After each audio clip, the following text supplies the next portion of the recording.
and decisions 78/555 of 10th July 2024 and 78/564B of 6 September 2024 and takes place under Agenda Item 123 entitled Strengthening of the United Nations System. In connection with this item, the Assembly has before it a draft resolution issued as document A/79/L2 and a draft amendment issued as document A/79/L3. The draft resolution before the Assembly contains the Pact of the Future and its annexes, the Global Digital Compact, and the Declaration on Future Generations. They represent the combination of many months of negotiations and embody compromise from all sides. No internationally agreed document is perfect. However, I strongly believe that the Pact, Compact, and Declaration represent the broadest support of member states. I urge all states to support the adoption of the Pact of the Future and its annexes.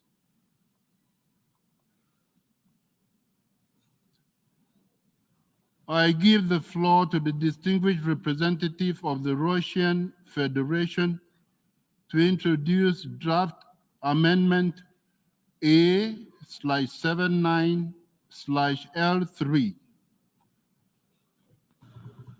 Господин председатель, когда почти 2 года назад принималась резолюция Генеральной Ассамблеи ООН А/76/307, мы все недвусмысленно договорились о том, что итоговый документ нашего саммита «Пакт во имя будущего» должен быть, цитирую, заранее согласован на основе консенсуса в ходе межправительственных переговоров. К сожалению, эта задача не была реализована. Выносимый сегодня с нарушением процедуры для принятия текст не поддержал целый ряд делегаций. Строго говоря, нам нечего принимать сегодня, и в этом нет вины нынешнего председателя Генассамблеи и его команды.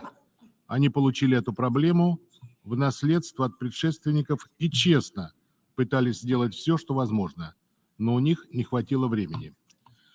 Сегодня мы наверняка услышим много хвалебных слов в адрес Пакта, ООН и тех, кто отвечал за переговоры. Коллеги, хотим, чтобы вы понимали, что все это будет звучать лицемерно. Правда состоит в том, что межправительственных переговоров по Пакту по сути не было. Не было ни одного заседания, где делегации собрались бы за одним столом и вели переговоры по тексту проекта, по разделам и параграфам. Координаторы подготовки текста с самого начала включали в него то, что им диктовало в основном западные страны. Спорные моменты накапливались и не решались с самого начала и до самого конца. Ни одна наша просьба сесть за стол переговоров и обсудить их удовлетворена не была. Это не то, что принято считать и называть многосторонностью, о которой многие так любят рассуждать. То, что произошло, огромное поражение для ООН, ведь принцип суверенного равенства государств, прописанный в уставе, был цинично принесен в жертву одной группе стран, интересы которых тщательно оберегались все эти месяцы. А координаторы переговоров единолично решали, что и в каком виде должно войти в тот или иной документ, а что нет. Такого беспредела мы на площадке ООН не припоминаем. Мы слышали от многих делегаций, не только вскрывших умолчание, но и поддержавших проект Пакта, что их многое в нем не устраивает. А как же принцип «никого не оставить позади», который так любит генеральный секретарь? По сути, никто из членов ООН текстом недоволен, а ведь это документ о будущем. Разве может будущее выстраиваться на подобной основе? Разве это предел того, что мы можем продемонстрировать будущим поколениям? Господин председатель, оптимальным было бы не пытаться утвердить сегодня сырой и не консенсусный текст, а принять решение о продолжении переговоров до тех пор, пока документ не приобретет устраивающих всех без исключения характер. Именно прямых переговоров делегаций, а не маневров координаторов. Это не станет ни для кого поражением. Наоборот, это будет наша общая победа. Победа многосторонности и устава ООН. Надеемся, что у вас, господин председатель, хватит мужества предложить нам такое процедурное решение. Его детали можно отшлифовать параллельно с ходом нашего саммита. Если же вы решите двигаться дальше и будете продавливать неконсенсусный текст, то от имени группы государств Республики Беларусь, Никарагуа и Российской Федерации мы хотим внести поправку к проекту пакта во имя будущего и его приложениям. В основе нашей поправки принцип невмешательства во внутренние дела из пункта 7 статьи 2 Устава ООН, которому обязана следовать ООН. Это один из фундаментальных принципов международного права, который так и не был отражен в пакте. В поправке подчеркивается ключевая роль межправительственной природы принимаемых в ООН решений. Поправка акцентирует необходимость избегать дублирования усилий и максимизации эффективности использования ресурсов ООН. Все это особенно актуально в условиях текущего бюджетного кризиса в организации. Эта поправка не игнорирование чаяний глобального юга, а наоборот, стремление оградить их от будущего давления со стороны коллективного Запада, который, не выполняя предыдущих обязательств, например, под СУР, стремится навязать новые, а сегодня наверняка спрячется за спинами представителей глобального юга. С учетом содержания нашей поправки и обстоятельств ее внесения, мы рассчитываем на поддержку всех делегаций. Те, кто нашу поправку поставит на голосование, по сути стремятся подорвать межправительственную природу ООН и бросить вызов ее уставу.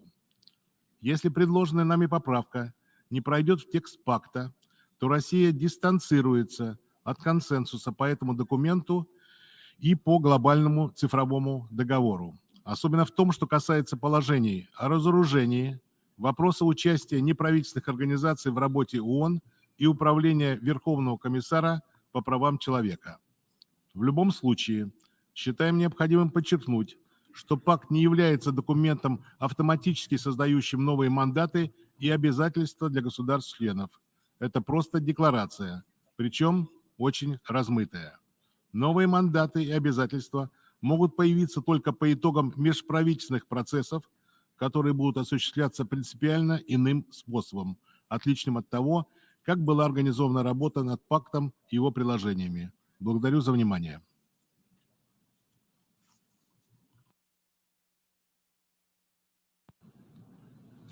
I thank the distinguished representative of the Russian Federation.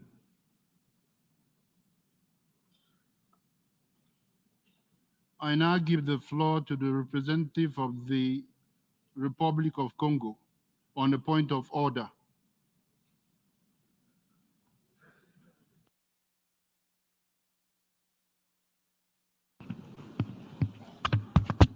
Je vous remercie, Monsieur le Président.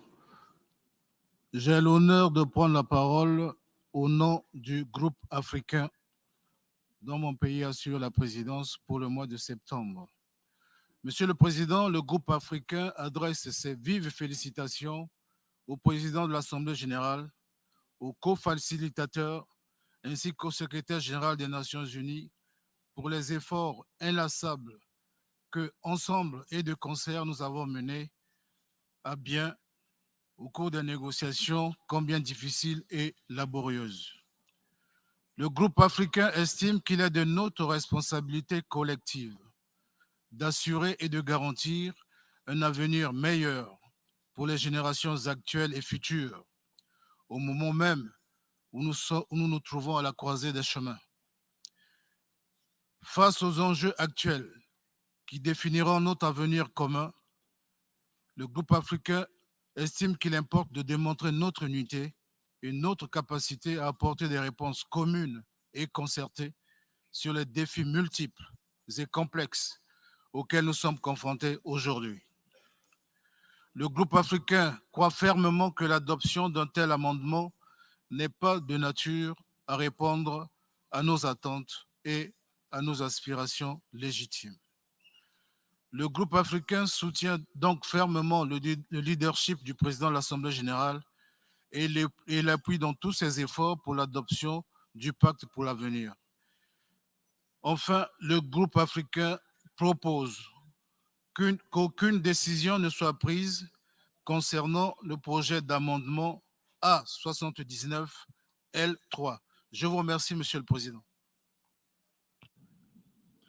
Please stop it. Interpretation is not going. Please, Congo, can you start now? I'm sorry about that. Please, Congo, start now so that we can have the interpretation. I thank you, Mr. President. Monsieur le Président, j'ai l'honneur de prendre ici la parole au nom du groupe africain dont nous assurons la présidence. Monsieur le Président, le groupe africain adresse ses vives félicitations au président de l'Assemblée générale, aux co-facilitateurs, ainsi qu'au secrétaire général des Nations unies pour tous les efforts qu'ensemble et de concert nous avons consentis pour mener à bien des négociations combien difficiles et complexes. Le groupe africain estime qu'il est de notre responsabilité collective d'assurer et de garantir un avenir meilleur pour les générations actuelles et futures au moment même où nous nous trouvons à la croisée des chemins. Face aux enjeux actuels qui définiront notre avenir commun, le groupe africain estime qu'il importe de démontrer notre unité et notre capacité à apporter des réponses communes et concertées sur les défis multiples et complexes auxquels nous sommes confrontés aujourd'hui. Le groupe africain croit fermement que l'adoption d'un tel amendement n'est pas de nature à répondre à nos attentes et à nos aspirations légitimes. Le groupe africain soutient fermement le leadership du président de l'Assemblée générale et l'appuie dans tous ses efforts pour l'adoption du pacte pour l'avenir. Enfin, le groupe africain propose qu'aucune décision ne soit prise concernant le projet d'amendement A79L3. Je vous remercie, Monsieur le Président. I thank the representative of the Congo. The representative of the Congo has moved within the terms of Rule 74 of the Rules of Procedure that all action be taken on draft amendment A/79/L3. Rule 74 reads as follows.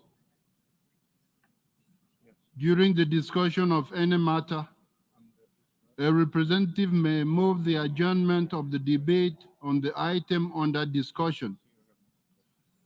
In addition to the proposer of the motion, two representatives may speak in favor of and two against the motion, after which the motion shall be immediately put to the vote. Does any member wish to speak? I call on the representative of Mexico to take the floor. Gracias, señor presidente. México secunda la moción de no acción e invita a todos los Estados miembros a votar sí, es decir, a favor de la moción. El texto de la enmienda presentada nunca fue planteada durante las negociaciones, lo que impidió que fuera debidamente considerada por las delegaciones y por los facilitadores. Las delegaciones han desplegado múltiples esfuerzos de negociación y han dado muestras de voluntad para alcanzar consenso. Felicitamos a usted y a los cofacilitadores por el trabajo realizado. A México también le hubiera gustado presentar enmiendas sobre temas que nos son cercanos y prioritarios para nuestra política exterior.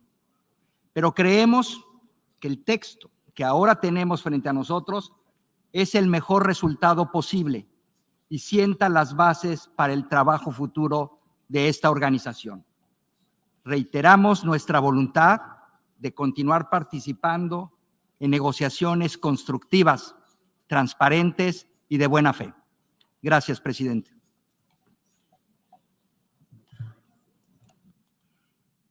I thank the representative of Mexico. I call on the representative of Cameroon to take the floor.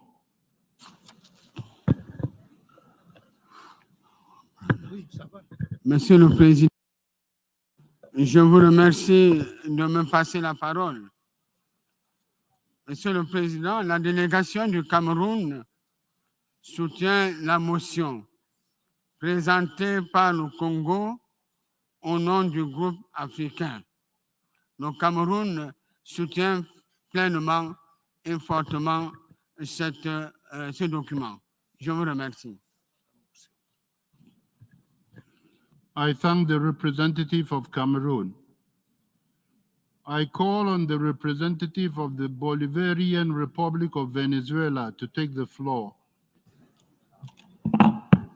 Señor presidente, la República Bolivariana de Venezuela tiene el honor de hacer uso de la palabra en nombre de las delegaciones de la República Islámica de Irán, la República Árabe Siria y la suya propia, en relación con la moción de no acción que ha sido presentada por la delegación del Congo. Esta maniobra de procedimiento de la que estamos siendo testigos es una muestra más de la actitud arrogante de ciertos estados occidentales, la cual hemos tenido que venir soportando dolorosamente a lo largo de un proceso de negociación bastante largo y complejo. Es a su vez una maniobra que pone de manifiesto, entre otros, el hecho de que las disposiciones de la resolución 76/307 de la Asamblea General no han sido cumplidas, toda vez que el texto contenido en el documento A/78/L2 no ha sido acordado de antemano y mucho menos por consenso. En caso de que tengamos una interpretación distinta de lo que significa, y abro citas, acordado previamente, fin de la cita, en este contexto, y según se define en el párrafo operativo 4 de la resolución de modalidades, tal vez sería prudente, señor presidente, que la Oficina de Asuntos Jurídicos proporcione orientación inmediata.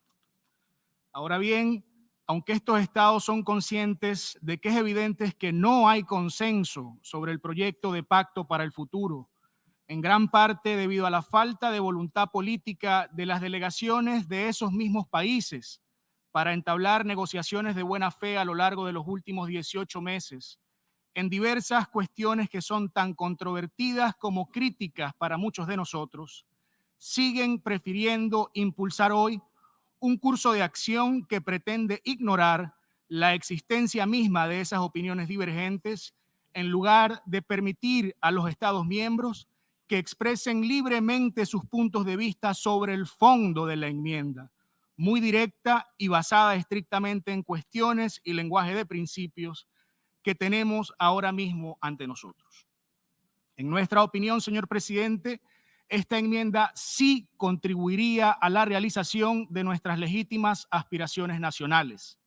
Señalamos además que la sustancia de esta enmienda sí se planteó en el curso de las negociaciones y nunca fue tomada en cuenta. En su forma actual, el pacto es selectivo en el tratamiento de los distintos principios contenidos en la Carta de la ONU y no se refiere en ningún momento al sagrado principio de no intervención en los asuntos internos de los estados contenido en el artículo 2.7 de la Carta de la ONU.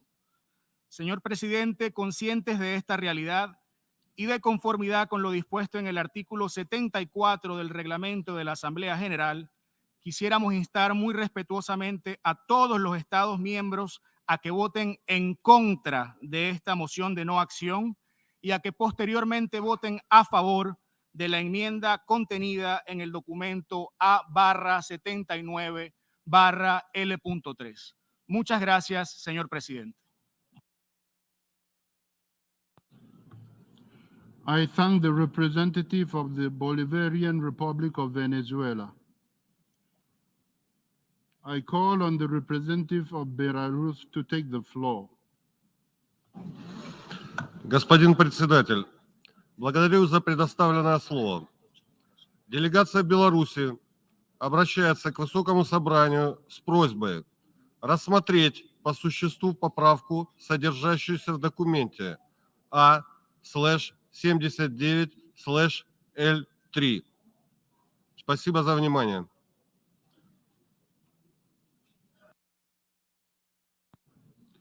I thank the representative of Belarus. We have heard an objection to the motion by the representative of the Congo. I shall now put to a recorded vote the motion submitted by the representative of Congo that no action be taken on draft amendment A/79/L3.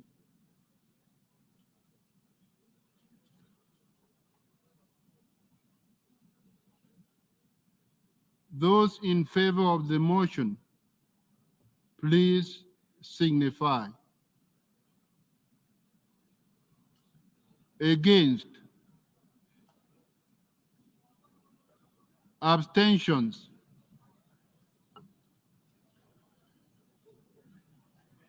The General Assembly is now voting on the motion submitted by the representative of the Congo that no action be taken on draft amendment A/79/L3.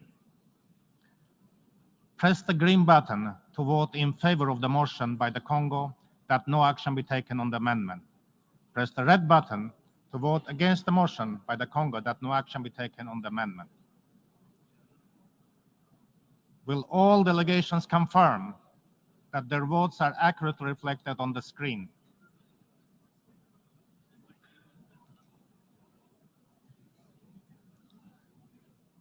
The voting has been completed. Please lock the machine.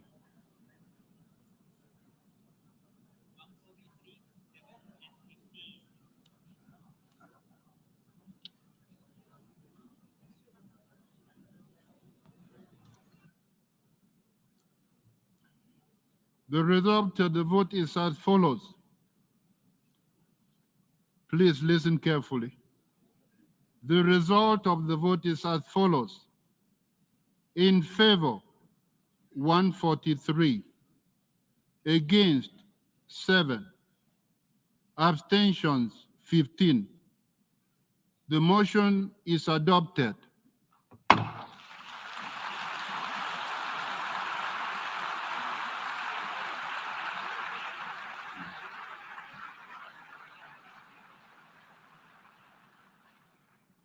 Since the motion for no action on the draft amendment is adopted, the Assembly will proceed to take action on the draft resolution.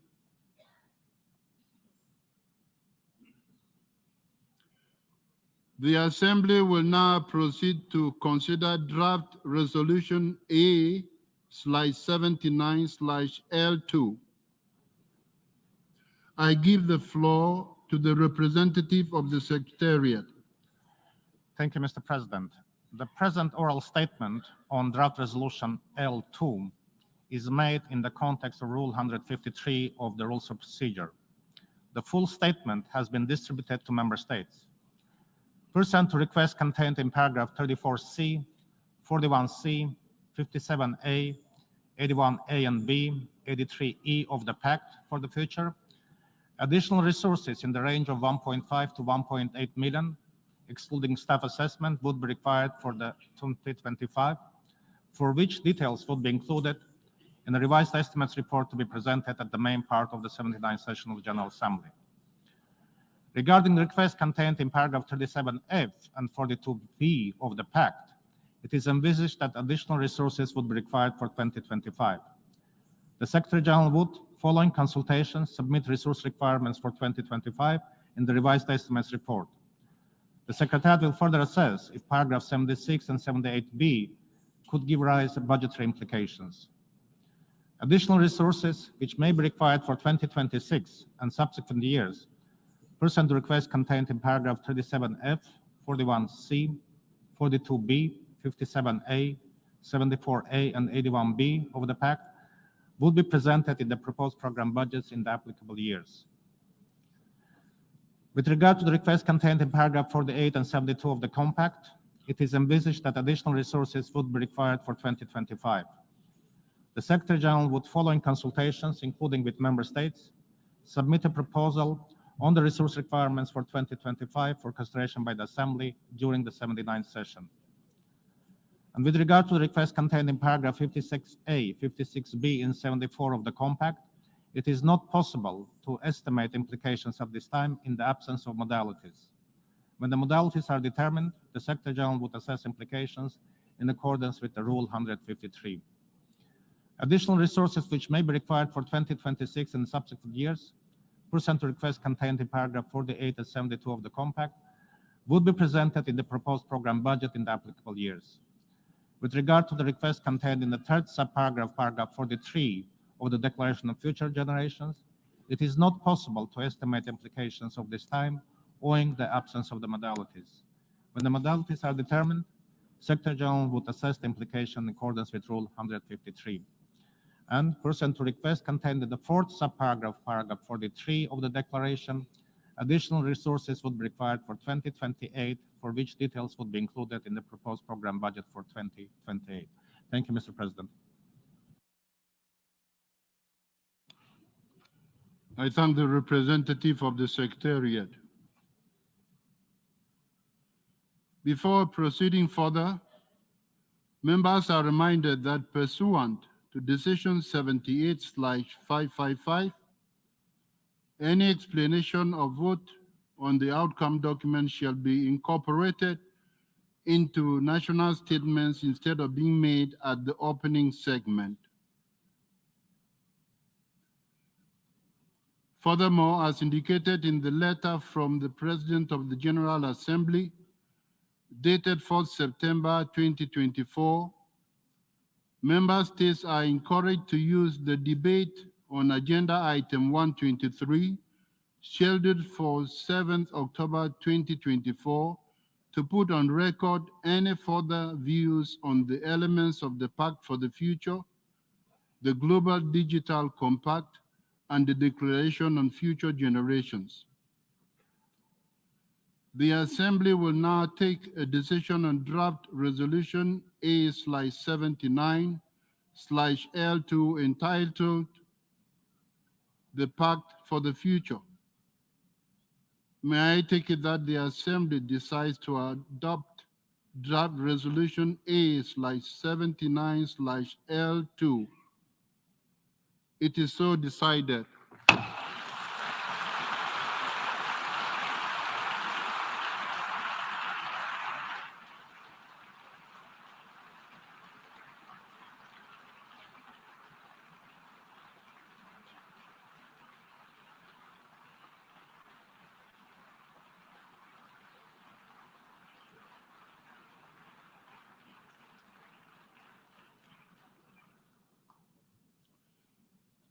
I would like to express my sincere thanks to Her Excellency Antje Liendest, Permanent Representative of Germany, and His Excellency Neville Getz, Permanent Representative of Namibia.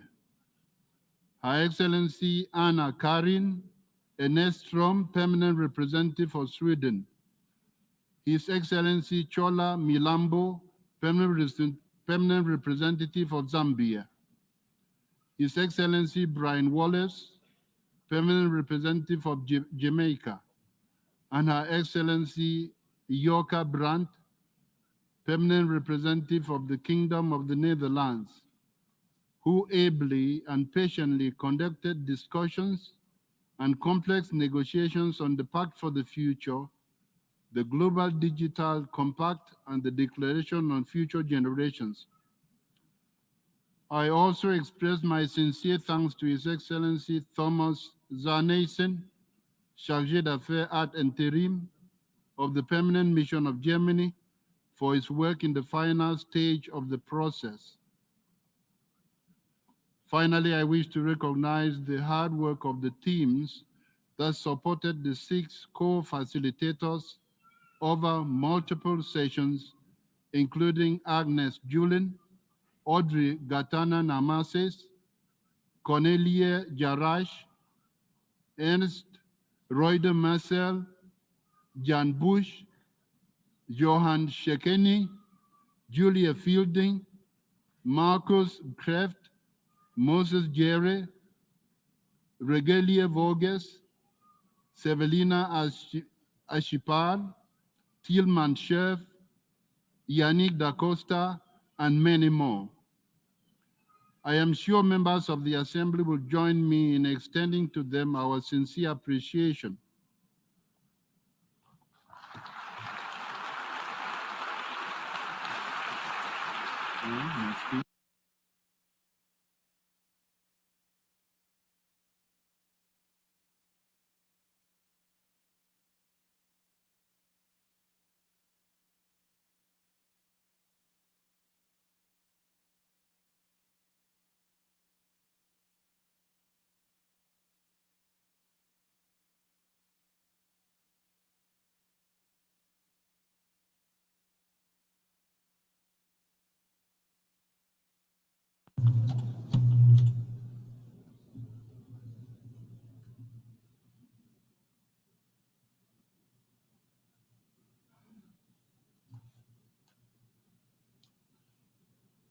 Your Excellencies, heads of state and government, distinguished delegates, ladies and gentlemen, we gather today representing the peoples of the world, united by our shared aspirations for the future. Our future is in our hands. We have the power to make important choices for the future. We stand at crossroads of global transformation, facing unprecedented challenges that demand urgent collective action. From conflict and climate change to the digital divide, from inequalities to threats against human rights, together we all face profound challenges. Yet, alongside these challenges, there is hope. There is hope because challenges come along with opportunities. The opportunity for renewal, innovation, and global cooperation is within reach. Our Summit of the Future has given us a pact. The Pact for the Future just adopted represents our pledge not only to address immediate crises, but lay the foundations for a sustainable, just, and peaceful global order for all peoples and nations. The commitments embodied in the Pact and its annexes reflect the collective will of member states and must guide our actions and encourage us to promote international peace and security, invigorate implementation of the Sustainable Development Goals, foster just and inclusive societies, and ensure that technologies always serve the common good of humankind. We must move forward together in a spirit of solidarity and multilateral cooperation. The Summit of the Future is a call to action. We must shape our future to protect ourselves and our planet Earth. Action that recommits us to the principles of international law, the goals of the 2030 Agenda for Sustainable Development, and the promise of the United Nations Charter to save future generations from the pain of war. The path we choose must lead to a future where human dignity is respected and human rights are upheld. A future where peace transcends the mere absence of conflict and is grounded in justice, inclusion, and equity. Excellencies, our mission is to eradicate poverty in all its forms, tackle inequalities, and promote peace and security, tolerance, and respect for diversity. The summit offers a historic opportunity to ensure that progress is shared equitably across all nations and communities elsewhere. We have an obligation to harness the power of science, technology, and innovation in order to prepare the future of humankind. It is also important that we reproduce our human successes across generations all the time. Let us continue our efforts to reform and strengthen global institutions that support peace, security, sustainable development, and financial stability. Meaningful progress requires that all voices are heard and that all nations, regardless of size or wealth, have a seat at the table. The United Nations is the organization where all nations have a seat at the table. Throughout, we must recognize that none of our goals will be achieved without the full participation of women and girls. Advancing gender equality across all sectors of society will be of decisive significance. Equally, we must acknowledge the vital role of young people in shaping our future, ensuring their voices are heard, their rights protected, and their potential realized. Our youth are the torchbearers of tomorrow. This is especially true in Africa, where more young people will enter the workforce each year than in the rest of the world combined. Together, let us rise to this moment with courage and determination as we accelerate our journey towards a brighter future for everyone, everywhere. I thank you.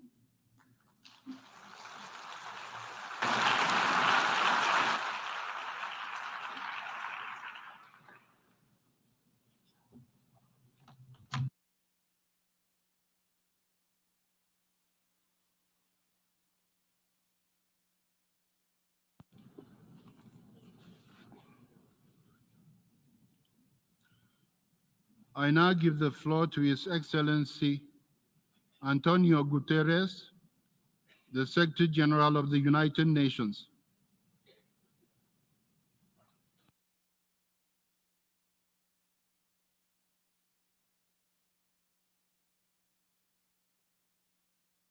Mr. President of the General Assembly, Excellencies, ladies and gentlemen, welcome to the Summit of the Future.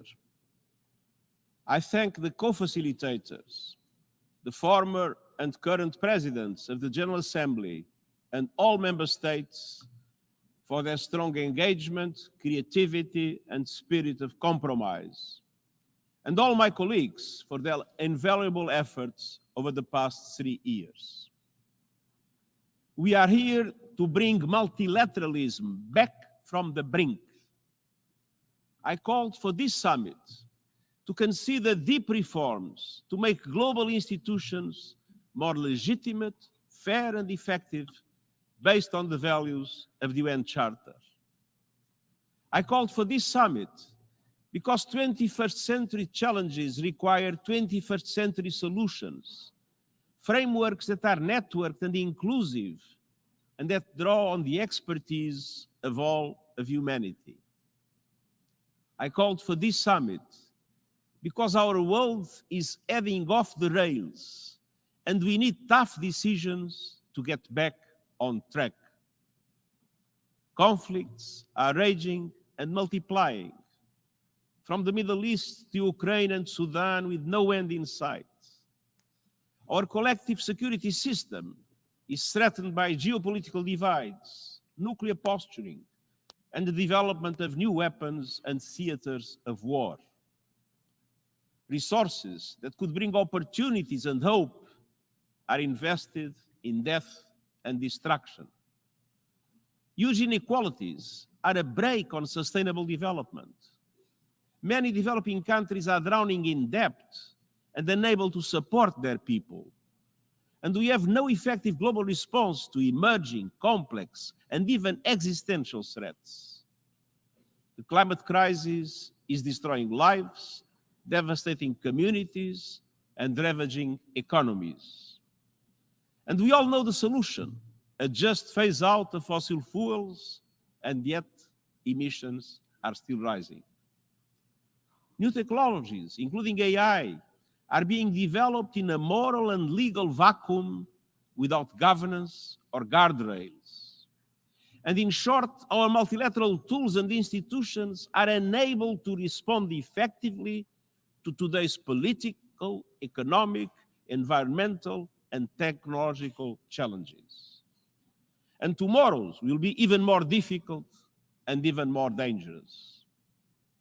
When the United Nations was established nearly 8 years ago, it had 51 member states. Today they are 193. The global economy was less than 1/12 of its current size. As a result, our peace and security tools and institutions and our global financial architecture reflect a bygone era. The United Nations Security Council is outdated, and its authority is eroding. And unless its composition and working methods are reformed, it will eventually lose all credibility. The international financial architecture was established when many of today's developing countries were under colonial rule. It does not represent the realities of today's global economy and is no longer able to resolve economic challenges, debt, climate action, sustainable development. It does not provide the global safety net that developing countries need. Meanwhile, technology, geopolitics, and globalization have transformed power relations. Our world is going through a time and turbulence and a period of transition. But we cannot wait for perfect conditions. We must take the first decisive steps towards updating and reforming international cooperation and make it more networked, more fair, and more inclusive now. And today, thanks to your efforts, we have. Excellencies, ladies and gentlemen, the Pact for the Future, the Global Digital Compact, and the Declaration on Future Generations open pathways to new possibilities and opportunities. On peace and security, they promise a breakthrough on reforms to make the Security Council more reflective of today's world, addressing the historic underrepresentation of Africa, Asia-Pacific, and Latin America. They lay the foundations for a more agile peace-building commission and for a fundamental review of peace operations to make them fit for the conditions they face. They represent the first agreed multilateral support for nuclear disarmament in more than a decade. They recognize the changing nature of conflict and commit to steps to prevent an arms race in outer space and to govern the use of lethal autonomous weapons. They include measures to mount an immediate and coordinated response to complex global shocks. On sustainable development, these agreements represent major progress towards groundbreaking reforms of the international financial architecture. They will help to make its institutions more representative of today's world, capable of mounting a stronger response to today's challenges, and able to provide an effective global safety net for developing countries at a time when many of them are suffocating in debt and unable to make progress on the SDGs. The Pact for the Future is about turbocharging the Sustainable Development Goals and the Paris Agreement, accelerating a just transition away from fossil fuels and securing a peaceful and livable future for everyone on our planet. It includes a groundbreaking commitment by governments to listen to young people and include them in decision-making at the national and global levels. And it commits to stronger partnerships with civil society, the private sector, local and regional authorities, and more. The Global Digital Compact is based on the principle that technology should benefit everyone. It includes the first truly universal agreement on the international governance of artificial intelligence. It commits governments to establishing an independent international scientific panel on AI and initiating a global dialogue on its governance within the United Nations. The Global Digital Compact represents the first collective effort to reach agreed interoperability standards essential for consistent measurement. And it supports networks and partnerships to build capacity on AI in developing countries. And the Declaration on Future Generations echoes the call of the United Nations Charter to save succeeding generations from the scourge of war, committing governments for the first time to taking the interest of our descendants into account in decisions we take today. Respect for human rights, cultural diversity, and gender equality are woven into all three agreements. In the face of a surge in misogyny and the rollback of women's reproductive rights, governments have explicitly committed to removing the legal, social, and economic barriers that prevent women and girls from fulfilling their potential in every sphere. Excellences, je salue les trois accords historiques qui marquent un tournant vers un multilatéralisme plus efficace, plus inclusif et fonctionnant plus en réseau. Je me suis battu pour les idées portées par ces accords depuis le tout premier jour de mon mandat. Et je serai pleinement engagé dans leur mise en œuvre jusqu'au tout dernier jour. Nous avons ouvert la porte. Il nous incombe désormais à toutes et à tous de la franchir, car il ne s'agit pas seulement de s'entendre, mais aussi d'agir. Et aujourd'hui, je vous mets au défi de passer à l'action, de mettre en œuvre le pacte pour l'avenir en privilégiant le dialogue et la négociation, en mettant fin aux guerres qui déchirent le monde et en réformant la composition et les méthodes de travail du Conseil de sécurité. D'accélérer la réforme du système financier international, notamment à l'occasion de la conférence sur le financement du développement qui se tiendra l'année prochaine.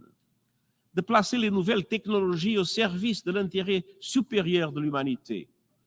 Ce qui détermine notre succès ou échec, ce n'est pas l'adoption d'accords, mais bien nos actions et leur impact sur la vie des populations que nous servons.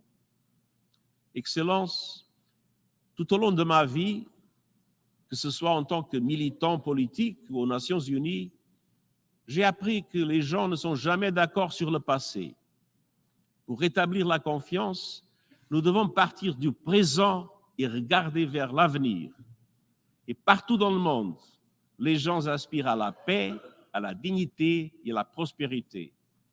Ils réclament une mobilisation mondiale pour régler la crise climatique, lutter contre les inégalités et faire face aux risques nouveaux et émergents qui menacent l'humanité.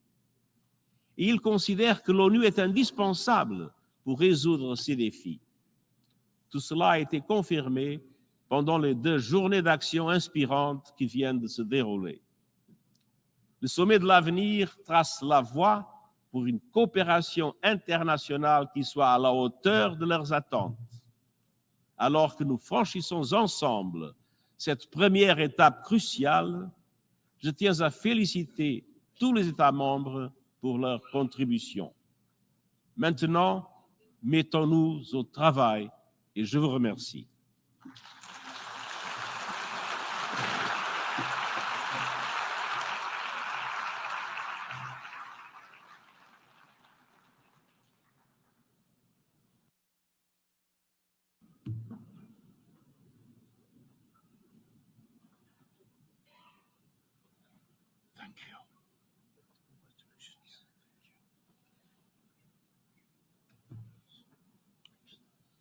I thank the Secretary-General.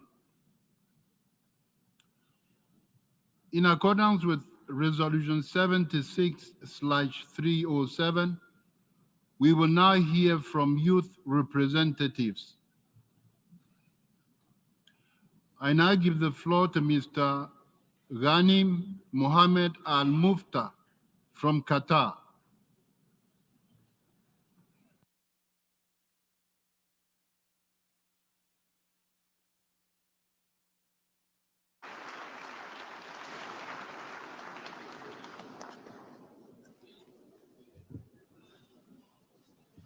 Thank you.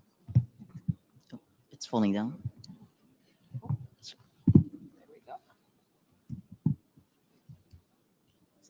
Yes. Thank you, Honorable Chair, distinguished delegates, and special guests. I am Ghanem Al-Muftah, a UN youth representative from Qatar and a political science graduate with a noteworthy passion for global rights for all. I am honored to meet you leaders, head of states, and individuals in high positions at the Summit of the Future. If you allow me, I will share some personal insights with you, but not as leaders, but as fathers, mothers, and guardians, family-focused people who care deeply about the future of all children and the generations that follow. The decisions that we make today are not just about policies and strategies. They are about shaping a world where all children can thrive in an inclusive, safe, and sustainable future. I am a perfect example of my parents' dreams for me 22 years ago. I stand before you here today, proudly representing hope from yesterday's dreams, which will continue to carry me to my future. I have been raised with strong family values, where our home model was built on believing in yourself to manifest confidence for your future. As a person with disability, I have learned that true progress comes not from overcoming personal challenges alone, but from how we, as a society, embrace each other's differences. As I look around the room, I don't see anyone else like me. But you have accepted my differences without prejudice, gender, nationality, race, or religion. You have accepted all of me. This must be the way we conduct our tomorrow, where inclusivity is a fundamental right, not a luxury, where every individual can contribute to the common good of the future, no matter our differences. It is my destiny to be born with disability. I chose to accept it, but sadly, there is no choice for children where wars and conflicts cause unnecessary injuries and lifelong disabilities. The future for these children and families can tear away hope. 22 years ago, when my mother was told that I was hopeless and going to die, she only listened to her heart. She wrote a book, I Am Here. 22 years later, I'm still here, sharing my life experiences to lend others hope and to give a voice to the unheard. There are more than 1 billion people with disabilities around the world. If they allow me, I unite with them to say, we raise our voices to stop these unexpected disabilities worldwide where peace is unseen. It is in our hands to stop this global trend of violences in Gaza and around the world. We must end the suffering today so that a clearer tomorrow can be seen. We are all leaders here. A leader's role is to listen to the people. We must understand what the people want and address their voices through platforms like this to drive meaningful change. The future belongs to our youth. We must ensure that they are prepared to take on leadership roles in order to be the change makers. You must be the change you wish to see in this world. I wish all distinguished delegates and special guests a successful summit as we move forward to a new day of possibilities. Thank you so much.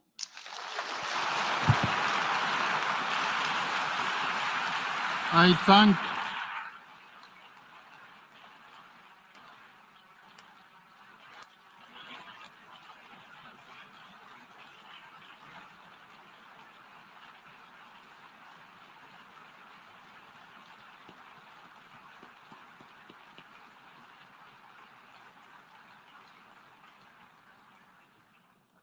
Mr. Al Mufta.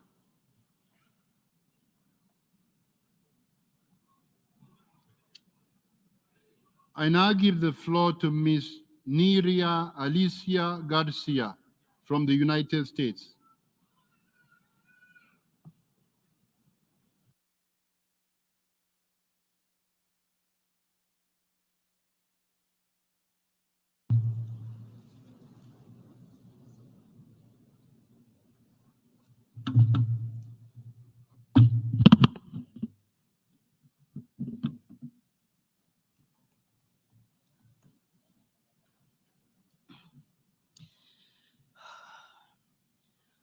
Wait, Nancy, wait, Nancy. Wait, Nancy, wait, Nancy. With the permission of the Creator, the Lenape ancestors of these lands, and with the permission of your hearts, it is an honor to address you today, my dear relatives. First and foremost, I want to give thanks to the spirit world, to Father Sun, to Mother Earth, gratitude to the plants and animals, the sacred waters, the sacred places who gave humanity the sacred knowledge and understanding that made it possible for us to coexist in balance with creation for thousands of years. I bow to you and your ancestors because we all descend from these good people who walked on Mother Earth in a good way. And I'm calling on them today for guidance. Why? Because our Mother Earth is hurting and she needs our help. Worldwide, our waters and sacred places are being desecrated. Corporate greed and war are pushing life to the verge of extinction. Global governments and politics are void of spirituality, of morality, and basic respect for life. My generation's hearts are breaking as we survive the impacts of climate disaster that could have been prevented. Breaking as we watch genocide of our Palestinian relatives live on our phones, despite the global call for a ceasefire. The Pact for the Future mentions words like sustainable development nearly 300 times, yet words like children, earth, and future generations are mentioned less than 60 times. This is green colonialism, and it needs to stop. Only one mention of local communities, 0 mentions of plants and animals, 0 mentions of frontline communities, and 0 mentions of indigenous rights. So I ask you today, do indigenous people still not exist to you? Are we not the stewards of 80% of the world's biodiversity? My relatives, I guarantee you that the continued exclusion of indigenous people, local and frontline communities will inevitably lead to more destruction, pain, and suffering. Yet there is hope because we are still here, and the world needs the leadership of indigenous people and of youth now more than ever. Collectively, we have the ancestral technologies, indigenous knowledges, and spiritualities to create real intergenerational solutions. Our cosmologies have the wisdom and power to guide humanity towards that good path again. But in order to do that, indigenous people must have equal representations as member states in all UN bodies. So I say to you today, global leaders, go home and ratify the United Nations declarations on the rights of indigenous people. Acknowledge and apologize and build authentic relationships with your indigenous people. Begin to meaningfully engage your youth. Go home and cut your military budgets and allocate those funds for climate solutions, to pay reparations, to pay for losses and damages we've experienced as a generation that is inheriting a devastated Mother Earth. Go home and ask your indigenous youth, respected elders, how much money we need to bring our solutions to life. and then go home and create the unrestricted funds to support indigenous people in implementing the sustainable development goals on our terms. Global leaders, go home and give indigenous people our land back. To my indigenous youth and children of the world, we are so desperately needed at this time. We must join forces with our respected elders and keep fighting for a livable future. Our generation's biggest responsibility in these times is to not give up and not give in to hopelessness. We must stand to protect the sacred. We must stand to protect our sacred fires, our ceremonies, our songs, our prayers. We must speak our language, wear our traditional clothes, and be proud of who we are. Make no mistake that we have the medicine that this world needs, and that with the help of creation, we will turn the tide for good for the next 7 generations of all life forms to come. Tlazo Kamati, O Meteo.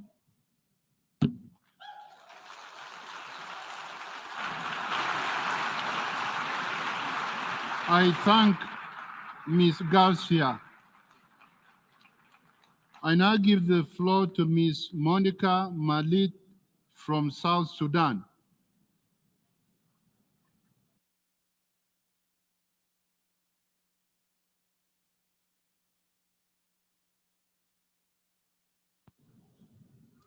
Esteemed world leaders, excellencies, and distinguished guests, I am Monica Malit. It is both an honor and a privilege to address you today at the opening of the Summit of the Future. As I begin, my question to everyone today is, what encounters your eyes if you talk about the future? What voices overwhelms your ears? What test lies in your tongue? Of hope, of action, of collaboration, of inclusion, or of transformation? Our world is at crossroads, confronted by uncertainties and challenges that cross borders, regions, and communities. Among the most pressing issues are the escalating refugee crisis. If left unaddressed, this will destabilize societies, hinder growth, and sow divisions. Reflecting on my own experiences, living South Sudan with only one language to speak, I had to struggle in a class with people who were 3 years in class before me. Kenya, a land of refuge, turned to be a land of where I thrived. Through the gates of education, it's opened its heart. The University of Nairobi gave me a chance to rise, to lead, and to speak for the voiceless. Not just as a student, but as a student's president. A refugee crowned with the trust of a nation, my journey, not just of books and lectures, but of forging a future where the silent speak. With the right resources, I secured the Albert Einstein German Scholarship. The support of UNHCR and Kenya granted me access to education, to thrive, to pursue knowledge, and turn dreams into tangible realities. Now, the weight of my law degree, I stand as a voice for the youth, for the refugees, and for all those forgotten. Through my journey, I learned that it is not enough to receive degrees. We need to exemplify leadership for us to thrive. And we lose it out when we let the youth and the refugees especially go unnoticed, unsupported, and unchampioned for. The flight of refugees underscores our collective responsibilities. Individuals like me, displaced by conflict, environmental disasters, and economic uncertainties, seek refuge, security, and a chance for a better life, not to be pitied. It is our collective duty to provide not just immediate assistance, but also long-term, compassionate solutions that uphold the dignity of refugees and enable their meaningful contribution to the society. Education remains a powerful tool for progress regardless of the constant cut down in education funding across the world. It equips individuals with the skills and knowledge to navigate a complex world with limited opportunities. For developing nations and emerging economies, investing in education is crucial for sustainable growth. We must ensure that education is accessible, equitable, and aligned with the future workforce demands. And for this, I want governments and key stakeholders in the education sector to think big on funding for education. In a world where world leaders openly make negative comments about refugees, none of us chose to be a refugee, and anyone can become a refugee. Without peace, there can be no safety nor development. Without security, there can be no stability. Without stability, education falters and nations fail. As we embark on this journey, let's envision a world and a future where it is shaped by cooperations, understanding, and shared purpose. Let today mark the beginning of a deeper collaboration, stronger institutions, and renewed commitment to creating a world where every individual has the opportunity to thrive. And to our world leaders, I'm very grateful that I have a chance to stand before you today and address you directly. The gaps are growing wider. The structures are rusting.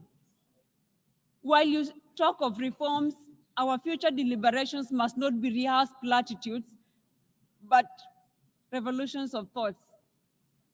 This summit, this moment, it is supposed to mend the fractures in our trust, to build a future where cooperation thrives.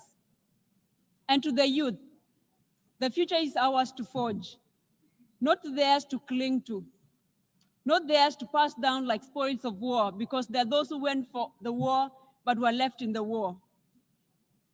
It belongs to the bold, those who speak, even when silence is expected. It belongs to those who demand more justice, more equity, and more humanity. Thank you so much.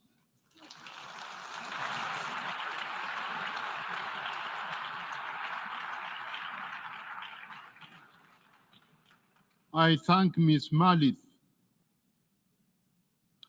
In accordance with Decision 78/564B, the opening segment also features statements by the President of the Republic of Namibia and the Chancellor of the Federal Republic of Germany in lieu of the national statements from the plenary list of speakers.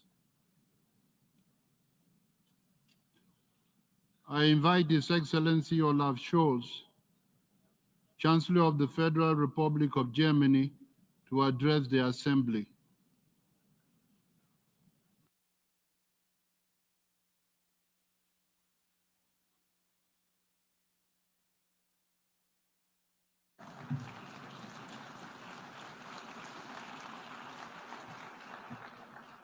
Mr.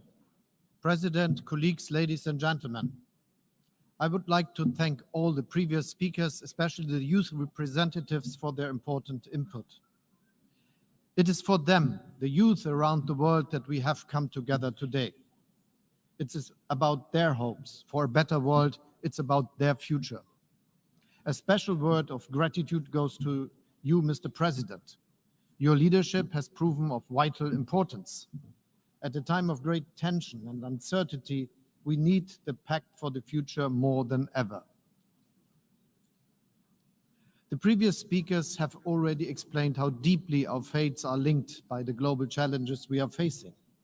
War, climate change, poverty and hunger, impediments to free and fair trade, global health threats, technological developments such as AI, which as well as huge opportunities, also harbor the potential for abuse and for exacerbating economic imbalances.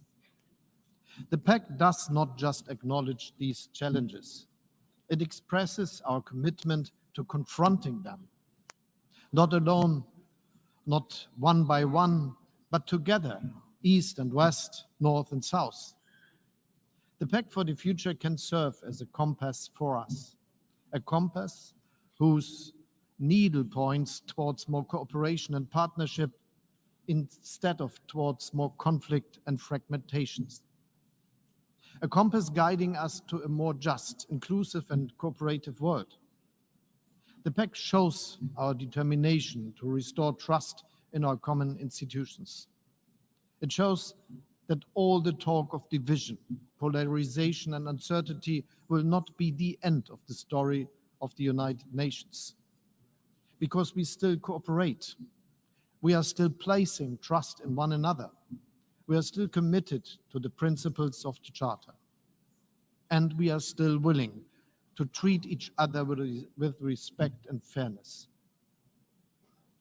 Respect and fairness, these principles have also been guiding us, Namibia and Germany, as co-facilitators of this pact. We come from different continents. Our political and socio-economic situations differ. And yet we manage to work together as friends. Thank you, President Mbumba, for your friendship and for the excellent cooperation. I also wish to thank everyone who helped us to carry the negotiations so far. The text before us today is the achievement of the countless men and women who overcome fatigue, the occasional feeling of frustration, political and ideological divides to achieve this global consensus today. You have proved that multilateralism is alive, that we can find common ground. Let's take steps towards a world that is safe, just, equal, inclusive, sustainable, prosperous, and above all, peaceful. The Pact outlines what those steps are, over 50 of them. Not only history would judge us if we didn't take them, but also young people around the world. The road is rocky, but what was that ever any different?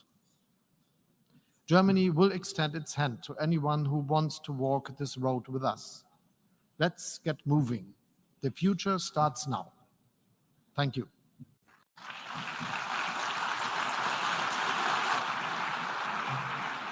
I thank the Chancellor of the Federal Republic of Germany.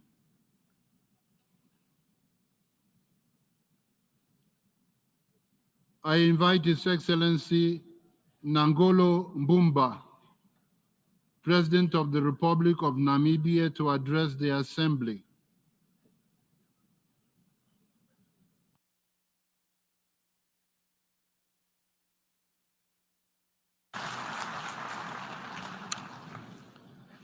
Your Excellency Philemon Young, 79th President of the General Assembly, Your Excellency António Guterres, UN Secretary-General, Excellencies, Your Excellency Olaf Scholz, Chancellor of the Federal Republic of Germany, representative of the youth, distinguished delegates. Today we gathered at this Summit of the Future to adopt, and which we have done already, a pact for the future, which our countries painstakingly negotiated over the past 18 months. We all are differently impacted by the weight of this historic moment for our global community under the United Nations. There is an African proverb that says, and I quote, "Tomorrow belongs to the people who plan for it today," end of quote. The Summit of the Future is a pivotal moment in our quest to shape a brighter, more just, sustainable, and peaceful common future for all humanity. It is a further commitment to bequeath to the current and future generations a world at peace with itself, a world in which all countries and peoples are prosperous, and a world that is more loving, more inclusive, and tolerant. At this critical juncture, the scale and degree of compounding challenges of poverty, hunger, climate change, economic inequality, conflict, and public health crisis may seem unsurmountable. However, this summit equally presents a historic opportunity for the nations of the world to combine their strength and resources and confront these crises head-on. Today, the world is at a crossroads. One path leads to an environmental catastrophe, widening inequality, global conflict and destruction, and the rise of dangerous technologies that threaten our security and civil liberties. The other path offers hope. Hope for climate change, global peace, the eradication of poverty and hunger, and the responsible harnessing of digital technologies for the benefit of all humanity. Therefore, the Summit of the Future is a timely and urgent call to action, urging us to choose the path of peace, prosperity, and sustainable development for all. The world of 1945, where the United Nations was established in San Francisco to promote unity among nations under the rubric of we, the peoples, is contrastingly different from the world of 2024. So much has changed. As a result, we as leaders are once again called upon by destiny to come together and forge a brighter future for our peoples. To forge a brighter tomorrow for people and planet, we must be courageous to reform international organizations, including the United Nations and its Security Council. A new multilateralism, one that truly works, must rest on 4 key pillars of UN reform. First, the UN must empower nations and regions to adopt comprehensive pathways to provide economic opportunities and prosperity, underpinned by environmental sustainability. Second, the UN must strengthen global agreements and institutions to ensure the effective implementation of the Sustainable Development Goals. Thirdly, the UN must be equipped to finance these goals through an innovative global financial architecture. Fourth, we must harness the incredible advancement in science and technology for the common good, while being ever vigilant against the misuse of innovation such as artificial intelligence, biotechnology, and geoengineering. The Pact for the Future set out key global priorities for humanity, which are sustainable development and financing, international peace and security, science, technology, and innovation, the empowerment of youth and future generations, and global governance.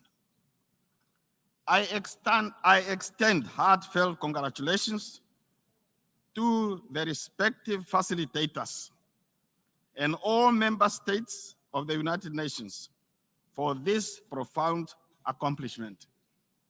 The Summit of the Future, under the able leadership of the permanent representatives of Germany and Namibia, has been a collective effort over the past 18 months to build consensus and restore trust, and to reinforce the principles of dialogue, cooperation, and shared responsibility. Excellencies, we need the UN because at the heart of this institution is a simple yet profound principle. Global problems require global solutions. It remains the most effective way to achieve peace, security, and prosperity.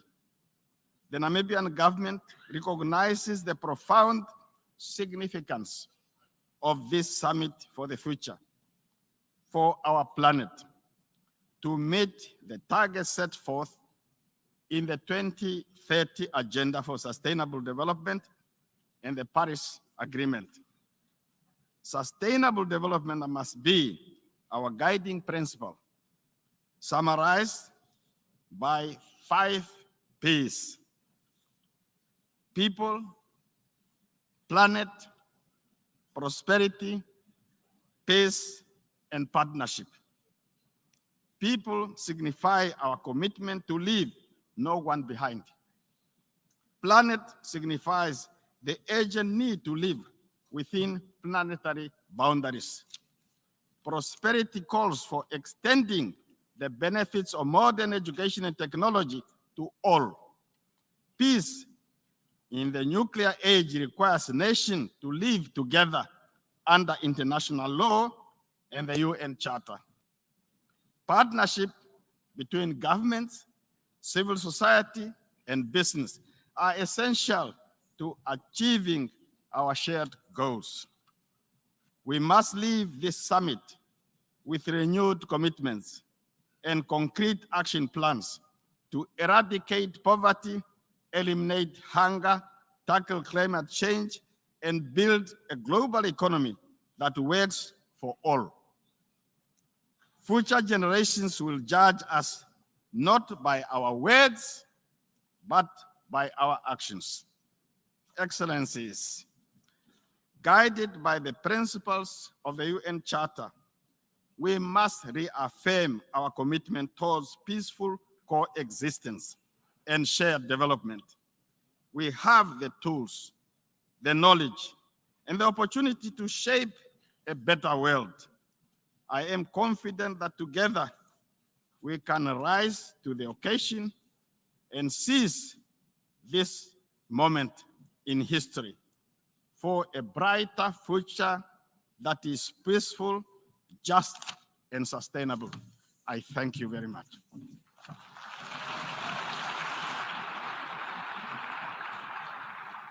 I thank the President of the Republic of Namibia. We have heard the last speaker for the opening segment.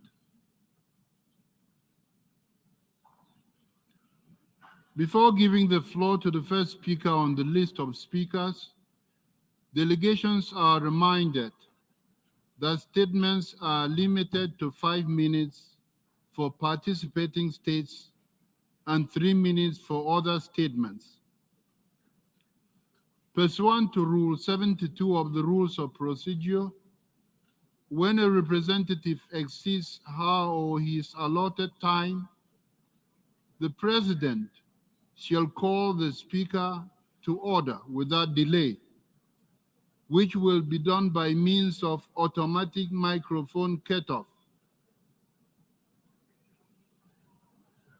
In accordance with Resolution 72/313, the all protocol observed principle is recommended, whereby participants are encouraged to refrain from listing standard protocol expressions during their statements. I would like to appeal to speakers to deliver their statements at a reasonable pace so that interpretation into the other official United Nations languages may be provided properly. The list of speakers for each meeting shall be completed, and no speaker will be rolled over to the next meeting.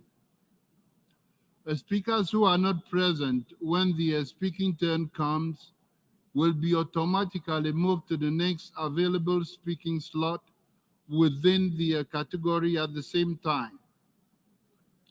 Finally, after the Secretary-General's departure, the Secretary-General's seat at the podium may be occupied by his representative.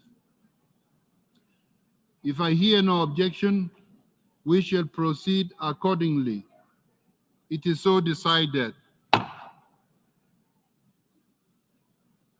Members are also reminded, in accordance with Resolution 76/307, 4 interactive dialogues will take place in the Trusteeship Council chamber in parallel to the plenary meetings. The first interactive dialogue has already started at 10 a.m. I invite His Excellency Julius Maada Bio, President of the Republic of Sierra Leone, to address the Assembly.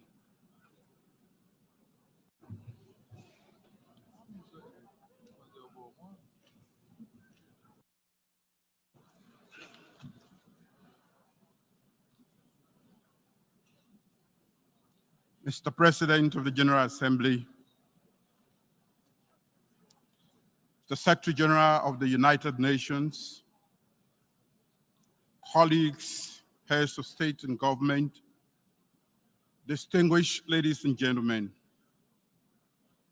I have the honor to deliver this statement on behalf of the G7 plus countries, a group of nations bound together by a shared history of experiencing the horrors of conflict and the challenges of fragility, with an unwavering commitment to peace, stability, resilience, and sustainable development. This summit represents an important moment for reflection, collective action, and renewed commitment to building a sustainable, just, and equitable future. As countries deeply affected by conflict and post-conflict circumstances, we understand all too well the cost of instability. The urgency of a united global response to build a future of peace, prosperity, and justice is a shared responsibility that cannot be overstated. For us, these challenges are neither theoretical nor distant. They are the stark reality that we contend with every day. Our countries have endured and continue to endure fragility, conflict, and violence. Still, we stand here united as by a shared hope and common purpose, the pursuit of sustainable peace and development. Today, we stand at the crossroads of history. As this summit of the future has offered us an opportunity to adopt the Pact of the Future, a transformative roadmap for a more inclusive, secure, and sustainable world. This pact gives us hope and inspiration for a better future. Mr. President, allow me to put forward 6 points to help in situating the G7 plus countries in the Pact for the future implementation. One, the call for national ownership and inclusive government. The G7 Plus was founded on the principle that peace and development must be driven from within. We advocate for national ownership of development processes and insist that efforts to address fragility must be grounded in dialogue, reconciliation, and inclusive governance. Two, promoting sustainable development in conflict-affected countries. The SDGs represent a shared vision for a better world. But for the G7 Plus countries, progress remains hindered by persistent challenges of fragility. Sustainable development and financing for development is essential towards addressing the unique needs of fragile and conflict-affected states. Therefore, we call for increased international cooperation, innovative financing mechanisms, and tailored approaches to ensure that no country is left behind. Three, fostering international peace and security. International peace and security form the bedrock of global development. For countries recovering from conflict, achieving peace is not a singular event, but a continuous process of strengthening institutions, promoting the rule of law, and addressing the root causes.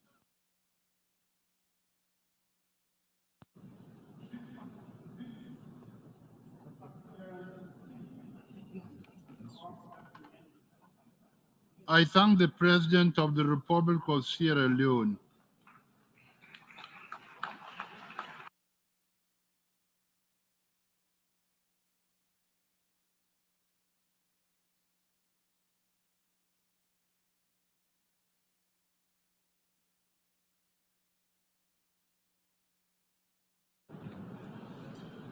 I invite His Excellency Rashad Mohammed Al-Alimi, President of the Presidential Leadership Council of the Republic of Yemen, to address the Assembly.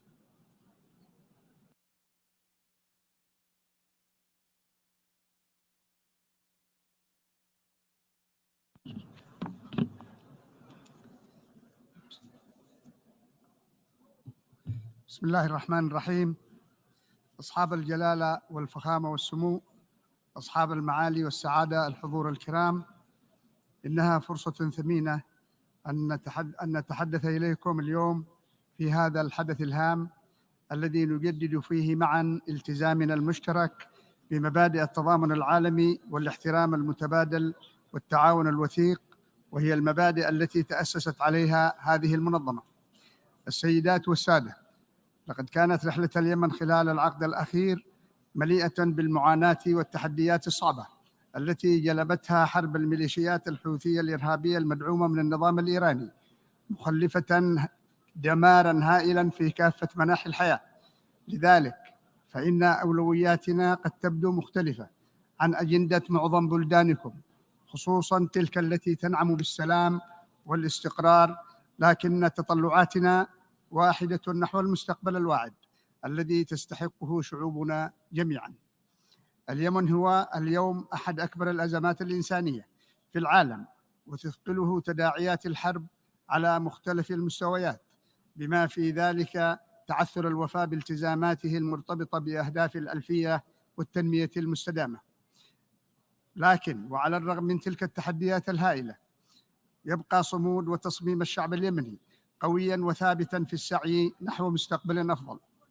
ويعود جزء من أسباب هذا الصمود إلى صمود شعبنا نساء ورجالا في مواجهة تلك الميليشيات، وإلى الدعم المستمر الذي تتلقاه الحكومة اليمنية من دول تحالف دعم الشرعية بقيادة المملكة العربية السعودية ودولة الإمارات العربية المتحدة وشركائها الإقليميين والدوليين والمنظمات التمويلية المعنية، وعلى وجه الخصوص الصندوق والبنك الدوليين. السيد الرئيس، السيدات والسادة، من وسط هذه الصعاب والملمات أود أن أشارككم خبراً ساراً شهده بلدنا مؤخراً، حيث تكللت جهودنا بالنجاح في التعاقد مع شركة ستارلينك العالمية لتقديم خدمة الإنترنت الفضائي لمواطنينا، ليصبح اليمن من الدول الرائدة في المنطقة بالتعامل مع هذه الخدمة التي نراهن عليها في تعزيز تبادل المعلومات والمعرفة وتمكين الفتيات والفتيان من الالتحاق بالتعليم عن بعد وحمايتهم من استقطاب جماعات العنف والتنظيمات المتطرفة. وقد رأيت مشاركتكم هذا الحدث لنؤكد لكم قوة إرادتنا على مقاومة ظروف الحرب وصناعة الأمل، حيث نكافح مع الحكومة على 3 جبهات. أولاً، نواجه مشاريع العنف والتطرف والتخلف القادمة من الماضي، وثانياً نعمل على ترميم الآثار الفادحة التي تسببت بها الحرب على واقعنا المعاش، وثالثاً نسعى إلى مواكبة المستقبل قدر الإمكان، لأننا نؤمن بأن الأجيال التي ولدت في ظروف الصراع سيكون من حقها أن تكبر مع فرص أفضل للسلام والازدهار والتنمية. إننا اليوم نشارك في قمة المستقبل، ولدينا طموحات لإثبات أنه بدعمكم وتشجيعكم يمكن للدول التي تعيش حروباً وهشاشة مؤسسية مواكبة التقدم العالمي، طالما توافرت الإرادة والتفكير الخلاق من أجل اللحاق بالركب.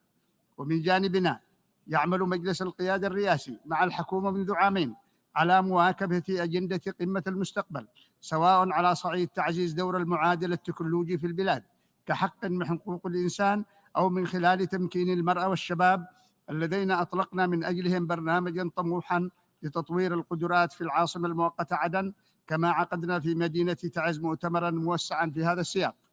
وعلى الرغم من وطأة الحرب والأزمة التمويلية التي فاقمتها الهجمات الحوثية الإرهابية على المنشآت النفطية، إلا أننا نحقق صموداً مدهشاً بدعم من أشقائنا للوفاء بالالتزامات الحتمية والتي والدفع بها قدماً بالأفكار والمشروعات النوعية التي تحقق قدراً من الاستدامة. وفي هذا الإطار فإننا نعمل أيضاً مع باقي أعضاء الأسرة الدولية إلى بلورة استراتيجية مغايرة تجاه اليمن تقوم على الانتقال من الإغاثة إلى التنمية المستدامة، والنظر بعين الجدية إلى أجندة الشباب والمستقبل، تماماً مثلما نحرص على أجندة وقف الصراع وتحقيق السلام الشامل. السيدات والسادة، في اليمن تتفاقم الأزمة الإنسانية أيضاً بسبب تأثيرات تغير المناخ، حيث يعاني بلدي من ظواهر مناخية متطرفة مثل الجفاف والفيضانات وارتفاع درجات الحرارة. وفي غضون الشهرين الماضيين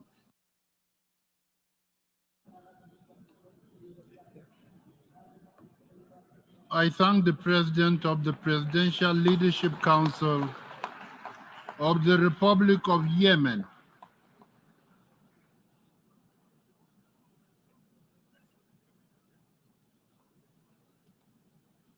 I invite His Excellency Luis Inácio Lula da Silva, President of the Federative Republic of Brazil, to address the Assembly.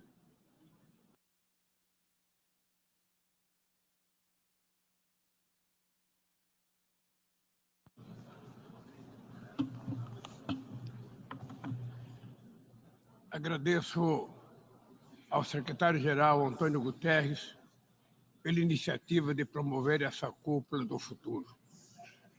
Cumprimento a Alemanha e a Namíbia, por meio do Chanceler Olaf Scholz e do presidente Nangolo Mbumba, por conduzir o processo que nos trouxe até aqui.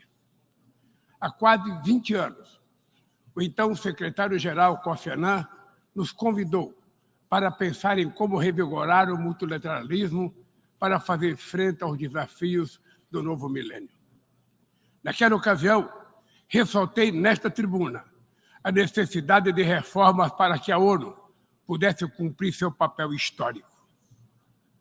Aquela reflexão conjunta rendeu frutos, como a Comissão de Consolidação da Paz e o Conselho dos Direitos Humanos. Outras ideias não saíram do papel. Temos 2 grandes responsabilidades perante aqueles que nos sucederão. A primeira é nunca retroceder, Não podemos recuar na promoção da igualdade de gêneros, nem na luta contra o racismo e todas as formas de discriminação. Tampouco podemos voltar a conviver com ameaças nucleares. É inaceitável regredir a um mundo dividido em fronteiras ideológicas ou zonas de influência. Naturalizar a fome de 733 milhões de pessoas seria vergonhoso. Voltar atrás em nossos compromissos é colocar em xeque tudo o que construímos tão arduamente. Os Objetivos de Desenvolvimento Sustentável foram o maior empreendimento diplomático dos últimos anos e caminha para se tornarem o nosso maior fracasso coletivo. No ritmo atual de implementação, apenas 17% das metas da Agenda 2030 serão atingidas dentro do prazo. Na presidência do G20, o Brasil lançará uma aliança global contra a fome e a pobreza para acelerar a superação desses flagelos. Na COP28 do Clima, o mundo realizou um balanço global da implementação das metas do Acordo de Paris. Os níveis atuais de redução de emissões de gases de efeito estufa e financiamento climático são insuficientes para manter o planeta seguro. Em parceria com o secretário-geral, como preparação para a COP30, vamos trabalhar por um balanço ético global, reunindo diversos setores da sociedade civil para pensar a ação climática sob o prisma da justiça, da equidade e da solidariedade. Nossa segunda responsabilidade comum é abrir caminhos diante dos novos riscos e oportunidades. O Pacto para o Futuro nos aponta a direção a seguir. O documento trata de forma inédita temas importantes, como a dívida de países em desenvolvimento e a tributação internacional. A criação de uma instância de diálogo entre chefes de Estado e de governo e líderes de instituições financeiras internacionais promete recolocar a ONU no centro do debate econômico mundial. O Pacto Global Digital é um ponto de partida para uma governança digital inclusiva, que reduza as assimetrias e uma economia baseada em dados e mitiga o impacto de novas tecnologias como a inteligência artificial. Todos esses avanços serão louváveis e significativos, mas ainda assim nos falta ambição e ousadia. A crise da governança global requer transformações estruturais. A pandemia, os conflitos na Europa e no Oriente Médio, a corrida armamentista e a mudança do clima escancaram as limitações das instâncias multilaterais. A maioria dos órgãos carece de autoridade e meios de implementação para fazer cumprir suas decisões. A Assembleia Geral perdeu sua vitalidade e o Conselho Econômico e Social foi esvaziado. A legitimidade do Conselho de Segurança encolhe a cada vez que ele aplica duplos padrões ou se omite diante de atrocidades. As instituições de Bretton Woods desconsideram as prioridades e a necessidade do mundo em desenvolvimento. O Sul Global não está representado de forma condizente com o seu atual peso político, econômico e democrático.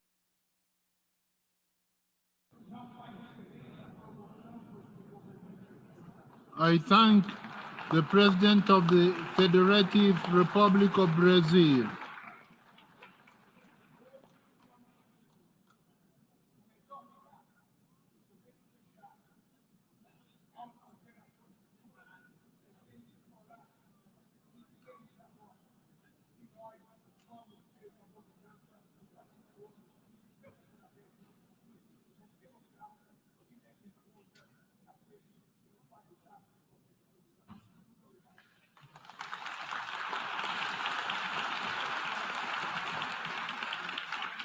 I invite His Excellency Lazarus Mkati Chakwera, President of the Republic of Malawi and Commander-in-Chief of the Malawi Defense Forces, to address the Assembly.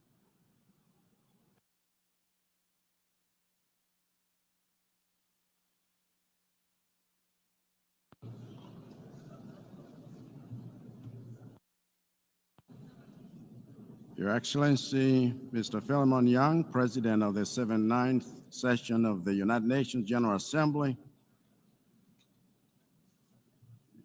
Secretary-General of the United Nations, Excellencies, heads of state and government, youth representatives, distinguished delegates. This is an historic gathering, for rarely do we make time to reflect on the tomorrow we are creating by our choices today, and rarely do we focus on creating multilateral solutions for problems that haven't yet occurred.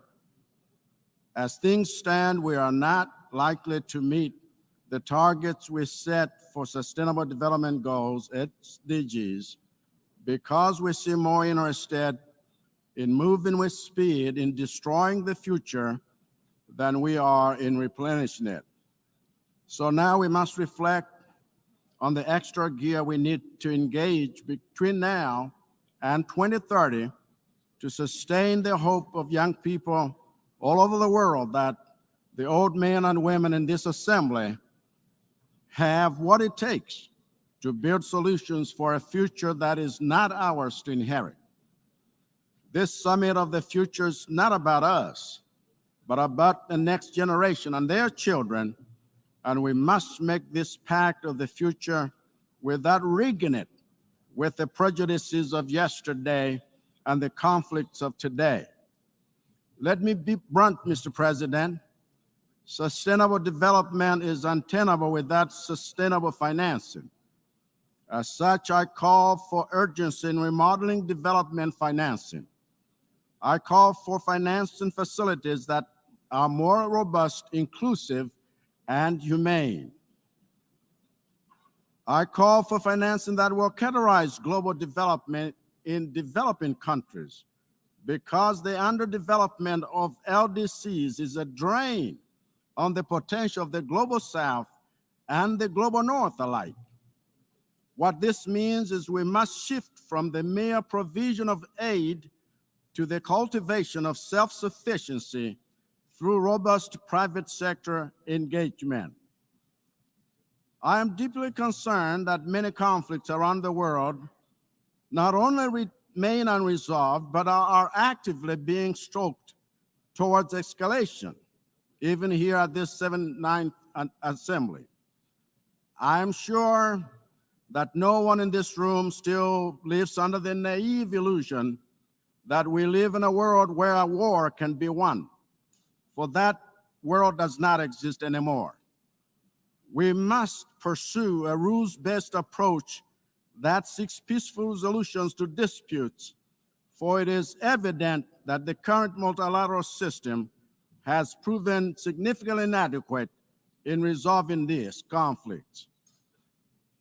We recognize the global utility of artificial intelligence in terms of improving productivity and decision-making processes. However, the least developed countries are faced with significant challenges in coping with this unprecedented technological advancement. It is therefore imperative that the global world makes deliberate efforts to improve the capacity of LDCs to reduce the digital divide. In Malawi and invariably in the rest of Africa, the youth are not just our future, but they are our present as well. We therefore must exploit this demographic dividend by developing technical skills and harness the enormous potential of the youth in order for us to achieve this fourth industrial revolution. Malawi reiterates our call for comprehensive UN reforms in order to create a UN that is fit for the future through fair representation and enhanced capacity to deal with complicated global challenges while promoting sustainable development. Additionally, the global financial architecture is crucial for creating a sustainable future amidst rising debt levels. Mr. President, the future we build depends on our collective efforts, and we urge our member states to turn the tide toward a brighter and more just world. I thank you. I thank the President of the Republic of Malawi and Commander-in-Chief of the Malawi Defense Forces.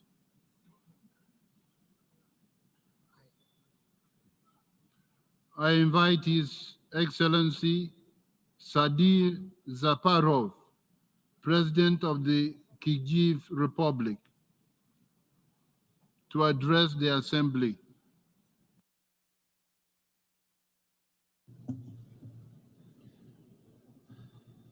Урматтуу генералдык мырза, катчы мырза, урматтуу төрага мырза, айымдар жана мырзалар. Бүгүн биз дүйнөлүк тарых үчүн эл аралык система кыйынчылыкка туш келип турган маанилүү учурда чогулуп жатабыз. Глобалдык өзгөрүүлөрдүн доорунда биз көп тараптуу кызматташуунун мурда калыптанган ыкмаларын кайра карап чыгууга жана учурдагы чакырыктар менен гана күрөшпөстөн, келечек муундардын бакубаттуулугу үчүн бекем негизди камсыз кыла турган фундаменталдуу чараларды көрүүгө милдеттүүбүз. Бириккен Улуттар Уюмунун генералдык катчысы айткандай, универсалдуу көйгөйлөр универсалдуу чечимдерди талап кылат. Келечек саммити бул артыкчылыктуу азчылык үчүн гана эмес, бардык үчүн иштей турган жаңы глобалдык архитектуранын пайдубалын түптөй турган кайталангыс платформа. Дүйнөлүк банктын эл аралык өнүктүрүү ассоциациясына, ошондой эле өнүгүп келе жаткан өлкөлөрдү колдоодо маанилүү роль ойногон башка эл аралык каржы институттарын активдүү салым кошууга чакырамын.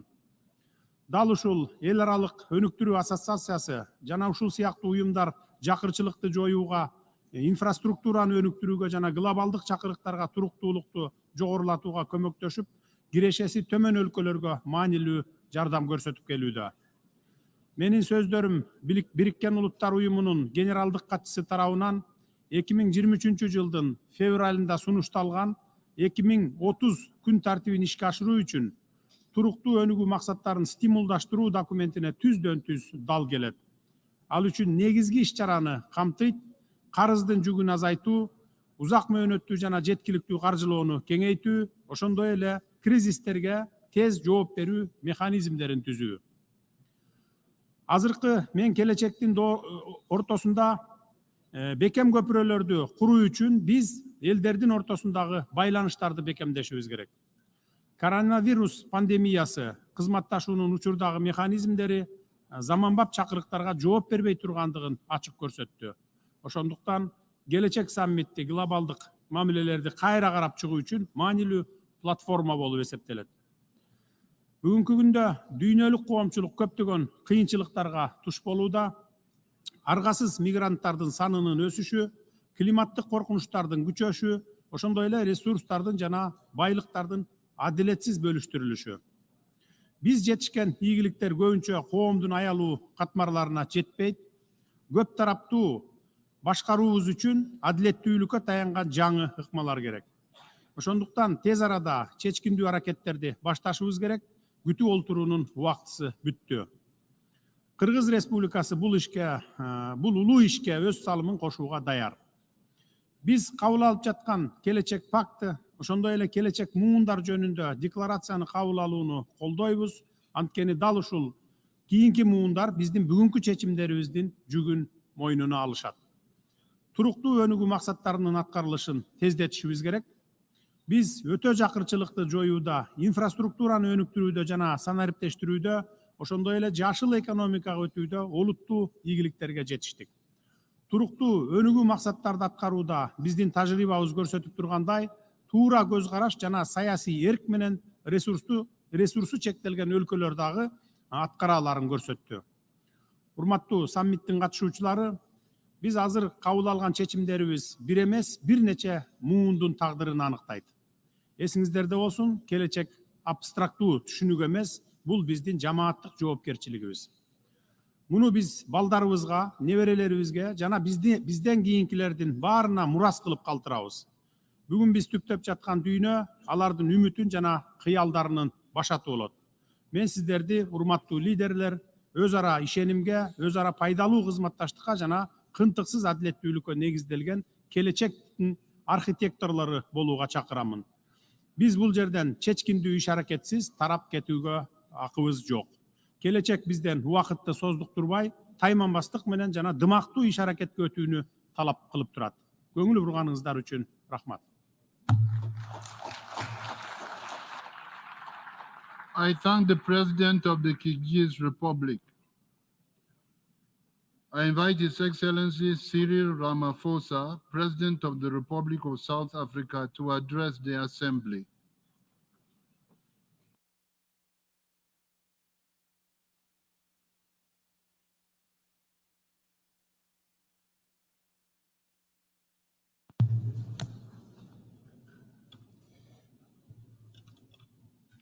Thank you for this moment, President of the General Assembly, Secretary-General, heads of state and government, excellencies. Let me start off by congratulating Namibia and Germany for the excellent work they have done in guiding us all to this moment on reaching consensus on the Pact of the future.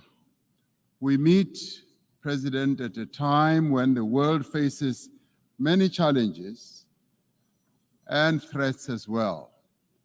Wars, conflict, and the specter of emerging conflicts are ever persistent and present features of our time.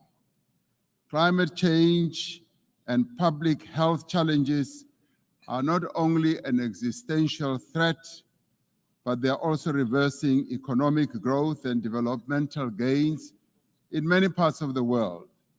There is widespread inequality, poverty, unemployment, deprivation, and destitution in many countries in the world. These challenges transcend borders.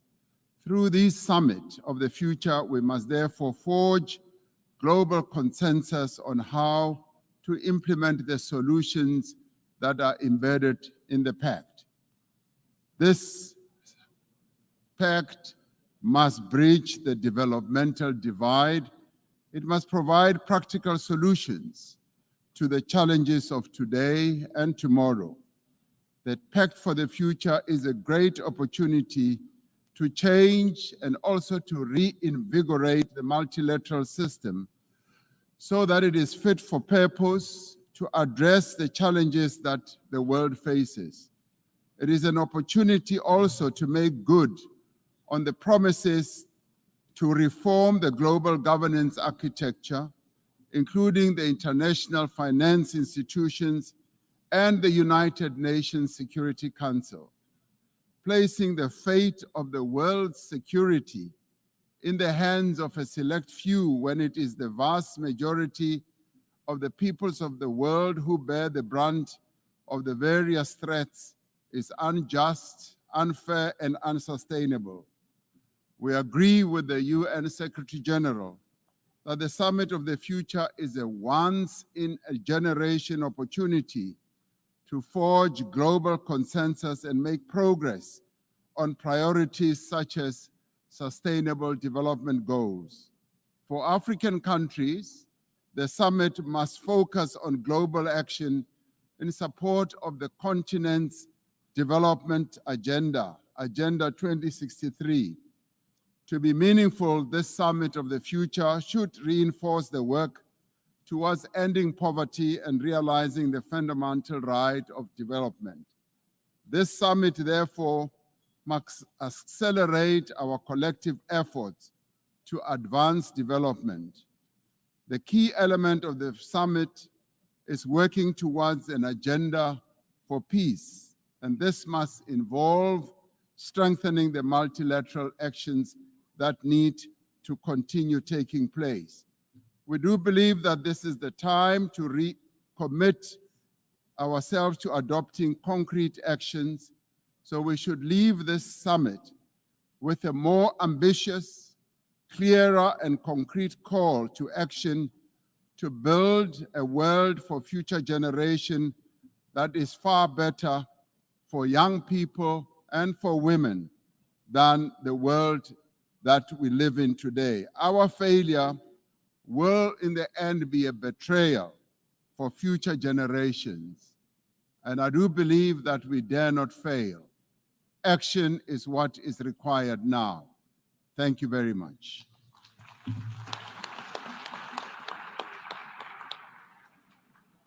I thank the President of the Republic of South Africa. I invite His Excellency Joseph Numa Boakai, President of the Republic of Liberia, to address the Assembly.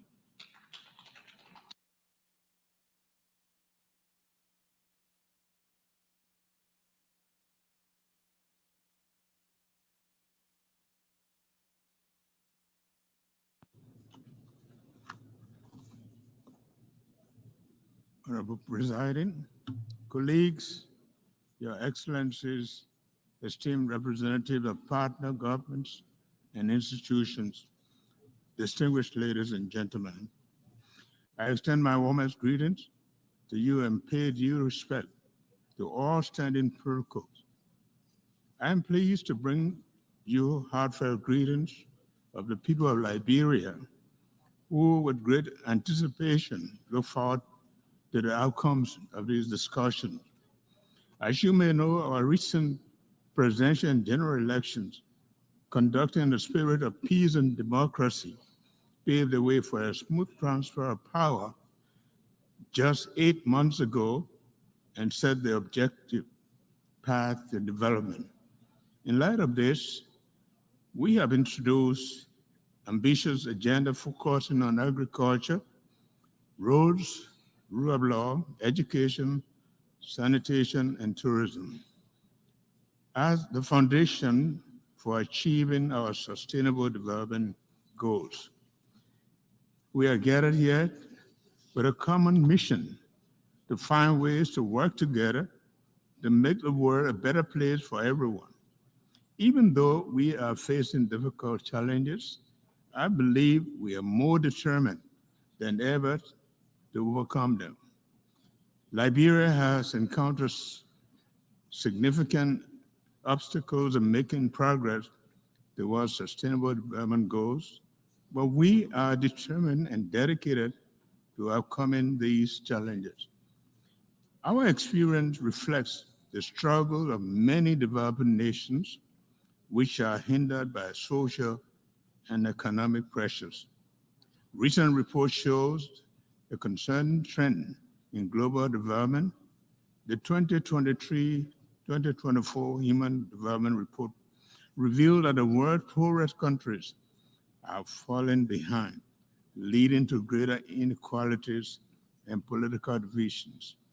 Additionally, the 2024 Financing for Sustainable Development Report indicate that least developed countries are now spending 12% of their revenues on interest payment, 4 times more than a decade ago. This highlights the urgent need to reform in the global financial system. The current situation requires for us to take decisive action. We need to address the common challenges together and overcome the obstacles that are holding back our progress. As the UN Secretary-General António Guterres has emphasized, we must see these reports, especially the Human Development Report, as a call to action during this important summit. In Liberia, we have made significant efforts to promote good governance, reduce waste and corruption, and ensure that all resources are used effectively for our country's development in line with the 2030 Agenda for Sustainable Development. However, to accelerate this implementation of the 2030 Agenda, it is crucial to transform the global governance. We need to advocate for a financial system that prioritizes liquidity and reduces the burden of developing nations. By promoting international cooperation and accountability, we can create a fairer financial environment that empowers all countries to pursue their development goals. I urge the international community to take drastic measures to alleviate economic pressures faced by vulnerable nations. Let's work together to remove the barriers that hinder our potential and enable us to advance our shared vision for sustainable development. The prevailing development challenges deliver to us a dear message that if countries are to turbocharge to achieve the SDGs, the financial system needs to be reformed to help us achieve sustainable development. Finally, I want to express my deep appreciation to the international community and the I thank the President of the Republic of Liberia. I invite His Excellency Allah Karis, President of the Republic of Estonia, to address the Assembly.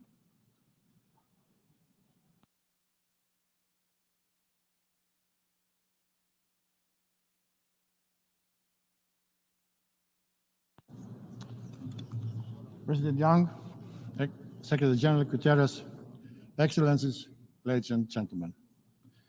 Estonia expresses its gratitude to the President of the General Assembly for this important meeting.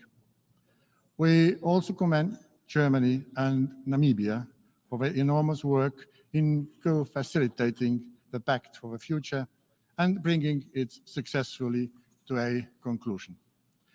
The Pact aims to bring much-needed efficiency and reliability to what we do in the United Nations and multilateral arena. It is now our guidebook for a better, more peaceful, and just future. Mr. President, by adopting the Pact, we also reaffirm our unwavering commitment to the rules, norms, and standards set by international law, including, in particular, speaking in this room, the UN Charter. However, by the end of the day, the Pact for the Future is simply a document with words, and I hope good intentions. How we are going to implement this document is what will determine our common future. Whatever we do, the human rights, fundamental freedoms, and the international law must always be at the heart of our global existence and cooperation. Because without upholding the UN Charter and the rule of law, many of us might be deprived of a future at all. Over the last years, we have witnessed the highest number of global crises and conflicts. We have witnessed brutal full-scale aggression against sovereign country by a permanent member of the Security Council in utter disregard of the UN Charter. But frustrates our societies with screams for change. Focusing on the Pact, we must first reform the Security Council.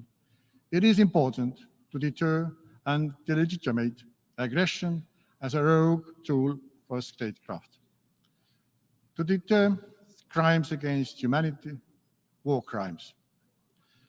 All the UN members need to demand more accountability on the Council to make sure no one can shield their own punishment for a crime with a veto right. In this context, it is our high time to strengthen General Assembly's role and responsibility in maintenance of international peace and security. Second, let us make every effort, from additional finance to capacity building, to bridge all divide between and within countries, particularly the digital divide. So what we can all as equals, and here I can emphasize especially our girls and women, step into the future. Thankfully, we have the global digital compact to guide us to that. One of the consequences of infection within the UN is a strong reign of multilateralism. Let us revive it. We have to find more opportunities for cooperation on fundamental issues between all states. Let us open doors to the civil society and youth for meaningful engagements in all our decisions and decision-making, as it is them who hold the key information from the ground. This is crucial for avoiding deeper crises and wars. Mr. President, Dag Hammarskjöld, former UN Secretary-General, once said, "The UN wasn't created to take mankind to heaven, but to save humanity from hell." Perhaps we cannot achieve perfection, but we must ensure that we save people from war, famine, torture, and injustice. Fruitful discussions and good intention only will not get us there. Without doing anything and staying paralyzed, nothing will happen, and I will see further erosion of trust in the UN and multilateralism. Nothing is for granted. For a world to be peaceful and just, non-stop hard work is needed, even if we don't see immediate results. Only by staying focused and moving forward with practical steps in implementing and agreed actions of a pact of a future will prove our people that UN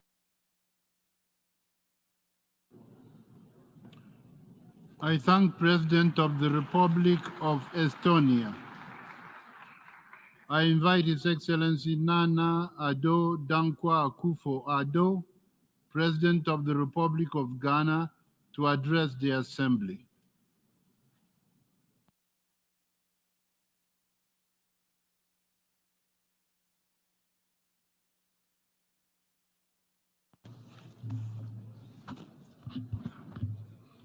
Mr. President,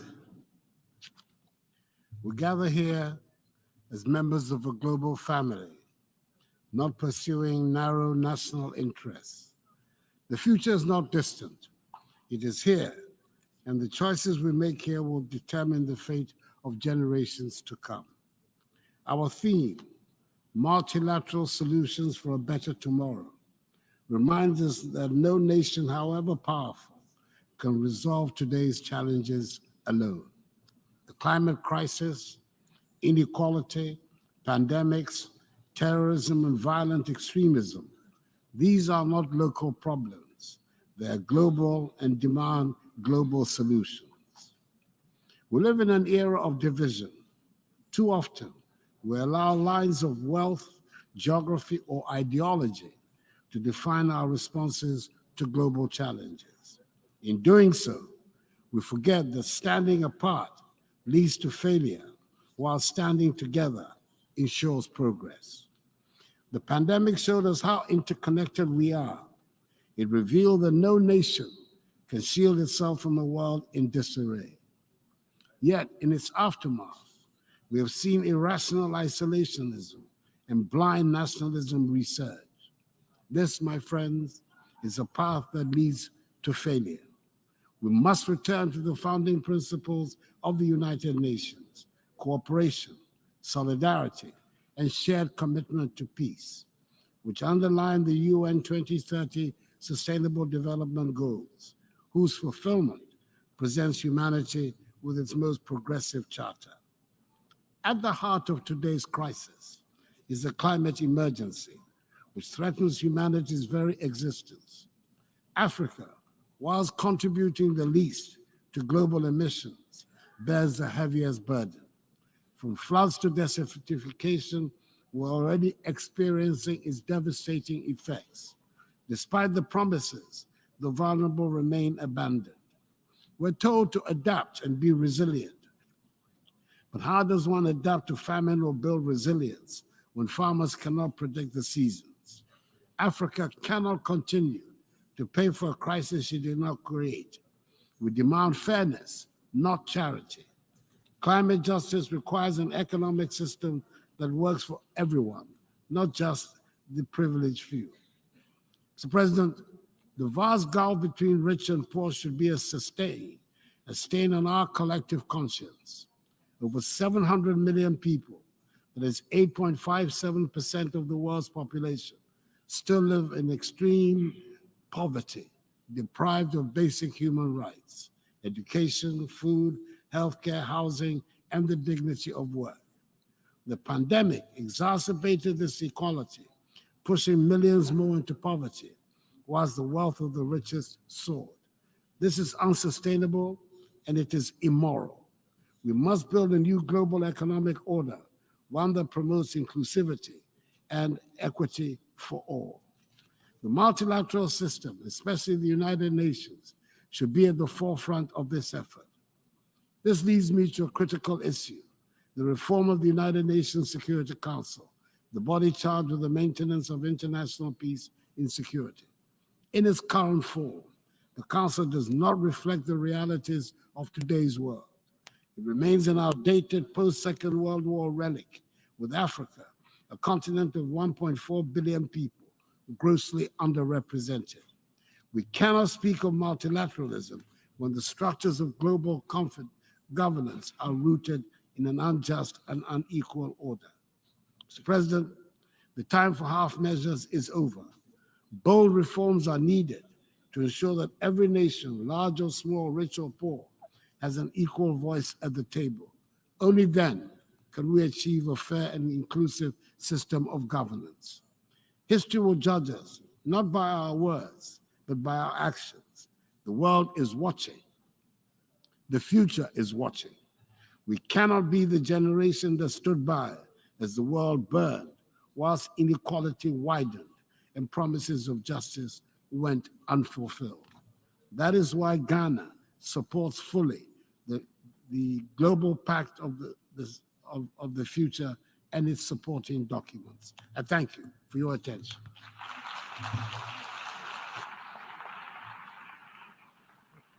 I thank His Excellency, the President of the Republic of Ghana. I invite His Excellency Denis Bishirovic, Chairman of the Presidency of Bosnia and Herzegovina, to address the Assembly.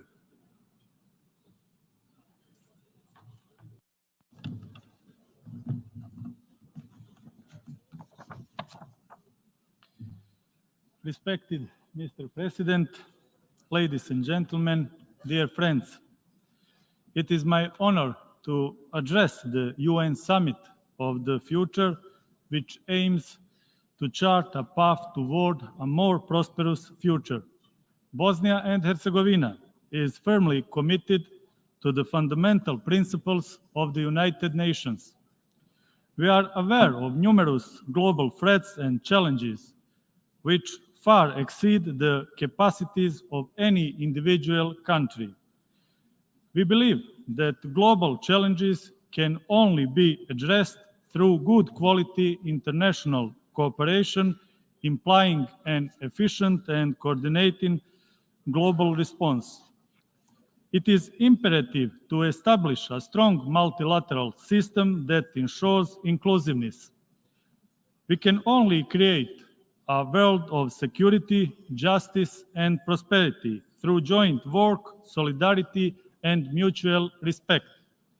It is time for concrete actions to ensure peace and stability for future generations.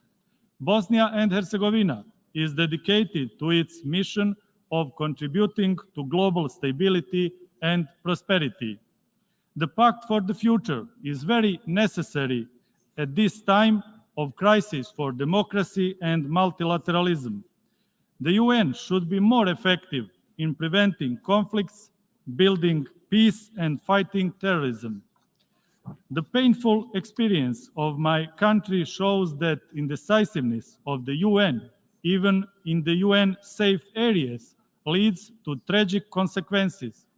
One example is the genocide committed against Bosniaks in Srebrenica in 1995. Let's learn lessons from the past for our shared future. The character of today's challenges clearly identifies the path of our response. That is why multilateralism is the best response. Bosnia and Herzegovina is committed to the global goals of combating climate change. We support the Paris Agreement as well as the 2030 Agenda for Sustainable Development and its roadmap. We are actively working to improve policies in this area. International peace and affirmation of human rights are preconditions for progress. Only by strengthening human rights we can build societies more resistant to conflicts, injustices, and inequalities. UN represents a key organization for international cooperation and a platform for preventive diplomacy. Diplomacy and dialogue are key for the peaceful resolution of disputes and overcoming divisions, but also as a means of improving cooperation. Bosnia and Herzegovina will work hard to strengthen such a role for the United Nations. The future belongs to the young generations. I personally advocate for the comprehensive engagement of young people, not through symbolic inclusion, but as a concrete involvement in the shaping of policies at the national and global level. We can draw inspiration for a more secure future from the UN Charter. The Pact for the Future has enormous potential to reshape our multilateral system, ensuring concrete benefits for all. I call all of us to start concrete and comprehensive implementation of today's adopted Pact for the Future. I believe that summit is opening a new chapter in a process of strengthening multilateralism that is needed to all of us together. Bosnia and Herzegovina is ready to cooperate with all the countries gathered at this summit to preserve our planet and a safer future for new generations. Thank you for your attention. I thank the chairman of the presidency of Bosnia and Herzegovina. I invite His Excellency Lam To, State President of the Socialist Republic of Vietnam, to address the Assembly.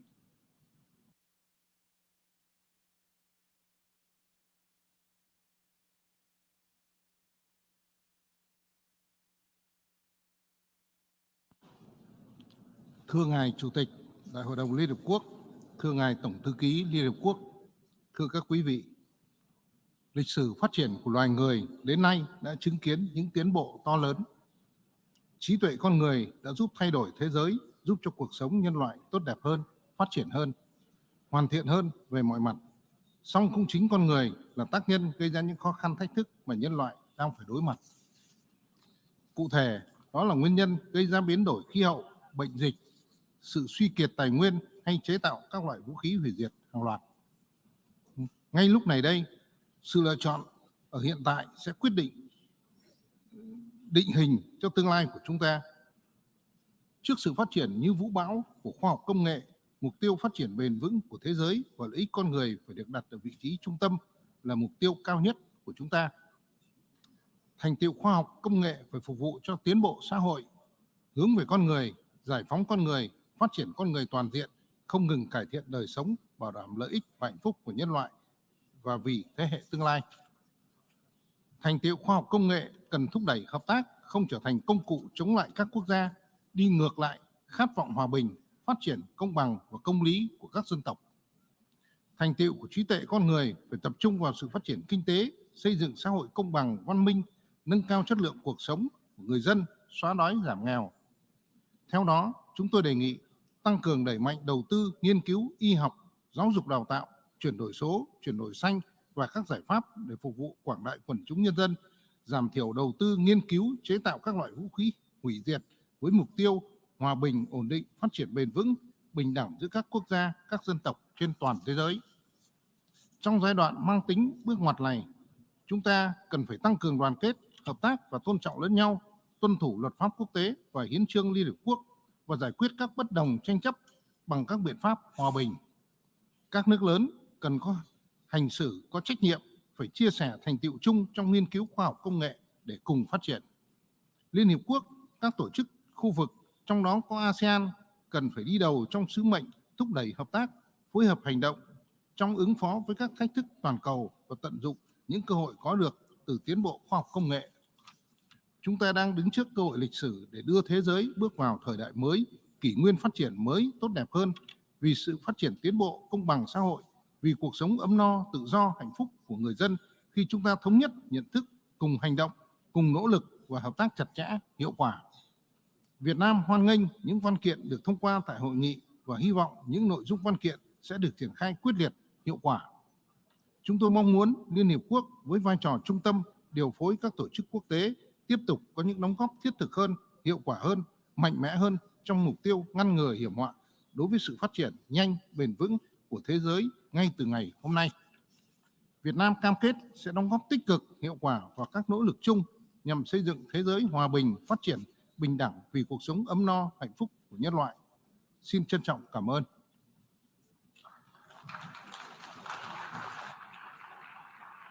I thank the State President of the Socialist Republic of Vietnam. I invite His Excellency Mohamed Muizu, President of the Republic of Maldives, to address the Assembly.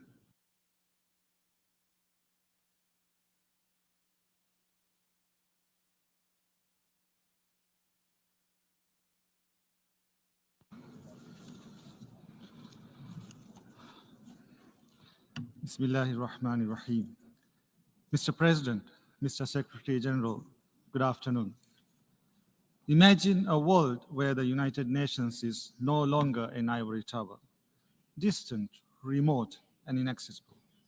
A world where the multilateral system is not resolution after resolution gathering dust, as is often believed, but a dynamic force shaping lives in real time. For decades at the United Nations, we've been crafting visions, yet they often remain unrealized. In May this year, we adopted the Antigua and Barbuda Agenda for Seeds. That agenda, along with the 3 outcome documents we will adopt at this summit, have defined our vision and how we can realize it if we choose to do so. It is time to deliver. It is time for the multilateral system to produce tangible results. It is time to turn the page to a chapter where multilateralism is more than a concept, but a lived reality. I offer 3 proposals on how. First, we must empower our young people. Young people shape the world of today, and they will lead the world of tomorrow. The declarations and the pacts we craft must inspire and engage young people. In the Maldives, we understand that an enabling environment is key to true empowerment. We are investing in cutting-edge digital infrastructure to ensure every young person has access to the latest technologies. Our vision is a Maldives where digital innovation is the engine driving economic opportunity and social equity. These initiatives will enable our youth to seize the opportunities before them, to unleash the power of their creativity, be the master of their present and future. Second, we must combat climate change. This is the biggest threat to the present and future generations. Climate anxiety is not a hypothetical concern. It affects nearly 62% of youth globally, and with good reason. In SIDS, extreme weather events have caused over $153 billion of loss in the last 50 years. Ignoring the 1.5 degree Celsius target is not an option. This summit should honor previous commitments on climate adaptation and mitigation, on loss and damage, and on the protection of our oceans and marine resources. The Maldives is committed to achieving a net zero climate resilient future. We are doing our part, and we urge all countries to do yours. Third, financing is the key that will turn aspirations to reality. The SDG financing and investment gap stands between 2.5 to 4 trillion US dollars annually. The system that was meant to balance scales has now been tilted. The Maldives knows this pain firsthand. We need adequate, predictable, and sustainable development and climate financing. It's time for a financial system that listens to everyone and works for everyone. Future generations will judge our legacy not by the processes we initiate, but by the concrete actions we take. They demand a system that delivers, a world where every challenge is met with courage. Courage to halt the genocidal war in Gaza, courage to grant the state of Palestine full membership of the United Nations, courage to hold perpetrators of human rights accountable, where the UN is closer to the people, listens to the people, a future that is defined by equity, innovation, and real impact. As we leave this summit, let us commit to fully implement the 3 outcome documents of this summit. For the Maldives and for every island and for every soul dreaming of a better tomorrow, let us be the architects of that brighter future. Will we rise to the occasion? For the Maldives, the answer is yes. Yes, we will. I thank you. I thank the President of the Republic of Maldives. I invite His Excellency Chandrika Prasad Santokhi, President of the Republic of Suriname, to address the Assembly.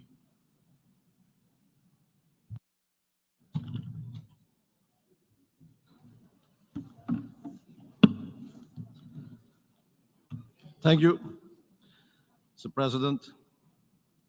Distinguished heads,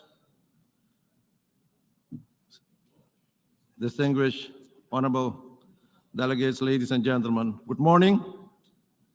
As we get it at this summit, we are called upon to transform our deeply interconnected world for the benefit of current and future generations. The theme of our summit underscores the critical need and truth, multilateral solutions for a better tomorrow.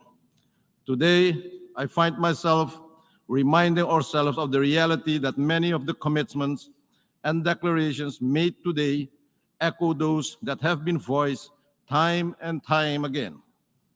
Therefore, our first decisive action must be to deliver on the promises and pledges made. We must act now with urgency to make this world a better place. Inaction is not an option. The Caribbean, to which my own country, Suriname, belongs, is a region that is confronted with existential climate threats and financial economic distortions, among which high debt. These nations struggle with enormous challenges in the pursuit of sustainable development as they lack the financial resources to invest in critical sectors such as health, education, and infrastructure. In 2022, low and middle income countries paid a record of $443.5 billion to cover their external debt, as reported in the World Bank's International Debt Report 2023. Mr. President, funds that could have been directed towards building schools, hospitals, and resilient infrastructure to mitigate the effects of climate change.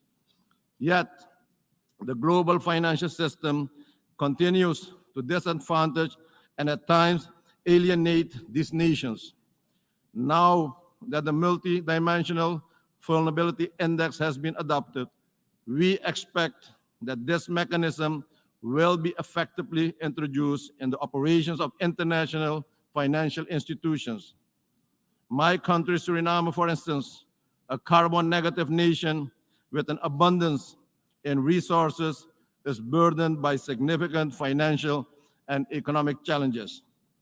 We are successfully implementing reforms and adopting innovative strategies to ensure fiscal stability, sound economic and monetary outlook, sustainable resource management, protect biodiversity, and promote renewable energy and food security. We also face challenges such as inequality and marginalization of certain groups, including indigenous and tribal communities, healthcare access, and quality education, particularly in rural and remote areas, and inadequate infrastructure. All of these are bottlenecks in achieving sustainable development. The 2030 Agenda for Sustainable Development remains our blueprint for a better future. Yes, we are acutely aware that progress has been uneven and in some areas alarmingly slow. It is incumbent upon us to accelerate our efforts to meet the SDGs. Small and vulnerable nations must be assisted in their sustainable development efforts, recognizing that the principal obstacles to growth and progress are not of their doing. Let us include the youth in designing the future as part of a whole and society approach-based and multi-stakeholder partnership. Let us foster national and global consensus. Let us be a united force. We must transition from fragmented to divisive approaches, comprehensive, inclusive, and transparent global role-based governance structures. In an increasingly multipolar world burdened as we speak by globally impacted regional conflicts of war and humanitarian disaster, it is a responsibility of all of us to call for a strengthened multilateral system. Mr. President, ladies and gentlemen, Suriname welcomes the adoption of the Pact of the Future.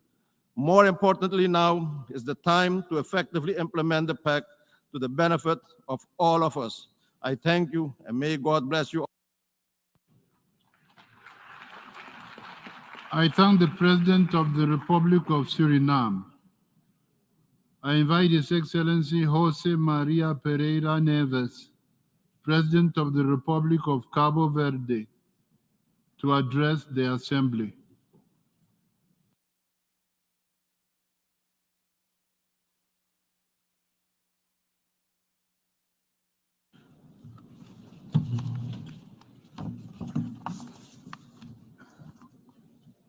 Senhor Presidente da Assembleia Geral, Excelências, é com elevada honra que tomo a palavra nesta augusta Assembleia, endereçando a todas e a todos as mais cordiais saudações da nação cabo-verdiana que aqui tenho o privilégio de representar.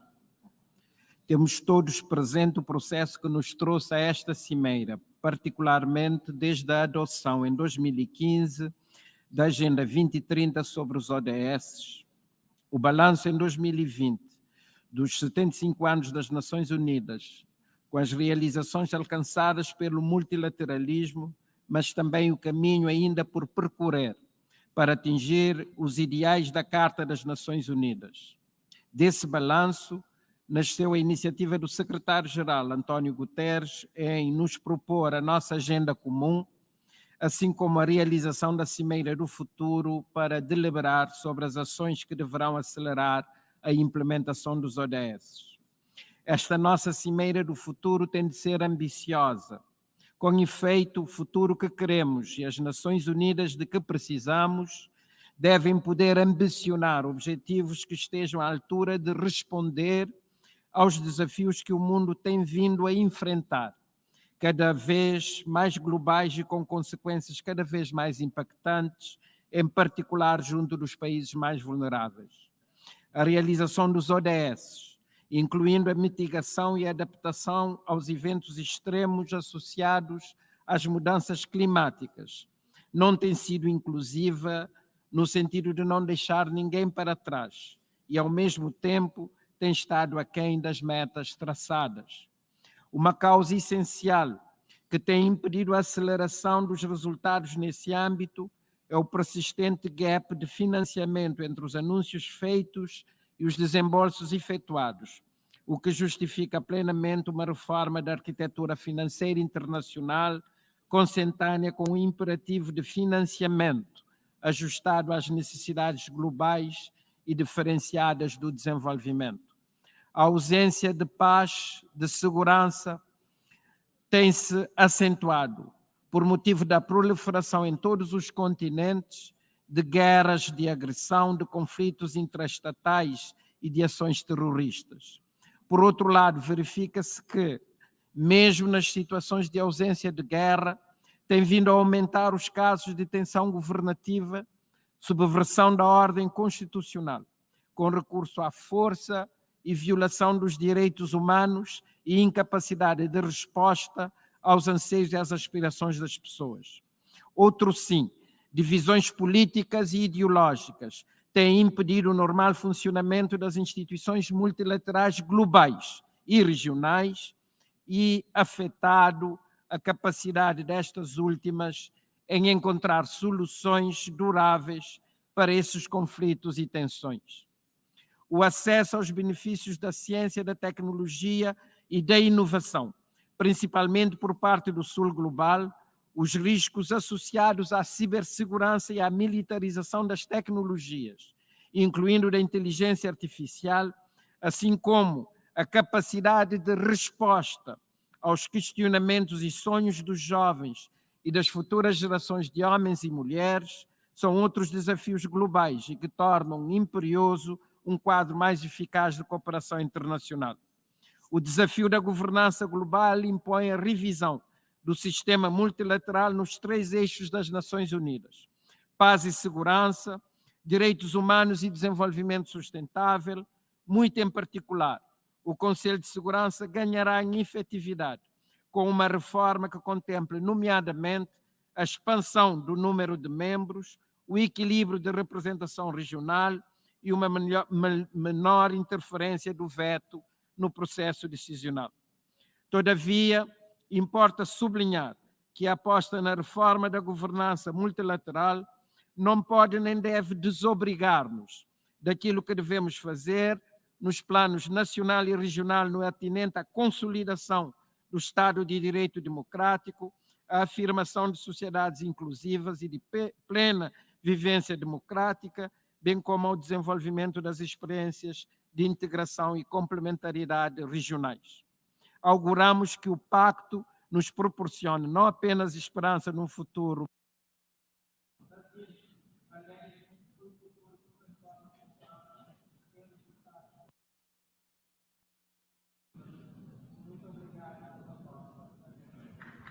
I thank the President of the Republic of Cabo Verde.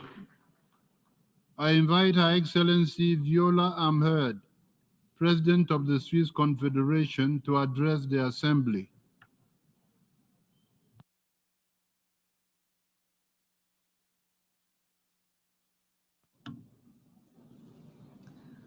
Monsieur le Président, Excellences, Mesdames, Messieurs, entrée en vigueur il y a près de 80 ans, la Charte des Nations Unies instaure l'interdiction du recours à la force, établit le respect des droits de l'homme et pose les fondements de la coopération internationale. Ce texte est porteur d'un engagement aux dimensions plus profondes. La coopération des États pour l'avènement d'un monde plus stable, plus juste et plus pacifique. La communauté internationale s'est alors penchée sur les questions les plus brûlantes de son temps. La charte était et reste à ce jour visionnaire.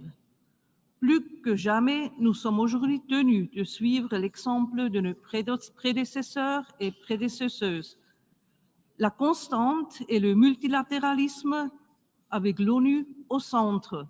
La concrétisation des réformes nécessaires exige non seulement une volonté politique forte, mais aussi le rétablissement de la confiance. Il me semble que c'est urgent, car malheureusement, tous nos efforts ont failli être réduits à néant par la mise en danger de l'adoption du pacte pour l'avenir aujourd'hui. Presque tous les États membres s'étaient pourtant prononcés en faveur d'un texte négocié fort pour lequel tout le monde avait dû faire des compromis parfois douloureux. Et peut-être, grâce à ces difficultés, le pacte se révèle un signe important et clair d'engagement en faveur du système multilatéral. Il est de notre devoir, en tant que membres de la communauté internationale, de coopérer au-delà des différences internationales et de ne pas laisser les seuls intérêts nationaux déterminer notre avenir commun. Les défis ne doivent pas nous décourager, bien au contraire. Cela nous rappelle à nous toutes et tous la nécessité de redoubler d'efforts et que, ensemble, nous pouvons toujours y parvenir. Le moment est donc venu d'agir avec d'autant plus de détermination. Le multilatéralisme a besoin de cela et nous avons besoin du multilatéralisme. Nous ne devons pas nous laisser distraire ni baisser les bras, mais devons continuer d'avancer ensemble. Mesdames et Messieurs, la Suisse est prête à assumer ses responsabilités. Nous restons fermement attachés aux valeurs du multilatéralisme et sommes déterminés à poursuivre sur la voie d'un monde plus durable, plus juste et plus pacifique. Travaillons ensemble à un multilatéralisme fort et ciblé, à des agences et organisations multilatérales qui s'engagent spécifiquement sur des priorités et collaborant efficacement, et à un système qui répond de manière efficiente et efficace aux enjeux d'aujourd'hui. La Suisse invite tous les États à participer à ces efforts. Je vous remercie. I thank the President of the Swiss Confederation. I invite His Excellency Kurel Suk Ukna, President of Mongolia, to address the Assembly.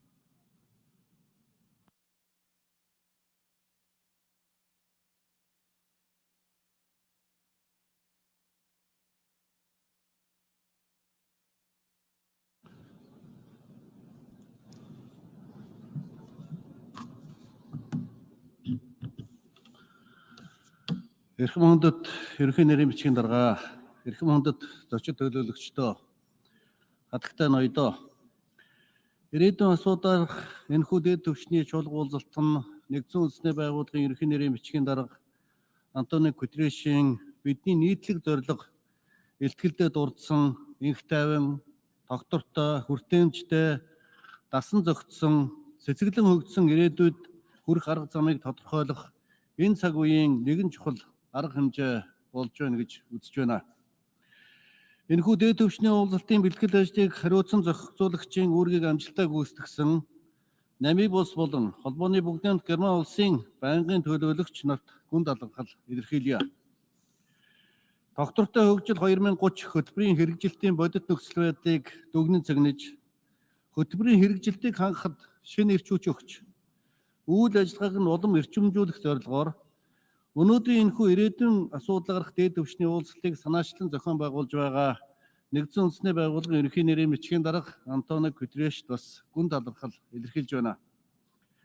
Ирээдүйн төлөө гэрээ, ирээдүйн хойч үеийн асуудлаарх тунхаглал, дэлхийн нийтийн цахим хөгжлийн гэрээ баримт хүчийг олон удаагийн хэлэлцээ, зөвшөлтсийн үндсэн дээр хэлэлцсэн баталсан ээдрээ төвөгтэй энэ цаг үед та бидний хамтын зорилго улс төрийн хүсэл эрмэлзлийг баттгсан чухал алхам болж байна.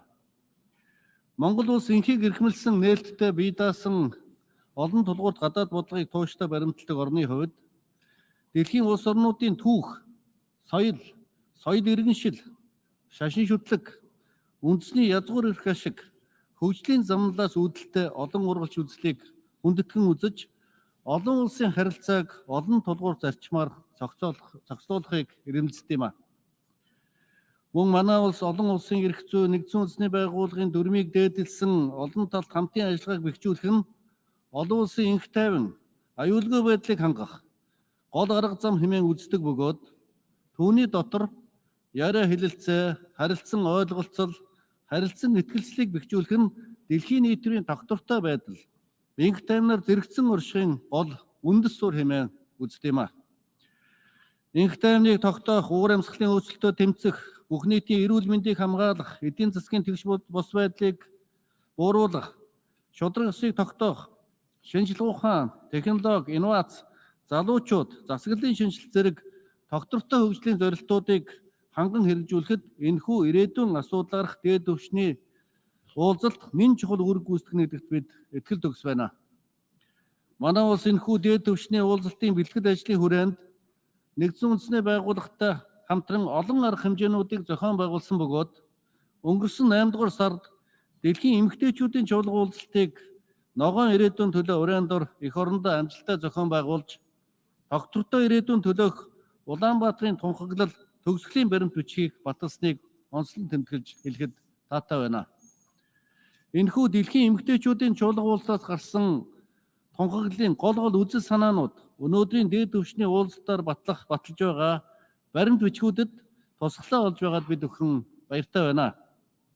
Монгол улс цаашид ч гэсэн дэлхийн нийтийн үйл хэрэгдэх нэгдсэн үндэсний байгууллагын голлох үүрэг, зохицуулалтыг болон нэгдсэн үндэсний байгууллага төвтэй олон талт хамтын ажиллагааг улам бүр бэхжүүлэхийн төлөө бүх талаар тууштай дэмжин хамтран ажиллах болохоо бас илэрхийлж байна. Дээд түвшний уулзалтын үйл ажиллагаанд амжилт хүсье. Баярлалаа.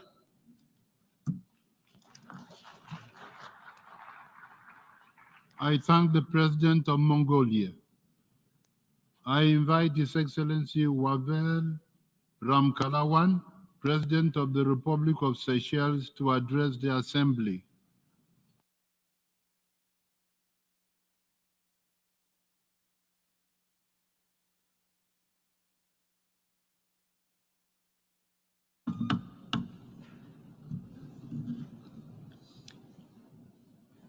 Mr. President of the General Assembly, distinguished guests, ladies and gentlemen.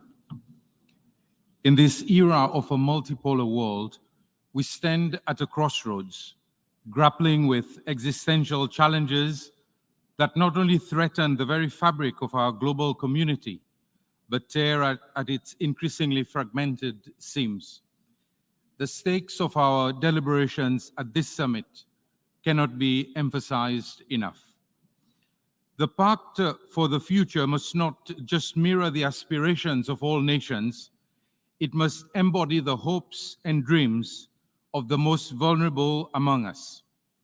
We cannot afford to make commitments to strengthen global cooperation on climate action, sustainable development, and equitable access to resources, only to see them diluted in implementation. The harsh truth is that despite our ambitions, there is a real risk that these commitments will fall short, continuing to marginalize those who are already most at risk, shutting them out of the very decision-making processes that shape their futures.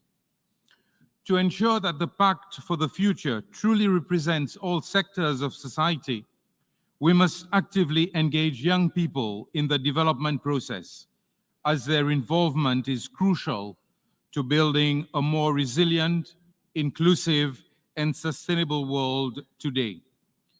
The youth are not merely the leaders of tomorrow, they are the essential stakeholders of today. Their active and early involvement is critical to ensuring the sustainability of our initiatives. Addressing the digital divide is just as crucial. This inequality threatens to widen the gap between the haves and the have-nots, making targeted action essential. Strong partnerships are vital to ensuring equitable access to the technologies and infrastructure that underpin modern development. These efforts must be supported by resilient multilateral institutions, international cooperation, global solidarity, and shared responsibility, as no nation can tackle these immense challenges alone. To truly embody the principles of cooperation and shared responsibility, we must recognize and preserve the strategic significance of regions like the Indian Ocean, where fostering peace and collaboration is vital for both regional stability and the broader success of our global community.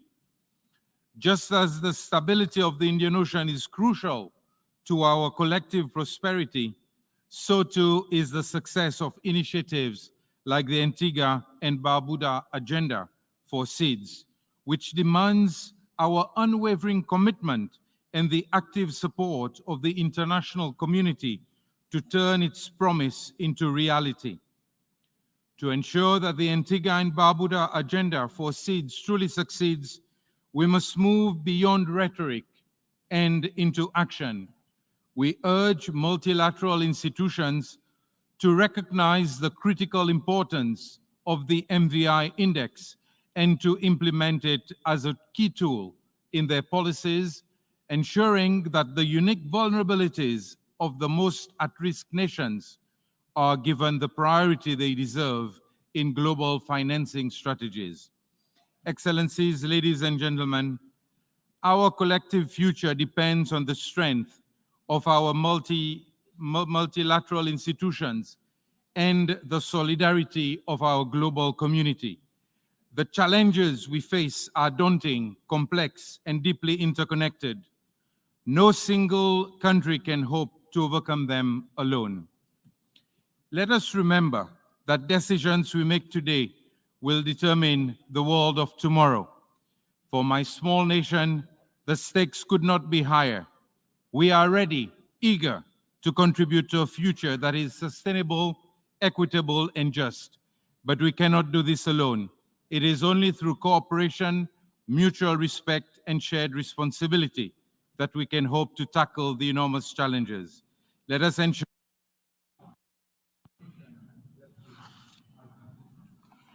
I thank the President of the Republic of Seychelles. I invite His Majesty the Sultan of Brunei to address the Assembly.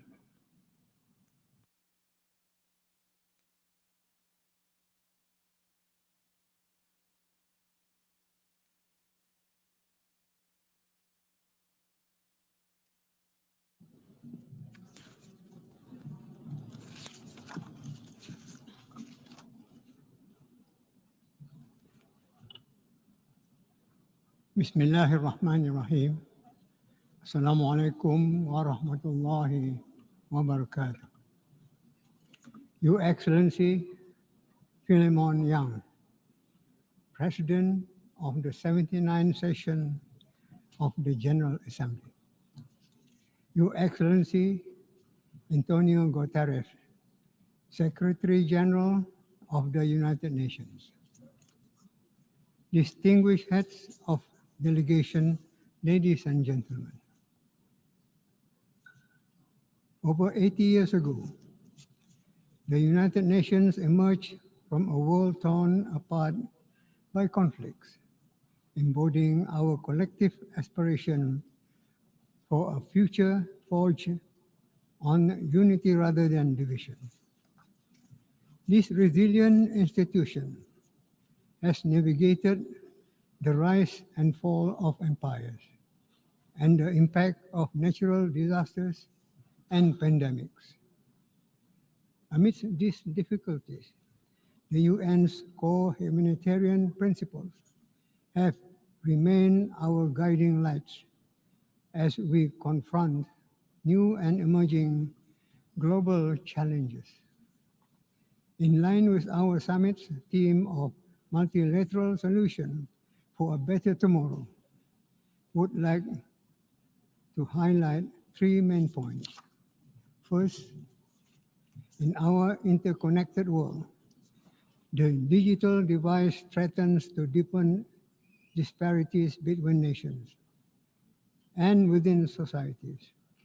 We also acknowledge that only through global peace can humankind strive to achieve remarkable advancement in technology, medicine, and infrastructure.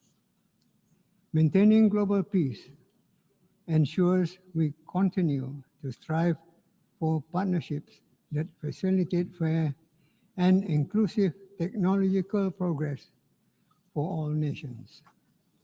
Second, for Brunei Darussalam, the Millennium Development Goals and Sustainable Development Goals are not mere benchmarks, but also beacons of hope for a better tomorrow. Therefore, the Summit of the Future reinforces the commitment that no one is left behind, firmly anchored in the values that define our shared humanity.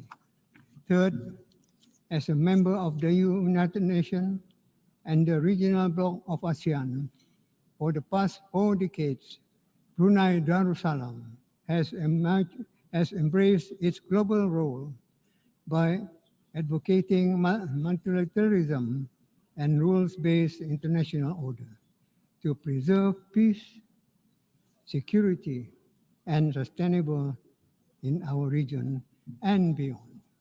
However, the current international peace landscape is at a critical juncture with persistent conflicts and diplomatic impasses testing the resilience of our global cooperation. As we convene at this summit, let us reaffirm our commitment to upholding the UN Charter and international law without prejudice or discrimination, to unite our nations strongly. Together, we can transform our collective vision into a vibrant reality for ourselves and for generations to come. This is our pact for the future. Wabillahi taufiq wal hidayah. Wassalamu alaikum warahmatullahi wabarakatuh. I thank His Majesty the Sultan of Brunei. I invite His Excellency Michael D. Higgins, President of Ireland, to address the Assembly.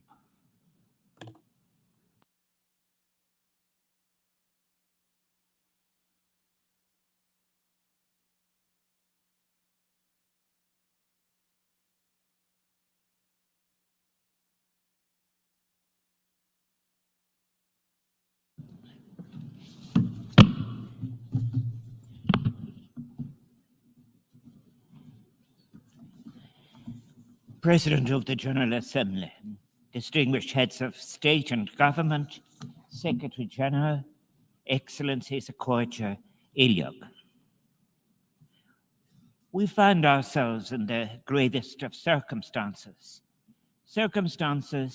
to which it is not sufficient nor morally acceptable that we offer any passivity in the face of what are existential challenges. The task we have been given by Secretary-General Guterres is to bring into being a United Nations and related institutions that will lead us through what are undeniable, urgent, interacting crises, political, social, economic, and most importantly, ecological. That urgency requires that what we say must have such authenticity by matching words to actions as will begin to recover and facilitate trust. To achieve this, we can draw on what were our better promising moments of achieving trust, such as in 2015, when we agreed to cooperate in recognizing and responding to the consequences of climate change and the promise of sustainable living.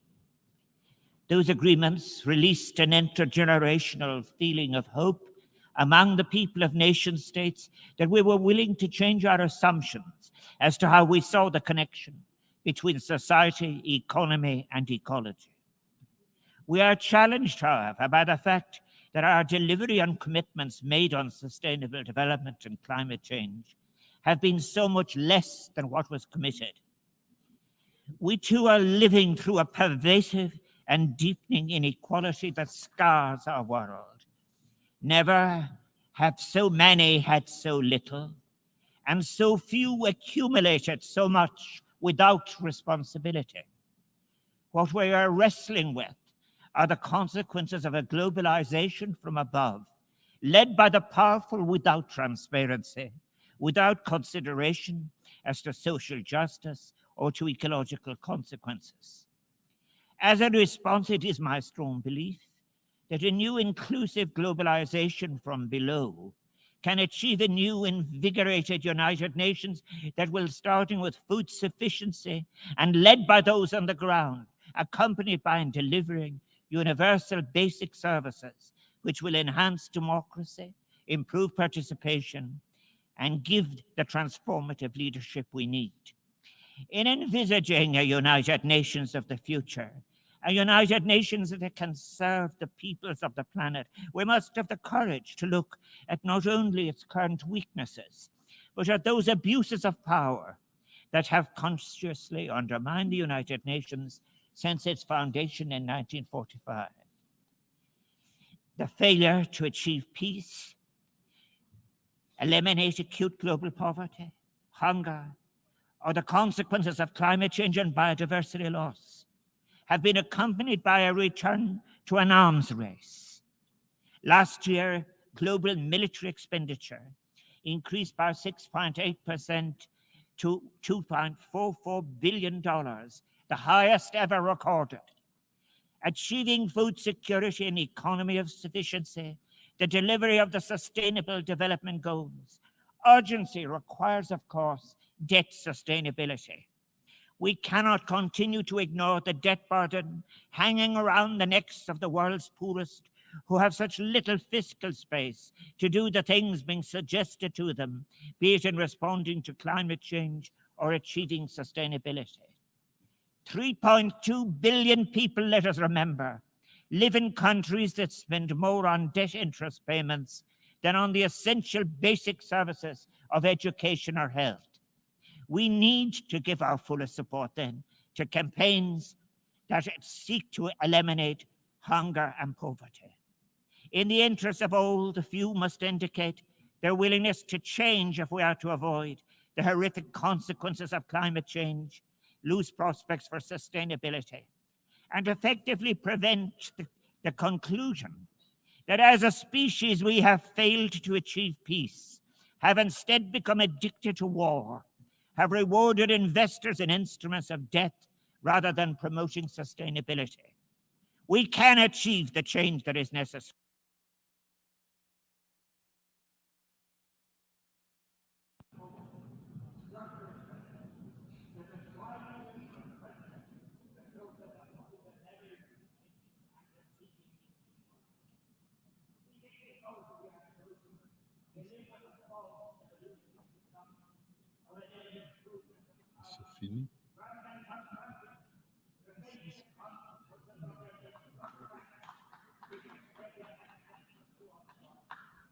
I thank the President of Ireland.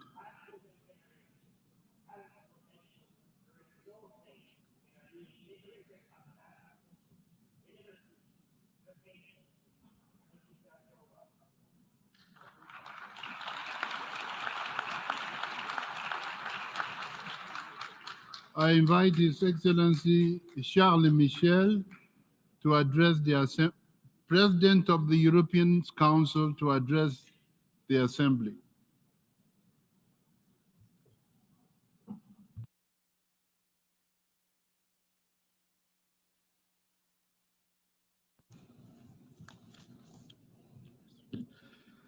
Dear President of the General Assembly, Excellencies, ladies and gentlemen, the health and strength of a community depend on every citizen's willingness to shoulder his part of the burdens and responsibilities of the community.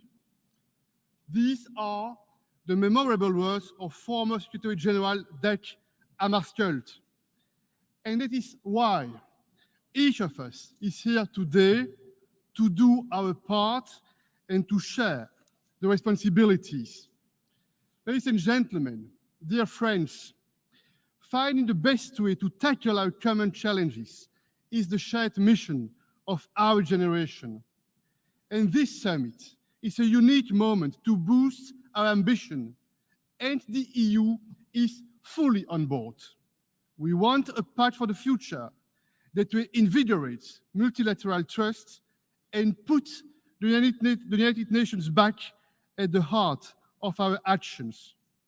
This pact is a powerful catalyst to speed up our sustainable development goals, make progress on human rights, gender equality, and protecting our planet. Dear colleagues, we must urgently reform our international financial architecture. We have already fulfilled our commitment to rechannel $100 billion of special grant rights to developing countries, and the EU has taken a leading role. But we all know this is not enough. We must do more. We should strive to rechannel more SDRs, up to 40% of the SDR allocation. And we must fulfill our past commitments. The EU, together with our member states, we are frontrunners in global development financing. In 2023, ODA from the EU reached 0.57% of our GNI, more than $100 billion. And we encourage other partners, including in the G7, to follow our example. If all G7 partners matched our ambition, it would generate $100 billion more every year. Ladies and gentlemen, we also need to make our international financial architecture more effective and more inclusive. Developing countries need more money, private and public money now. We must also tackle the problem of debt, because we cannot accept that low and middle-income countries must choose between fighting poverty and fighting climate change. They must do both, and we must support them to do both. Just one example. Last year, some middle-income countries had to pay 6 times more on average than a country like Germany for interest payments on public debt when measured as a share of public debt. The G20 Common Framework is a good tool, but we must work with partners to make it more efficient, more transparent, and more timely. I would like to thank you, dear António Guterres, for your leadership. I would like to thank all the negotiators and co-facilitators for their work in making this pact for the future a reality. 193 countries have signed on to the pact.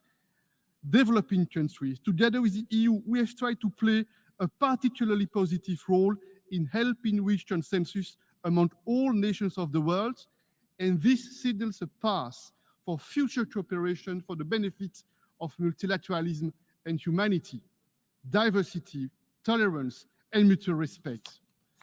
Ladies and gentlemen, dear friends, this pact for the future sends a powerful signal of confidence that despite our differences, despite the challenges we face, we can work together, and we want to work together. You can count on the EU to be a strong and reliable partner in making this pact a success. I thank you. I thank the President of the European Council. I invite His Highness the Crown Prince Sheikh Sabah Khaled Al-Sabah, Amir of the State of Kuwait, to address the Assembly.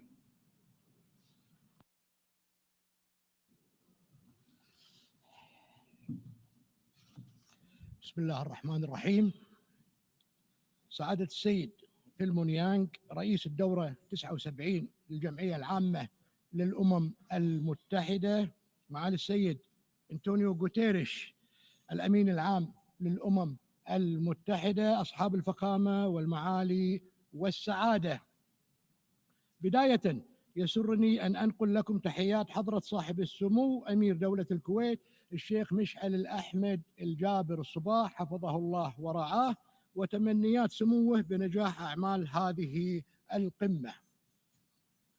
كما يطيب لي أن أتقدم بالتهنئة لسعادة رئيس الدورة 79 للجمعية العامة ولمعالي الأمين العام بمناسبة انعقاد هذه الجلسة رفيعة المستوى الخاصة بالاحتفاء بمخرجات قمة المستقبل الصادرة قبل ساعات قليلة، والتي من شأنها تعزيز التعاون ومعالجة التحديات والثغرات المنتشرة في منظومة الحوكمة، وإعادة تأكيد الالتزامات الحالية والعمل على إنشاء نظام متعدد الأطراف يواكب التطورات. ونثمن في هذا السياق دعوة معالي الأمين العام في عام 2021 لعقد هذه القمة التي تضع أسساً أكثر فاعلية للتعاون العالمي.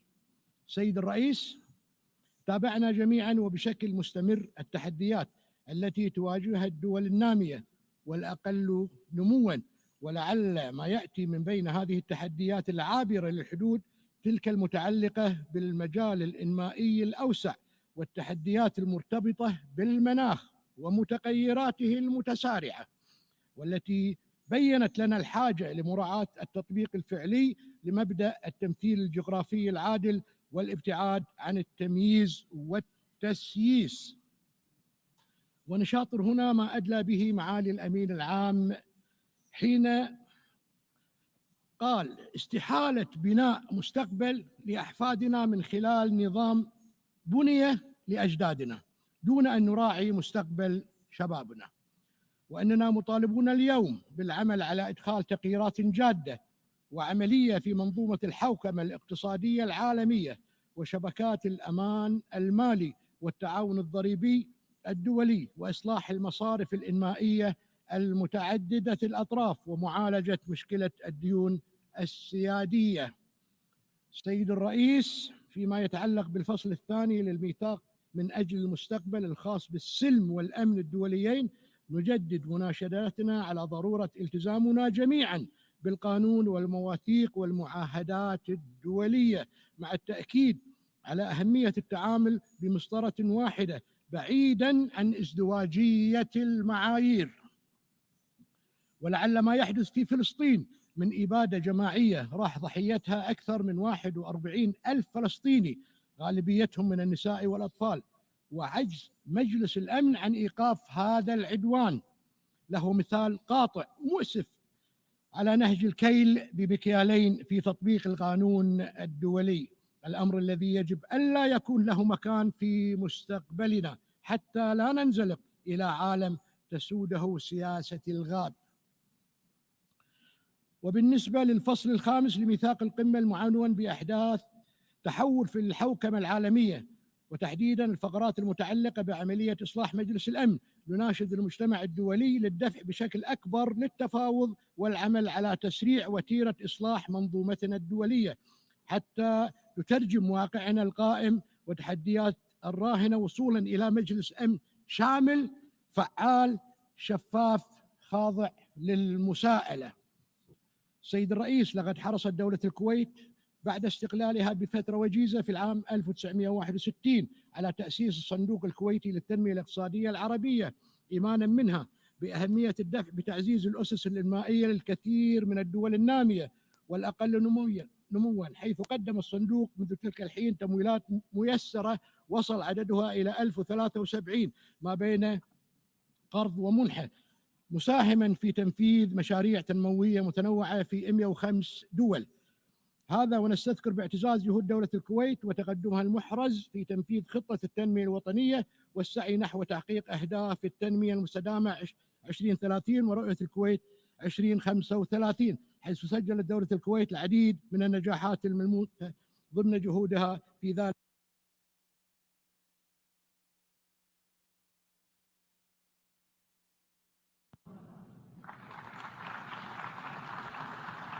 I thank the Crown Prince of the State of Kuwait. I invite His Excellency Cesar Bernardo Arevalo de Leon, President of the Republic of Guatemala, to address the Assembly.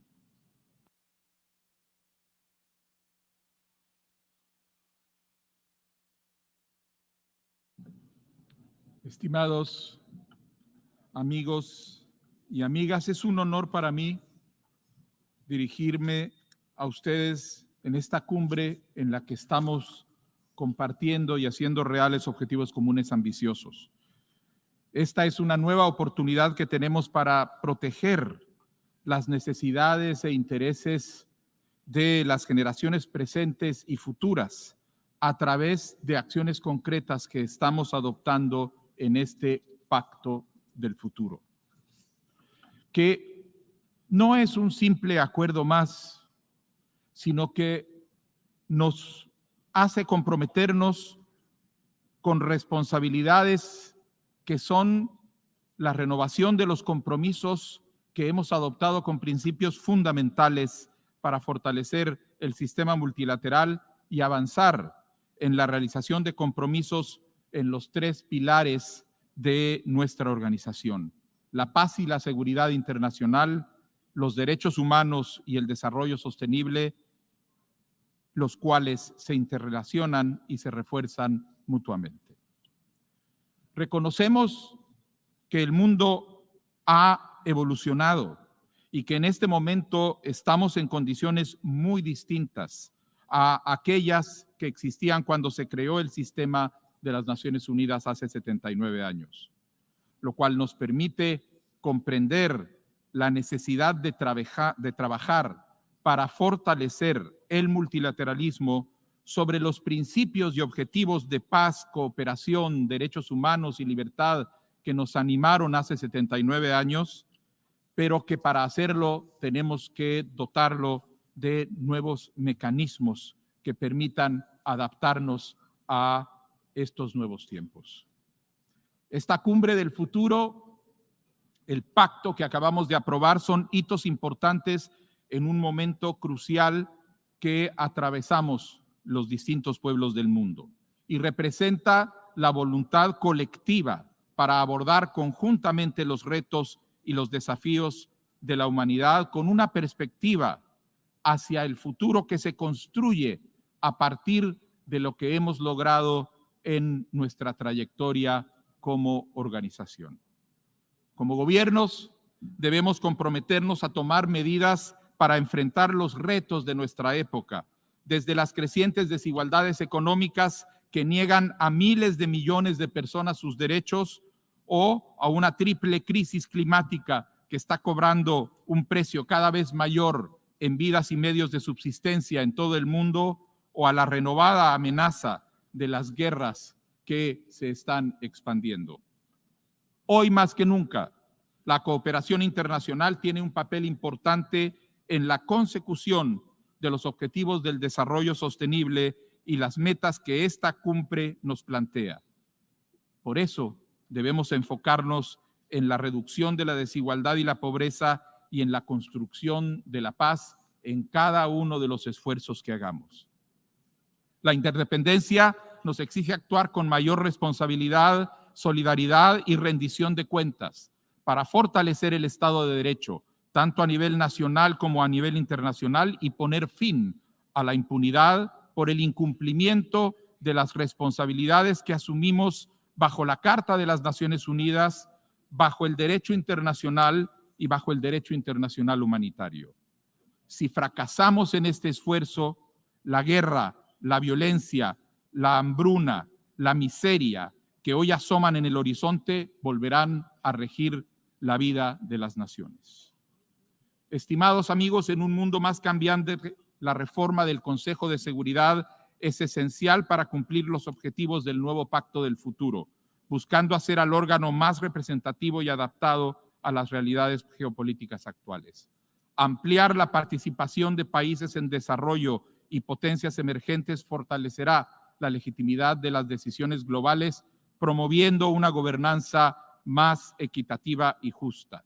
Aplaudimos el enfoque en el pacto sobre los medios de implementación y el fortalecimiento de la cooperación. Tenemos la hoja de ruta clara, sabemos qué debemos hacer. Ahora necesitamos movilizar los medios de implementación de manera sostenida para convertir nuestras palabras en acciones.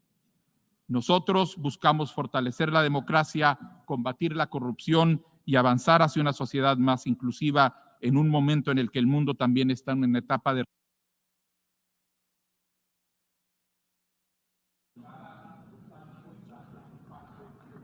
I thank the President of the Republic of Guatemala. I invite His Excellency Edi Rama, Prime Minister of the Republic of Albania, to address the Assembly.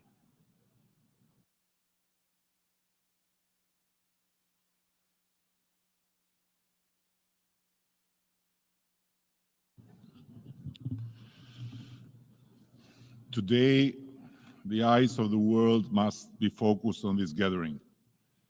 But can we honestly say that the people of the world still believe in the promise of a better future as they look upon us here? I have serious doubts, and that is something we must all confront under this roof, the very roof of the United Nations. We must have the courage to admit that lately our actions have too often fallen far short of the expectations of the people we claim to serve. Time and again, the UN has failed to meet the hopes of we, the peoples, and fear for the future continues to grow everywhere, in the East, the West, the North, and the South, as crisis after crisis cascades upon us. These crises have shattered common ground, divided us further, and yet, even amid disruption, we have consistently squandered the opportunities each crisis has presented for meaningful change. So how do we begin to rebuild the trust that has eroded? How do we prove that multilateralism is not just a hollow word, but a force that can truly tackle both the immediate and emerging challenges of the time? How do we demonstrate that our collective power is not just far greater than the fragmented, disjointed efforts and sometimes destructive actions of individual nations, but is our one and only remedy to save humanity from collapsing under our watch? How do we inspire instead of demoralize the ordinary people whose lives are torn apart daily by the reckless actions of both large and small powers across the globe, including in Europe, where a new war is questioning not just everything we once thought unquestionable, but even the very existence of our humanity in the face of openly insane threats of nuclear weapon use? Frankly, I do not have all the answers, if any. But one thing is clear: while the world has changed dramatically since the United Nations was founded nearly 8 decades ago and seems to have lost any common sense, this institution remains irreplaceable. This is where we must begin, where we must strive with great effort to regain the sense of togetherness that has been lost. We stand at the brink of immense danger, and no one is safe, regardless of geographic position, size, wealth, or might, regardless of political or social systems.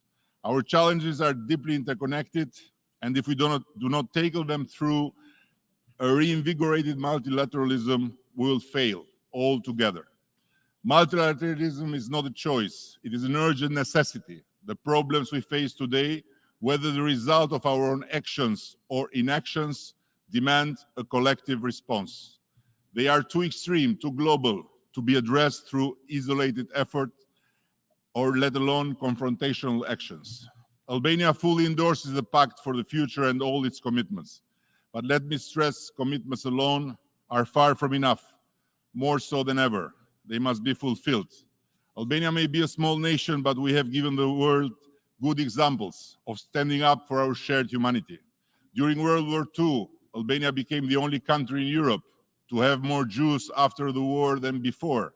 The Jewish community in Albania grew 20-fold during the Holocaust, thanks to both Muslim and Christian families protecting them from the Nazis. More recently, after the devastating fall of Kabul to the Taliban 3 years ago, we sheltered several thousand Afghans who otherwise would have ended up in the 9th circle of hell, dead, jailed, or blinded forever. Albania also gave the world its newest saint, Mother Teresa, whose life embodied a love for humanity. She reminded us that not all of us can do great things, but we can do small things with great love. This is the principle Albania stands for. This is what we strive to live by. And this is our source of inspiration in supporting the transformation of our Muslim Bektashi Order World Center in a sovereign state within our capital, Tirana, as a new center of moderation, tolerance, and peaceful coexistence. Thank you all.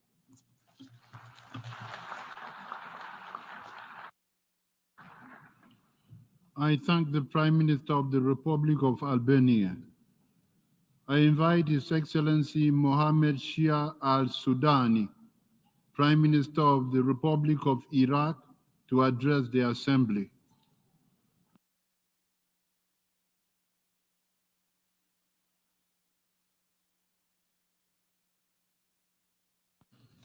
بسم الله الرحمن الرحيم. السيد الرئيس، السيدات السادة، السلام عليكم ورحمة الله وبركاته. أعرب عن خالص شكري وتقديري للأمم المتحدة ومنظمي هذه القمة على جهودهم في جمع قادة العالم لمناقشة مستقبلنا المشترك. يسعى العراق بخطوات جادة نحو تحقيق التنمية المستدامة والاستجابة الفعالة لأهداف خطة التنمية الوطنية 2024-2028 من خلال تبني إصلاحات استراتيجية شاملة.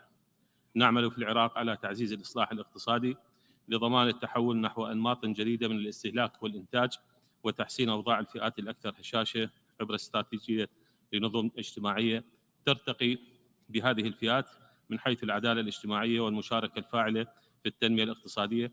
كما نسعى لتعزيز بناء القدرات للموارد البشرية من خلال تطوير التعليم والصحة وتعزيز الابتكار والاهتمام بالشباب والمرأة.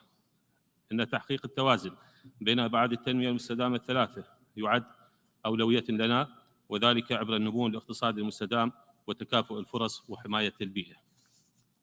يدرك العراق حجم التحديات التي تفرضها التغيرات المناخية، لذا نحن ملتزمون بإرساء مفاهيم العدالة المناخية خاصة في مكافحة الجفاف والتصحر وضمان استدامة الموارد المائية والأمن الغذائي. ونحن نؤمن أن مواجهة هذه التحديات تتطلب تعاونا دوليا فعالا في إطار اتفاقية الأمم المتحدة الإطارية واتفاقية باريس. نعمل على دعم الاستثمارات التي تهدف إلى تنويع الاقتصاد بعيدا عن النفط، مع تركيزنا على دور القطاع الخاص في توفير فرص العمل. كما نؤكد على ضرورة منح العراق الأولوية في التمويل المناخي كونه يعد من أكثر الدول تضررا. ندرك أن التنمية المستدامة تتطلب استثمارات طموحة، لذا نحرص على توفير الحوافز للقطاع الخاص والاستثمار في مشاريع الطاقة المتجددة، مما يقلل الاعتماد على الوقود الأحفوري ويساهم في مستقبل أكثر استدامة. الحضور الكريم، يسعى العراق إلى تعزيز علاقاته الدولية على أساس الاحترام المتبادل والمصالح المشتركة، مع الالتزام بمبدأ عدم السماح باستخدام أراضيه للاعتداء على الدول الأخرى، إذ أن احترام القانون الدولي وتبني مبادئ ميثاق الأمم المتحدة يشكل جوهر سياستنا. ندعم جميع الجهود للنهوض بحقوق الإنسان وإشراك منظمات المجتمع المدني في تحقيق أهداف التنمية. كما نركز على بناء مؤسسات فعالة وشفافة وتحديث البيانات عبر التعاون مع المنظمات الدولية. أن تحقيق السلم يتطلب جهدا دوليا مشتركا، ونرى أن الدبلوماسية والحوار هما المفتاح لتحقيق الاستقرار، وندعو إلى تعزيز التعاون الدولي في مجالات الأمن البري والبحري والسبراني والفضاء الخارجي بما يضمن الأمن الشامل. السيدات السادة، نؤمن بأن العلوم والتكنولوجيا أساس التنمية المستدامة، لذا نعمل على الاتفاق على الانتقال إلى الاقتصاد الرقمي وتوفير قاعدة بيانات متكاملة لدعم اتخاذ القرارات. كما نسعى لتعزيز التعاون الدولي في مجال نقل التكنولوجيا وبناء القدرات مع دعم المخترعين العراقيين في كل محفل. ونؤكد على ضرورة تعزيز التعاون الدولي لضمان وصول جميع الدول إلى الأدوات والقدرات اللازمة للاستفادة من الذكاء الاصطناعي بشكل مسؤول وأخلاقي. الشباب هم القوة المحركة للمستقبل، ونسعى إلى توفير البيئة الداعمة لهم من خلال عقد ورش عمل لتعزيز دورهم في التنمية، وندعم الأنشطة التي تبرز مساهمتهم في البناء الاجتماعي، ونحرص على توفير فرص تعليمية متقدمة وبرامج تدريبية، ونتعاون مع الأمم المتحدة لتطوير مؤشرات قياس تنمية الشباب، ونركز على الاستثمار في التكنولوجيا لسد الفجوة الرقمية بينهم. الحضور الكريم، ندعو إلى إصلاح المؤسسات الدولية لتعزيز تمثيلها وقدرتها على التصدي للتحديات العالمية، ونلتزم بحوكمة القطاع العام ومكافحة الفساد. وفي الختام أود أن أشير إلى التزامنا بدعم نظام تعددية الأطراف في معالجة التحديات العالمية مع التركيز على التعاون في المجالات الأمنية والاقتصادية. كما نشير إلى أهمية تعزيز التعاون الدولي لتحقيق أهداف التنمية، ونثمن الجهود المبذولة في صياغة وثيقة القمة. العراق ملتزم بالعمل مع المجتمع الدولي لإيجاد حلول مشتركة، ونحن على ثقة بأن تعاوننا سيسهم في بناء مستقبل أفضل وأكثر استدامة للجميع. ومن المتفق عليه أن التطور والتنمية المستدامة وفي جميع المجالات لا يتحقق ونحن تحت تهديد الحرب في المنطقة والتي تهدد السلم العالمي، لذا من الواجب العمل على إيقاف العدوان والحرب وتثبيت الأمن والاستقرار. والسلام عليكم ورحمة الله وبركاته. I thank the Prime Minister of the Republic of Iraq.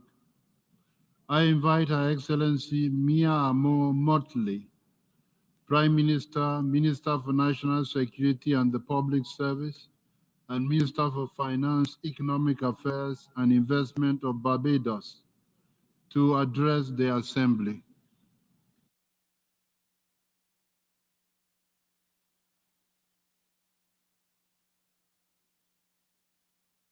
Mr. President, dear friends, we are one, and we come today as one human family, sharing one planet, intent on building together a common future based on shared hope, mutual interests, consciously working together to find common solutions.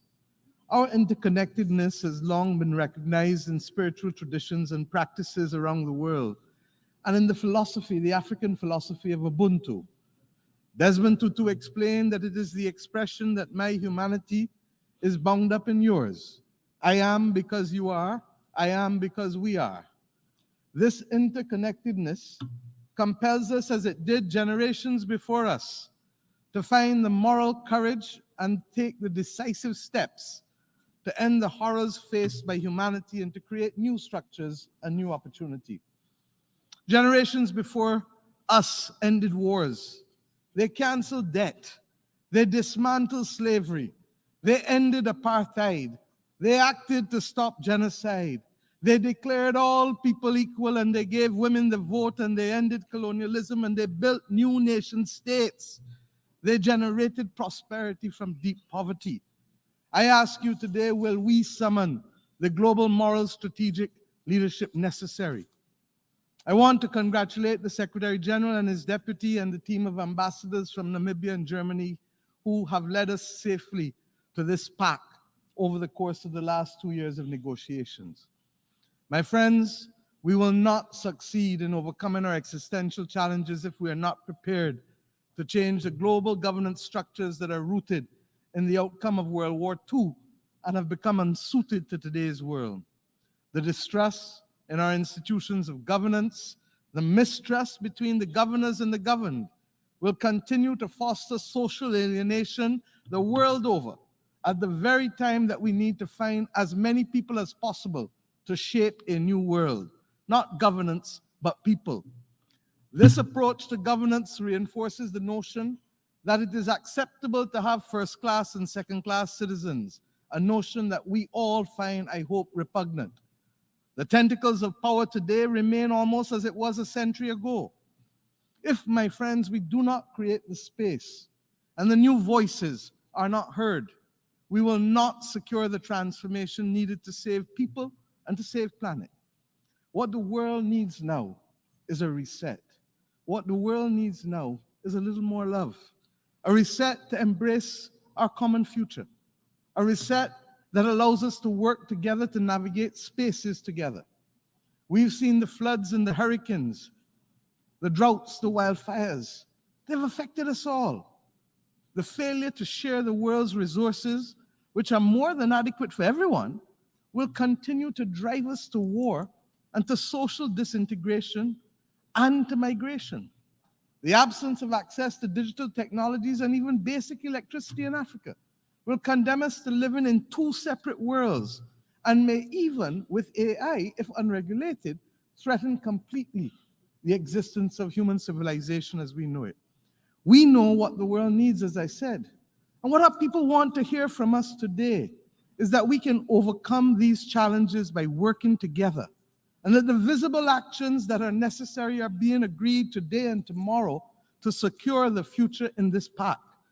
But our people know instinctively that this will only be talk unless there's a fundamental change in what we do and how we do it, in who is seen and heard in the corridors of decision-making. And that is why we continue to propel the Bridgetown Initiative as a serious reform for changing the rules of the game, shock-proofing vulnerable economies, and indeed securing sufficient to have the SDGs and, of course, the climate crisis be confronted. Now is the time for us to choose hope and love over hate and division. We can change this global governance system. We can change the structure and focus of the international financial system. We can make both fit for purpose for the majority of world's people, not just a few. It doesn't require new technologies. It requires action and humanity, accepting that we are human together that we are because of each other, and that we can, in this generation, secure the future of human progress. And I truly believe that we can, because we, the peoples of the world, have no other choice and no other planet on which to live. The only issue will be how quickly we can act.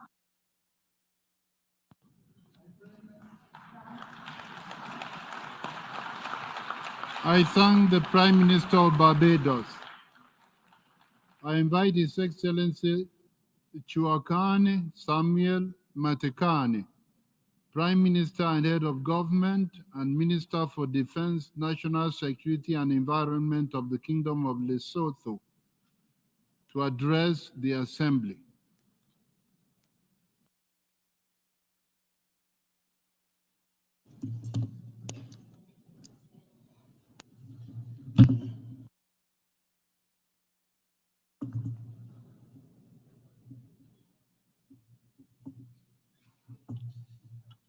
Mr. President, Excellencies, distinguished ladies and gentlemen, at the onset, allow me to congratulate the co-facilitators, Namibia and Germany, for the job well done in developing the Pact for the Future, which we have just adopted. I further wish to pay tribute to the Secretary-General of the United Nations, Mr. António Guterres, for championing the Summit of the Future in his report entitled Our Common Agenda 2021. While not all our aspirations as the individual countries may have found their way into the document, it is gratifying to know that after several months of intense negotiations, our respective delegations reached consensus on the Pact for the Future that represents our collective trajectory. Mr. President, every modern organization starts from a mission statement that sets its clear objectives. The UN is not an exception in this regard. The purposes and principles of its charter continue to be relevant in today's world. When the UN was formed in 1945, the expectations of all peoples of the world were high for an institution that promised an era of peace, security, and the betterment of the living conditions of all peoples. Having adopted the Pact for the Future, we find ourselves at a pivotal moment in human history. This is a time to reflect on the role of the United Nations in the 21st century, an institution in which much of humanity places great faith and hope for a brighter future. Can we then confidently assert that such faith and hope are well-founded? Regardless of our answer, I believe it is within our power to make it so. As today's challenges become increasingly global, the importance of international cooperation and solidarity has never been greater. In this connection, the UN should endeavor to break traditional tendencies and employ innovative strategies to give practical meaning to the lofty aspiration of the global citizens, as enshrined in the Charter. The Pact for the Future exhibits actionable commitments to respond to the current and future global challenges and reflects the interconnectedness of the three pillars of the UN. Mr. President, the Summit of the Future presents an opportunity for the international community to revitalize and fortify the multilateral system, ensuring that the UN remains relevant, resilient, and capable of fulfilling its core mandate. We must, however, be cognizant of the fact that solving today's problem with yesterday's solution will not yield the desired result. The COVID-19 pandemic served as a reminder that in an interconnected world, no one country can deal with global shocks alone. This is why we must work together to defend international cooperation and resist inward-looking policies. Given the challenges we are facing today in implementing the SDGs, the window for action is narrowing. We must seize the opportunity of this summit to bring back hope to our respective nations. Mr. President, please allow me to briefly share Lesotho's thoughts on key issues of the pact adopted at the end of this summit. First, on sustainable development and financing for development, we need to execute action-oriented strategies to accelerate implementation of the 2030 Agenda. It is imperative that we, as a global community, unite in our efforts to address these issues. Second, on international peace and security, a strong multilateral framework for peace and security issues must keep pace with the times and be equipped to respond to realities in the current geopolitical and security environment. Third, on science, technology, and innovation and digital cooperation, there is an urgent need to close the digital divide and to address the challenges of digital transformation. We therefore advocate for creating strong digital inclusion policies.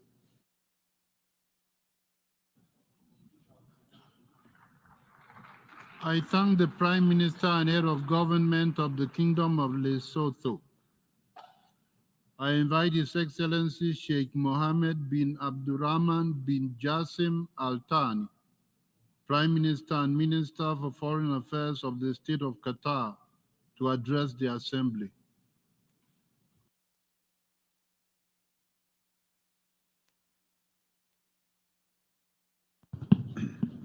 بسم الله الرحمن الرحيم. سعادة رئيس الجمعية العامة للأمم المتحدة، سعادة الأمين العام للأمم المتحدة، أصحاب الفخامة والسمو والسعادة، الحضور الكرام. بداية أود أن أهنئ سعادة السيد فيليمون يانغ على انتخابه رئيسا للجمعية العامة للأمم المتحدة في دورتها 79، كما أعرب عن تقديرنا للميسرين المشتركين على الإدارة الحكيمة للمفاوضات الحكومية الدولية بشأن ميثاق من أجل المستقبل، ونضم صوتنا لبيان مجموعة 77 والصين، ونرحب باعتماد ميثاق من أجل المستقبل صباح اليوم.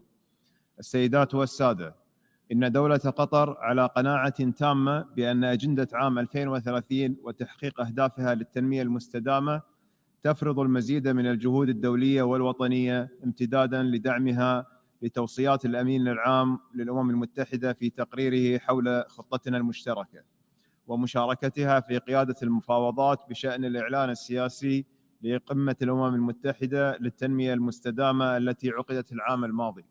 السيد الرئيس، يواجه عالمنا اليوم تحديات خطيرة تعيق تقدمه الاقتصادي وتهدد سلامه الاجتماعي وتبطئ الجهود الرامية إلى تحقيق أهداف التنمية المستدامة. فالحروب والنزاعات المسلحة والآثار السلبية الناتجة عن التغيرات المناخية تشكل تحديات خطيرة، خاصة على الدول النامية والأقل نمواً، ما يفرض علينا سرعة التصدي لهذه التحديات والتغلب عليها. وفي هذا الإطار نؤكد على أهمية تعزيز الحوكمة العالمية، بما في ذلك إصلاح هياكل التمويل الدولية وتخفيف عبء الديون وسد الفجوة الرقمية. وفي هذا السياق يتعين تعزيز الجهود لتحقيق نمو اقتصادي مستدام ورفاه اجتماعي أساسه حماية حقوق الإنسان وتمكين النساء، بالإضافة إلى تعزيز العمل المناخي عملا باتفاقية الأمم المتحدة الإطارية للتغيير المناخي واتفاقية باريس. السيد الرئيس، على المستوى الوطني وتحت القيادة الحكيمة لسيدي حضرة صاحب السمو الشيخ تميم بن حمد آل ثاني أمير البلاد المفدى حفظه الله، دشنت دولة قطر هذا العام المرحلة الثالثة من استراتيجيتها للتنمية الوطنية في إطار رؤية قطر 2030، حرصاً على بناء اقتصاد متنوع ومستدام قائم على المعرفة بالاستفادة من تطبيقات التكنولوجيا الرقمية والذكاء الاصطناعي والعلوم والابتكارات وتعزيز التنمية البشرية. أما على المستوى الدولي، تؤكد دولة قطر التزامها بالعمل الدولي متعدد الأطراف. ففي عام 2018 تعهد سمو الأمير حفظه الله بمبلغ 500 مليون دولار لدعم الموارد الأساسية لوكالات الأمم المتحدة لمدة 10 سنوات. وخلال قمة العمل المناخي في عام 2019 أعلنت دولة قطر عن تخصيص 100 مليون دولار لدعم الدول الجزرية الصغيرة النامية والبلدان الأقل نمواً في مناطق الكاريبي والمحيط الهادئ وأفريقيا. وفي مارس 2023 استضافت دوحة مؤتمر الأمم المتحدة الخامس للبلدان الأقل نمواً، حيث تعهدت دولة قطر بمبلغ 60 مليون دولار لتنفيذ برامج تنموية في تلك البلدان. السيد الرئيس، لا يمكن تحقيق التنمية دون إرساء دعائم السلام والاستقرار، لذا تواصل دولة قطر جهودها الحثيثة في الوساطة من أجل منع نشوب النزاعات وحلها بالطرق السلمية، حيث تنخرط دولة قطر في العديد من الوساطات، منها الوساطة حاليا بين الفصائل الفلسطينية وإسرائيل بالشراكة مع جمهورية مصر العربية والولايات المتحدة الأمريكية لوقف هذه الحرب الكارثية الوحشية على قطاع غزة. ونكرر دعوتنا للوصول لاتفاق لوقف إطلاق النار والإفراج عن الأسرى والمحتجزين، وندعو المجتمع الدولي إلى اتخاذ موقف واضح وحازم حيال انتهاكات القانون الدولي والقانون الدولي الإنساني بشأن الاعتداءات المتكررة على المدارس والمستشفيات وعمال الإغاثة والنازحين في غزة. السيد الرئيس، تفخر دولة قطر باستضافة القمة العالمية الثانية للتنمية الاجتماعية التي ستكون الحدث الأبرز عالميا في العام 2025 ضمن سلسلة القمم الثلاث والتي أوصت بها خطتنا العالمية المشتركة. نتطلع إلى استقبال المشاركين من جميع أنحاء العالم في الدوحة وإلى تحقيق نتائج ملموسة تسهم في بناء عالم أفضل. شكرا سيد الرئيس، والسلام عليكم ورحمة الله وبركاته. I thank the Prime Minister and Minister for Foreign Affairs of the State of Qatar. I invite His Excellency Andrew Holness, Prime Minister, Minister of Defense and Minister for Economic Growth and Job Creation of Jamaica, to address the Assembly. President, Jamaica welcomes the convening of the Summit of the Future. We commend the co-facilitators of the Pact of the Future, the Declaration on Future Generations, and the Global Digital Compact for their hard work. This summit and the Pact together embodied renewed hope for advancing a common vision on leveraging multilateralism to create a dynamic framework within which our future generations will thrive.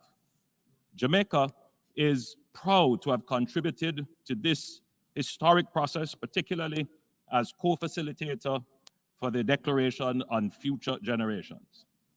Mr. President, the Pact aptly reaffirms the importance of achieving the SDGs. The SDG Summit in 2023 exposed the lack of progress towards SDG implementation, including the reality that small island developing states are particularly off track to meet them, with many still recovering from the pandemic. At the heart of this challenge, and one that must be addressed with urgency, is the glaring SDG financing gap amounting to trillions of dollars annually. As the Pact affirms, we must redouble our efforts to address global poverty, income inequality, and food insecurity. We have an obligation to limit global temperature increase to 1.5 degrees Celsius above pre-industrial levels, and we must deliver a future that fosters peaceful societies and achieves debt sustainability, resilience to climate shocks, infrastructural development, high-quality health and education systems, full respect for human rights, empowerment of women and girls, and enabling environment that makes international trade and the economy work for sustainable development. These are all areas of priorities in Jamaica's National Development Plan, our Vision 2030. Mr. President, we are facing unprecedented challenges to international peace and security, mainly driven by geopolitical motivations, but increasingly by transnational organized crime networks. These challenges strike at the very heart of the UN Charter. The Pact provides a framework within which we can all coexist in peace and harmony within and among countries and transfer the nature of such coexistence to our future generations.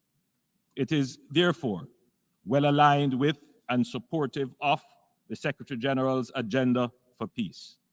We welcome the focus of the Pact on the importance of science, innovation, and technological advancement, including digitalization. Admittedly, new technologies such as artificial intelligence and robotics create new challenges to security and some livelihoods. However, they also create important opportunities, especially for young people, and hold great potential to empower generations to transform economies and to solve complex challenges. So great is the potential, in fact, that we must emphasize the importance of international cooperation to address the challenges and harness the opportunities, especially for the benefit of people in developing countries.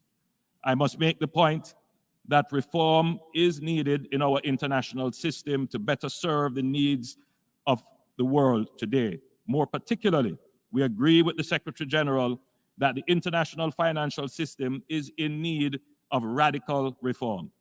Furthermore, the UN Security Council needs to be more representative, inclusive, and effective in changing global security landscape. As a small island developing state, the Pact presents a pathway for turbocharging SDG implementations, addressing the impact of and tackling the key drivers of climate change and setting the framework for making global governance more equitable and inclusive.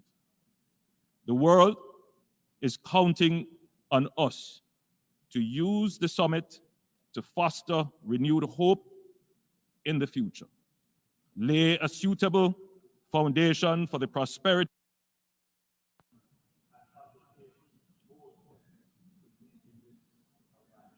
I thank the Prime Minister of Jamaica.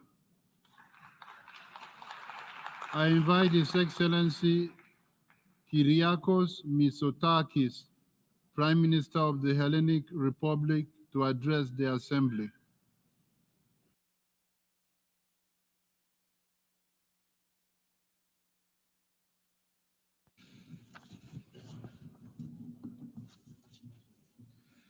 Your Excellencies, dear colleagues, I want to start by offering my deep appreciation to the Secretary-General who brought us here today to adopt the Pact for the Future, and to the co-facilitators, Germany and Namibia.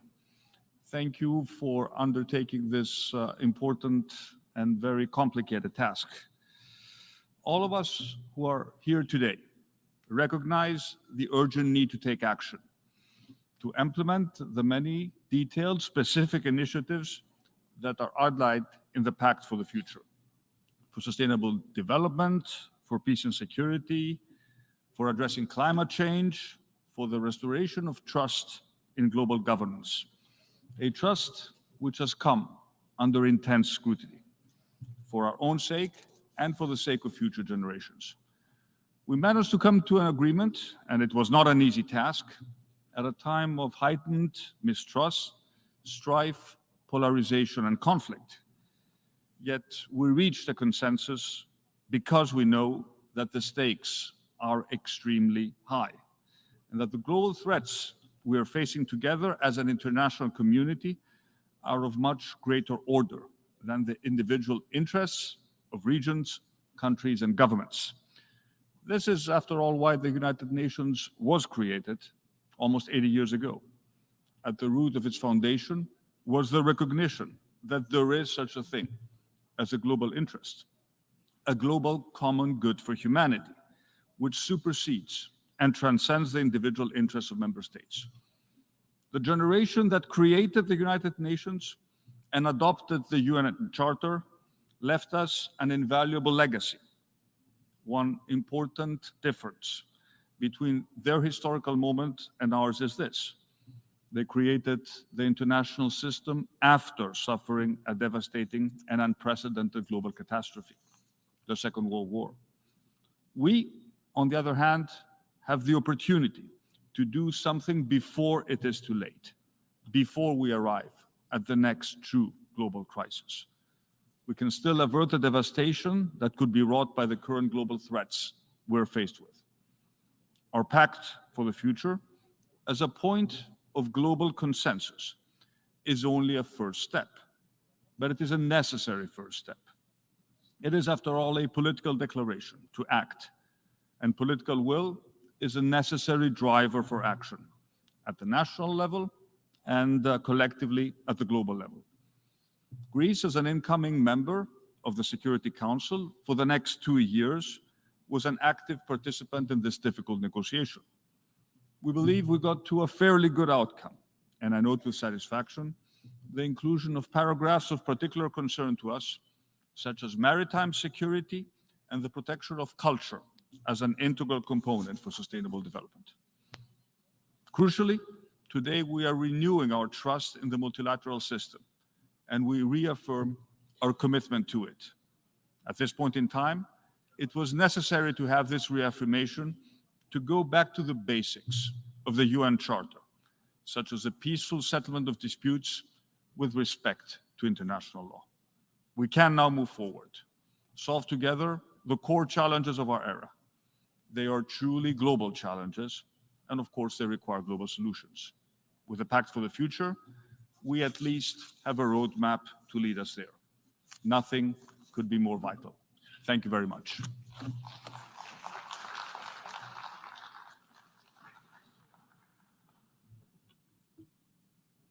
I thank the Prime Minister of the Hellenic Republic. I now invite His Excellency Bjarni Benediktsson, Prime Minister of Iceland, to address the Assembly.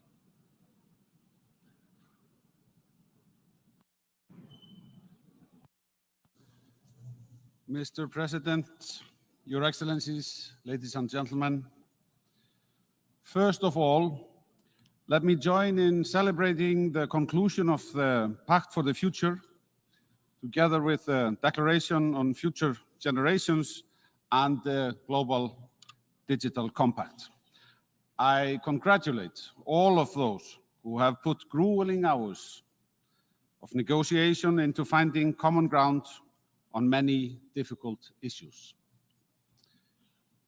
The Pact pulls no punches in identifying the challenges before us and identifies the existential risks we face. The Pact is also upfront about saying that the crises have been caused to a large extent by our own choices. Mr. President, the Pact for the Future and its annexes testify to the vitality of the multilateral system with the United Nations at its core. No other organization has the convening power of this great body. At a time of conflict between and within many member states, a successful outcome of a global summit is something to be celebrated. The actions we have committed to take do not always go as far as we would have liked. But there is much to celebrate where we have managed to find common ground. Among the 56 actions agreed, we have revitalized our commitments under the Sustainable Development Goals. We have agreed on a range of actions to close the SDG financial gap in developing countries, including strengthening efforts to prevent and combat illicit financial flows, corruption, and money laundering. We commit to maintaining the World Trading System as a rule-based multilateral trading system with the World Trade Organization at its core. So much has been done. The actions agreed on eradicating poverty by investing in human capital with an emphasis on leaving no one behind are integral to our efforts to achieve the 2030 agenda. Development cooperation has a central role to play in this regard, and we welcome the emphasis on strengthening the United Nations development system. Importantly, we have underlined the central place of human rights in just, peaceful, and inclusive societies. We have committed to respecting and protecting all human rights and fundamental freedoms, and to promoting the rule of law at all levels. In this regard, it would be remiss of me not to mention the importance of protecting the rights of LGBTI+ communities that in many places are suffering from a backlash. I am particularly happy that we are able to agree that achieving full human potential and sustainable development is not possible if women and girls are denied full human rights and opportunities. Ensuring universal access to sexual and reproductive health and rights is vital in this regard, and eradicating gender-based violence remains a pressing concern. Iceland is particularly happy that we were able to agree on ambitious action on the health and resilience of the ocean and their ecosystems. Healthy oceans are essential to a healthy planet and to the achievement of the SDGs. Mr. President, at this time of multiple conflicts, we have also reaffirmed our commitment to act in accordance with international law, including the UN Charter, and we condemn in the strongest terms the devastating impact of armed conflict on civilians. Here, Mr. President, I pause, I must admit, because if we are to regain the trust lost among us, it will not be enough simply to reiterate our commitments, for example, to Article 2.4 of the UN Charter on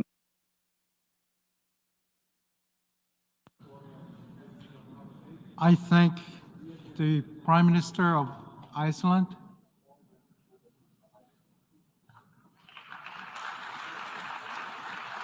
I invite His Excellency Dimitar Borisov Klavijev, Caretaker Prime Minister of the Republic of Bulgaria.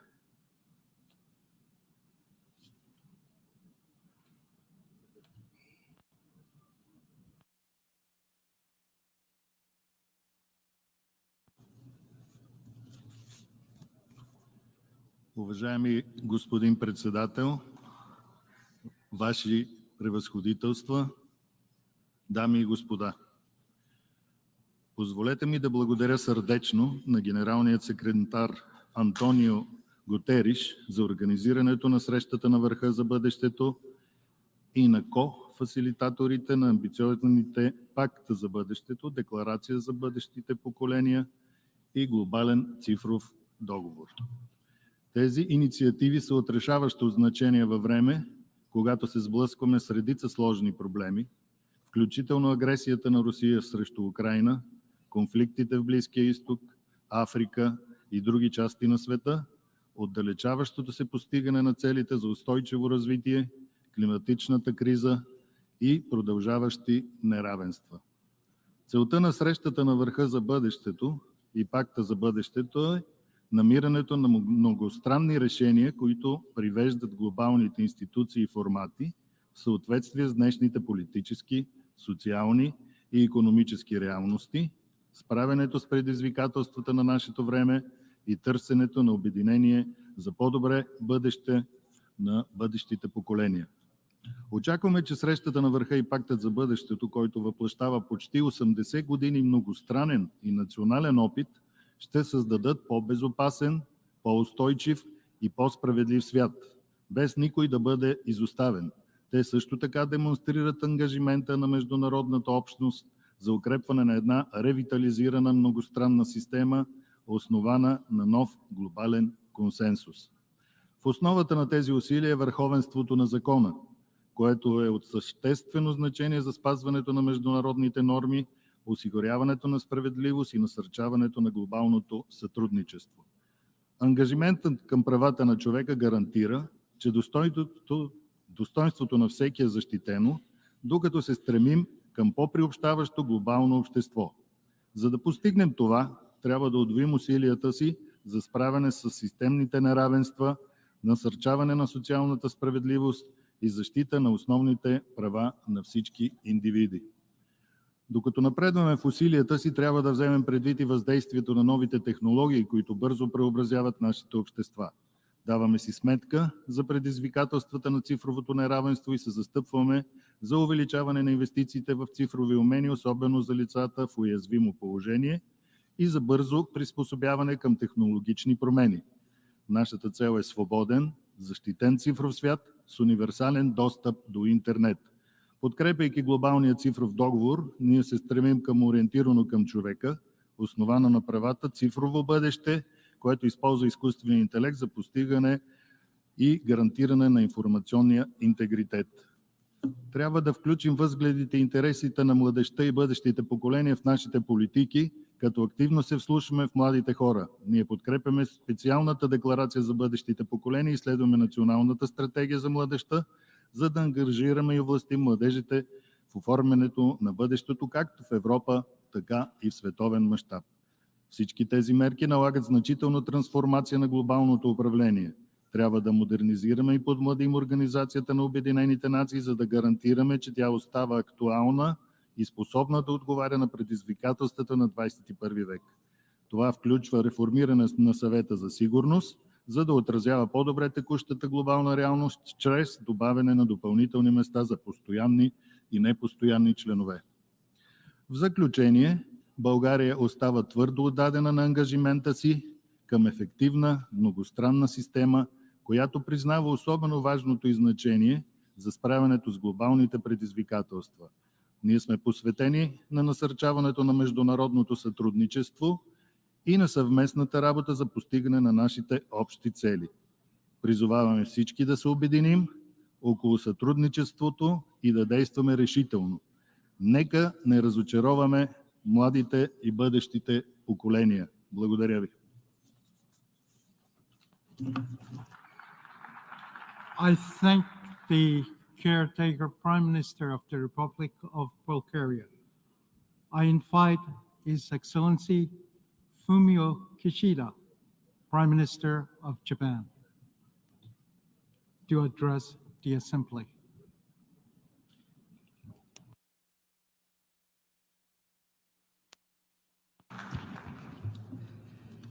Eh, ご列席の皆様、世界が歴史の転換点にある中、現在と未来の世代のため、我々は行動を取らなければなりません。さまざまな価値観を有する国々が共に行動する際、我々には根本的な指針が必要です。平和で自由で豊かな世界の未来に向けて、私が最も重要だと考えることを申し述べます。第一に、法の支配を貫徹することです。国連憲章の諸原則は、我々の行動の根本的な指針です。力による一方的な現状変更の試みは、世界のどこであれ許されません。法の支配に基づく自由で開かれた国際秩序こそが持続可能な開発を可能とし、繁栄をもたらすことができます。この根本原則について、私は昨年5月、広島で G7 やブラジル、インド、ウクライナをはじめとする各国首脳との間で見解を一致することができました。第2に、人間の尊厳を守り抜くことです。貧困、気候変動をはじめとする複合的危機には、どの国も一国では対処できず、国際協力が不可欠です。人間の尊厳は、すべての国際協力の出発点です。2030アジェンダのこの誰一人取り残さないとの精神の達成に向け、改めて見つめ直されるべきものです。第3に、人間の安全保障という理念に立ち、人への投資に果敢に取り組むことです。女性や子ども、ユースのエンパワーメントは最重要の課題です。ユニバーサルヘルスカバレッジや質の高い教育において、日本は世界をリードしてきました。日本は近いうちに、ジェンダー分野を牽引する次世代の育成プログラムを立ち上げることとしています。第4に核軍縮不拡散です。核軍縮をめぐる情勢は一層厳しさを増しています。しかし、核兵器のない世界への道のりがいかに厳しいものであったとしても、我々はその歩みを止めるわけにはいきません。今般立ち上げるFMCT フレンズを含め、核兵器のない世界に向けた現実的かつ実践的な取り組みを推進してまいります。第5に、国連安保理改革です。未来サミットで加盟国は改革のための行動を明確に求めました。大多数の国が常任、非常任の双方拡大を支持し、そして安保理が国際の平和と安全に果たす役割や信頼回復の必要性を痛感しています。来年は国連創設80周年です。安保理改革に向け具体的な行動を進めるべきです。日本は改革された安保理においても法の支配に基づく自由で開かれた国際秩序を強化し、国際の平和と安全の実現と維持に貢献する決意です。世界中の人類が国際社会の未来のために声を上げている今こそ、国際社会が責任を共有し、真の連帯を実現する機会です。国連が果たす役割は増しています。国際社会はデジタル、AI など新たな可能性、機会やリスクも共有しています。人間一人一人が自らの可能性を発揮し、より良い未来を実現できるよう、世界の指導者は多国間主義の名のもとに結集しなければなりません。国連に対する日本のコミットメントは揺らぐことはありません。Thank you. I thank the Prime Minister of Japan. I invite His Excellency Shering Tobkai, Prime Minister of the Kingdom of Bhutan, to address the Assembly.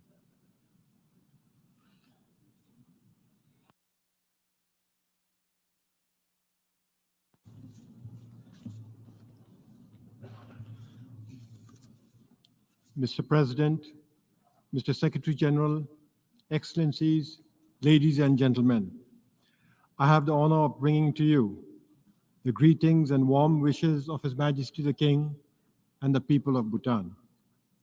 Mr. President, in these challenging times, the Summit of the Future shines as a beacon of hope and ambition. It embodies a collective resolve and unwavering commitment to forging a brighter, more prosperous future for all of humankind. I extend my deepest gratitude to you, Mr. President, for convening this pivotal summit. Thank you, Secretary-General António Guterres, for your leadership in spearheading this crucial initiative. Our heartfelt appreciation goes to Germany and Namibia and all other co-facilitators of these negotiations for providing steadfast leadership in shaping a robust pact for the future. We find ourselves at a pivotal crossroads.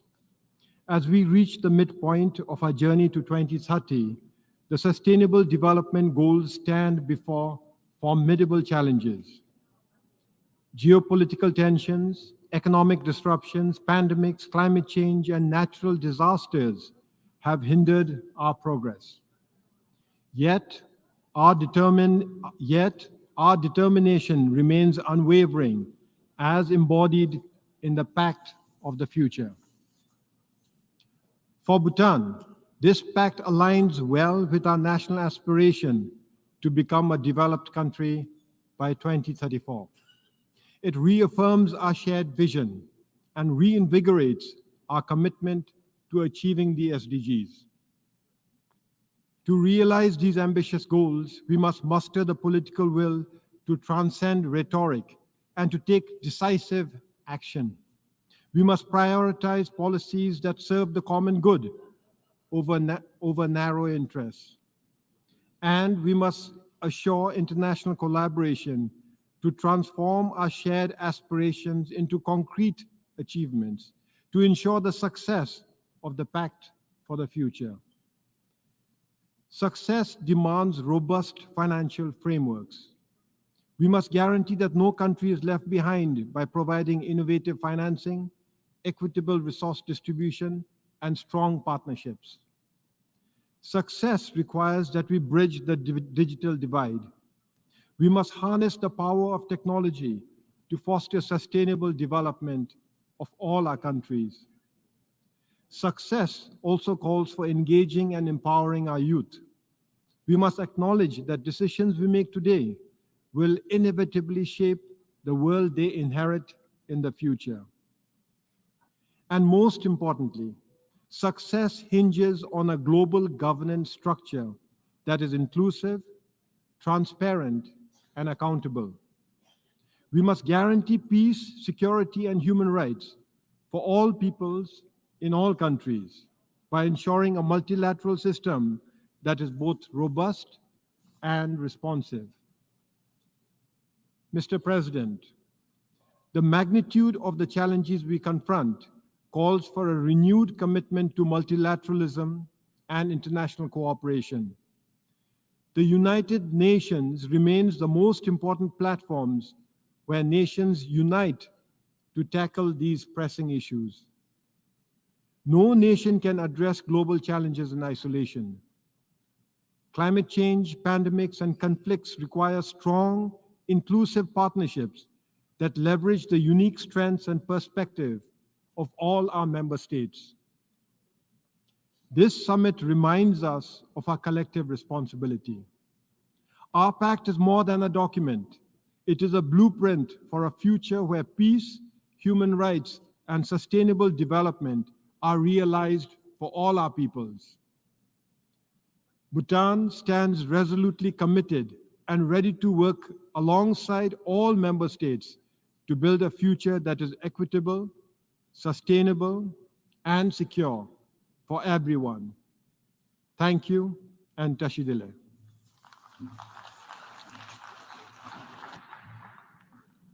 I thank the Prime Minister of the Kingdom of Bhutan.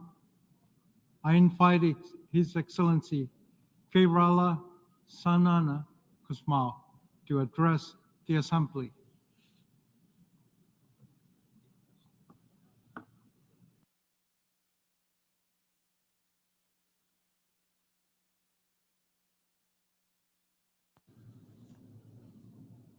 Mr. President, Excellencies, ladies and gentlemen, it is a great pleasure for me to take part in this summit of the future.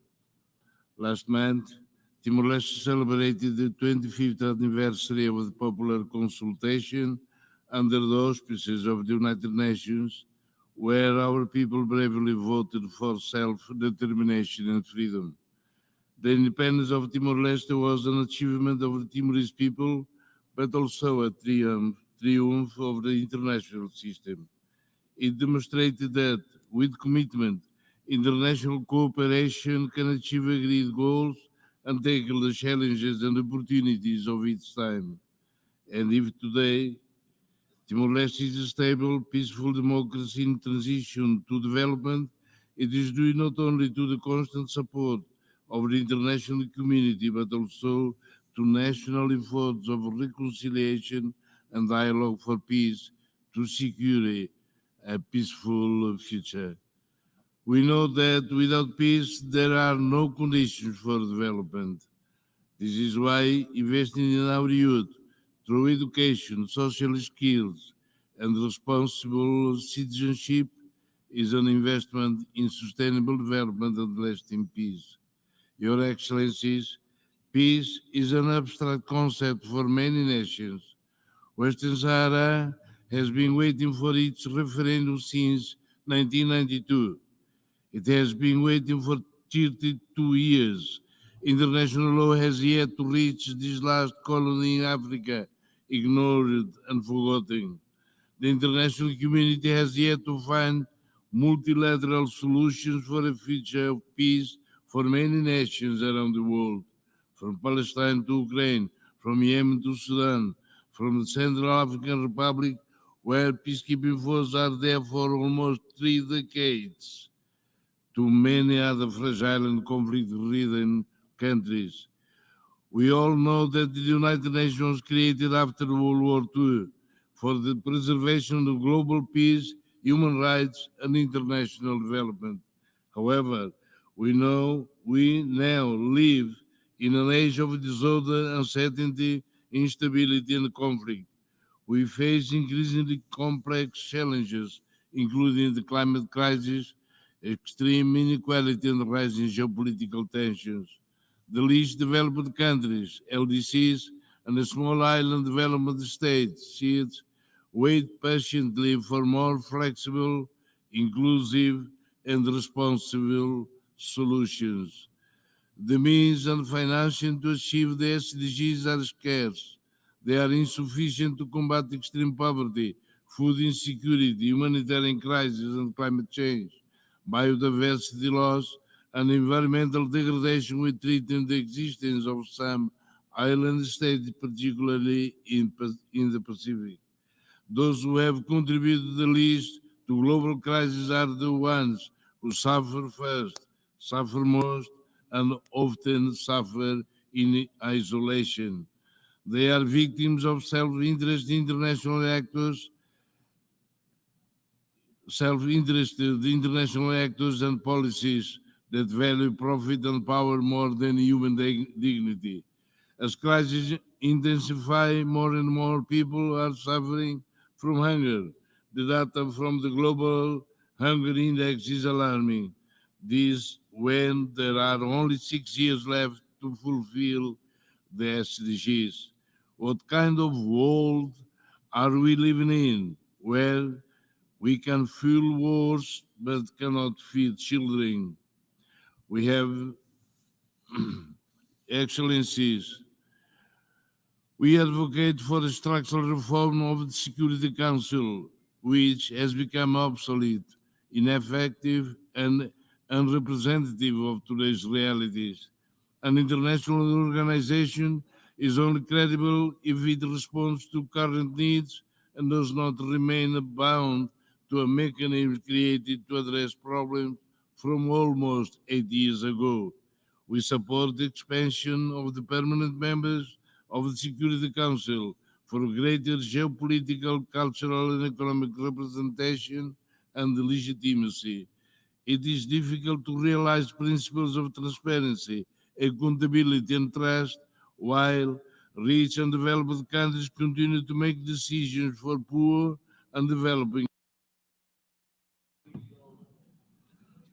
I thank the Prime Minister of the Democratic Republic of Timor-Leste.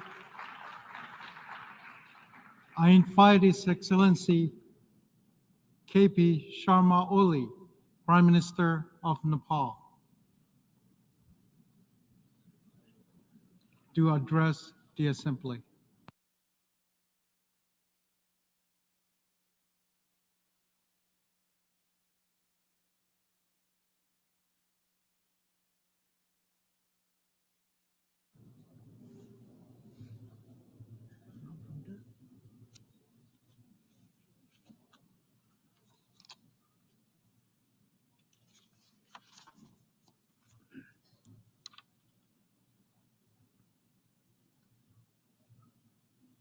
Mr. President,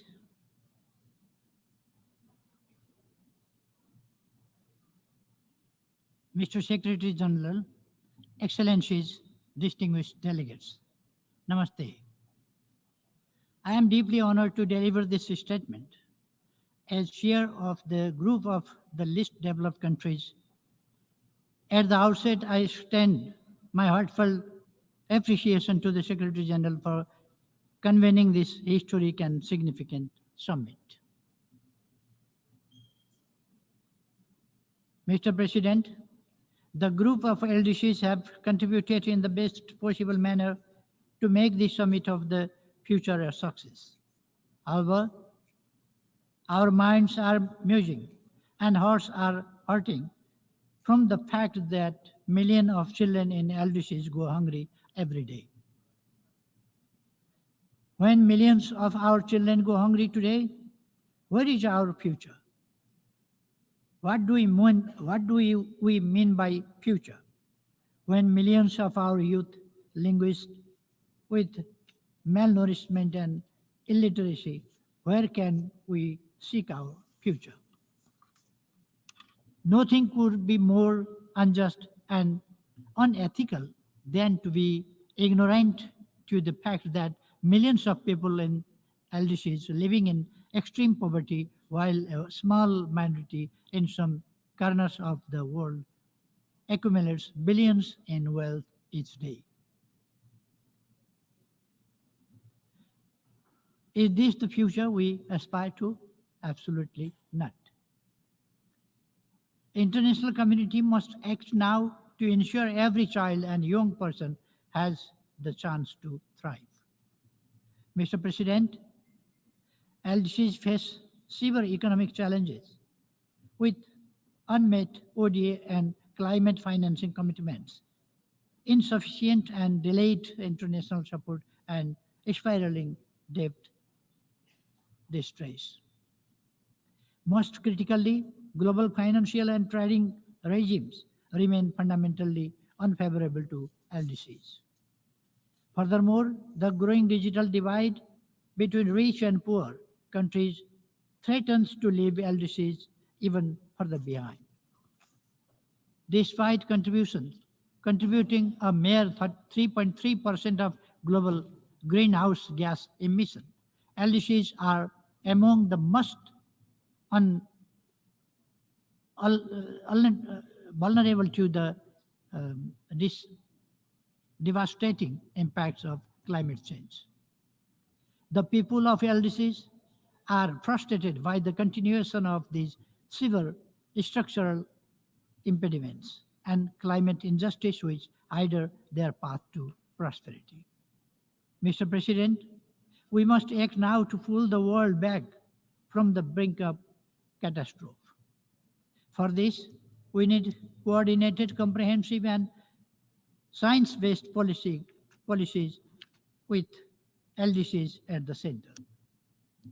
Investing in productive capacities, sustainable industrialization, infrastructure, and economic diversification is crucial.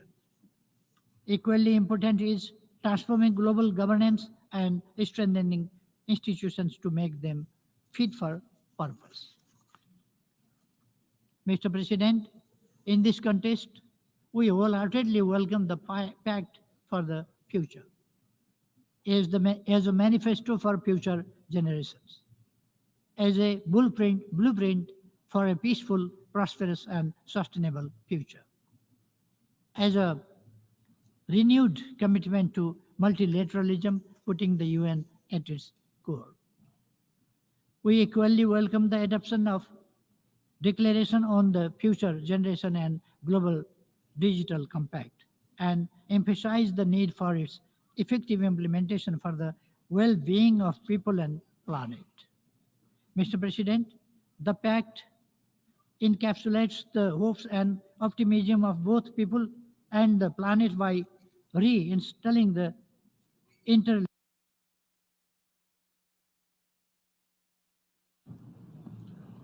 I thank the Prime Minister of Nepal.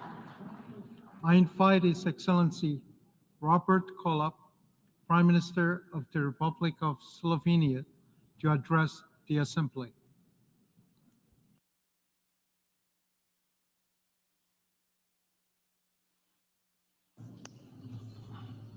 Dear President, distinguished leaders, first let me commend President Philemon Yang and all the facilitators that brought us to this day. But most of all, let me thank you, the leaders, to adopt the Pact for the future. I believe today the Pact is even more important than it was in the past, because the world is really facing a bleak future.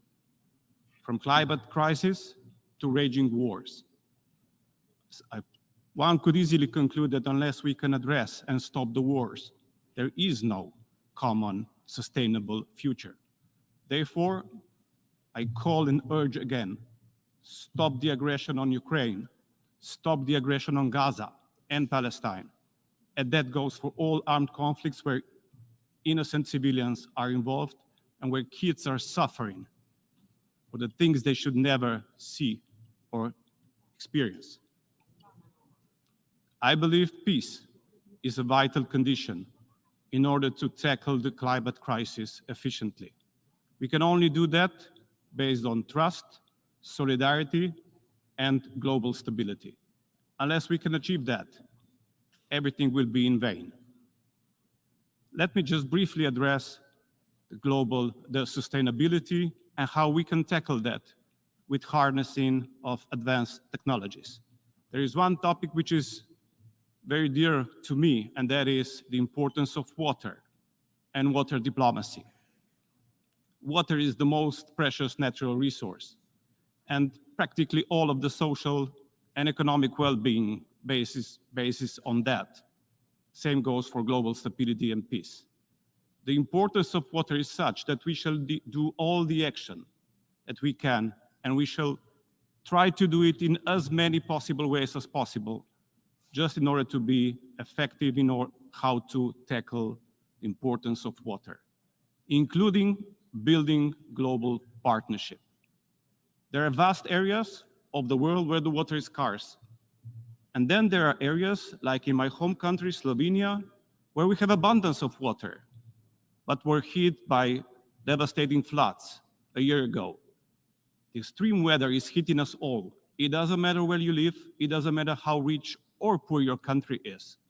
Extreme weather is a common global problem. And using the advanced technology in a cooperative way is the only way forward. In Slovenia, in the wake of the devastation of last year, we are building a super advanced digital ecosystem which will link the satellite observation data with supercomputing power and artificial intelligence in order to predict how and where the water is going to show up, in order to predict where the water can be found throughout the world, and in order to be effective in managing the water resources. And here, I offer to all of you to build together a global partnership, how to utilize this advanced technology in order for our citizens to get access to clean and sustainable, but also safe water. I believe that is the only way forward if we want to really tackle climate crisis and the changes it brings us. Let me cite for the conclusion the Secretary-General Guterres, who said, today we opened the door. And I would say, let's walk through them together. Thank you.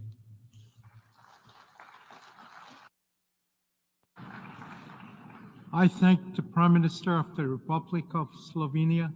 I invite His Excellency Kasim Majaliwa, Prime Minister of the United Republic of Tanzania,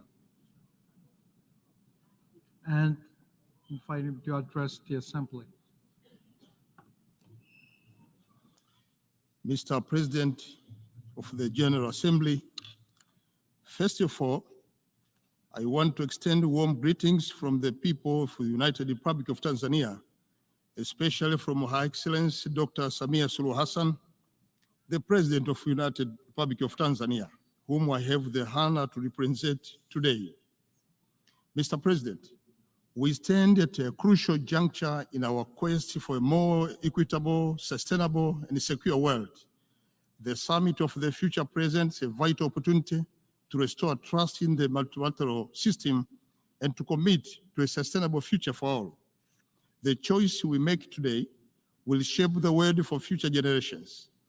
Tanzania emphasizes that our vision must be anchored in inclusivity, equity, and sustainability, ensuring that no country or no individual is left behind. Mr. President, the COVID-19 pandemic has highlighted vulnerabilities in our global economy. As we recover, we must build resilience, inclusive, and sustainable economies. I urge the international community to support the 2030 Agenda for Sustainable Development, particularly for the poorest nations. The United Nations Secretary-General's call for biannual summit involving heads of state and international financial institutions is crucial for mobilizing resources to meet those challenges. Mr. President, the escalating climate crisis is a pressing reality, particularly for nations like Tanzania, where its impact are felt daily. Tanzania is committed to global climate action and urge the international community to fulfill its commitments regarding climate finance and technology transfer. Mr. President, peace and stability are fundamental for sustainable economic development. We face complex global challenges that threaten peace and security. Tanzania reaffirms its commitment to the United Nations Charter and call for strengthened multilateralism, where international law and institutions are respected and where smaller nations have a voice in shaping global governance. Reforming the United Nations Security Council remains essential to reflect today's realities. Mr. President, the digital revolution has the potential to bridge gaps in access to education and economic opportunities, but it can be also widen inequalities. We must ensure meaningful connectivity for the over 1/3 of the global population without internet access. A global digital compact with the emphasis on universal access and data privacy is essential to share the benefits of digital technology equitably. Mr. President, looking ahead, United Republic of Tanzania believes that global and regional partnerships are vital for achieving our shared goals. No nation can tackle global issues alone. Therefore, multilateral cooperation is critical. We must foster solidarity and mutual respect in addressing climate change, advancing digital equity, and promoting peace. In conclusion, as we move forward from this summit, let us be guided by the belief, action-oriented outcome document that predict a future where anyone can live with dignity and where peace and prosperity are shared by all. Asante sana. Thank you for listening. I thank the Prime Minister of the United Republic of Tanzania. I invite His Excellency Alamaye Alina, Prime Minister, Head of Government of the Republic of Chad, to address the Assembly.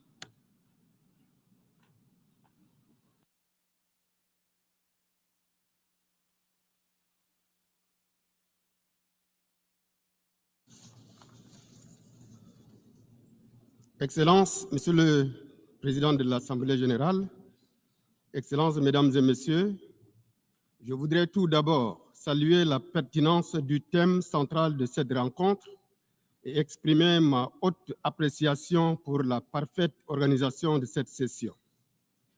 C'est un honneur pour moi de prendre la parole aujourd'hui pour apporter la modeste contribution à cette discussion cruciale sur le renforcement du multilatéralisme pour la paix et la sécurité internationale. Le monde est confronté à des défis sans précédent qui transcendent les frontières nationales et exigent une coopération mondiale accrue.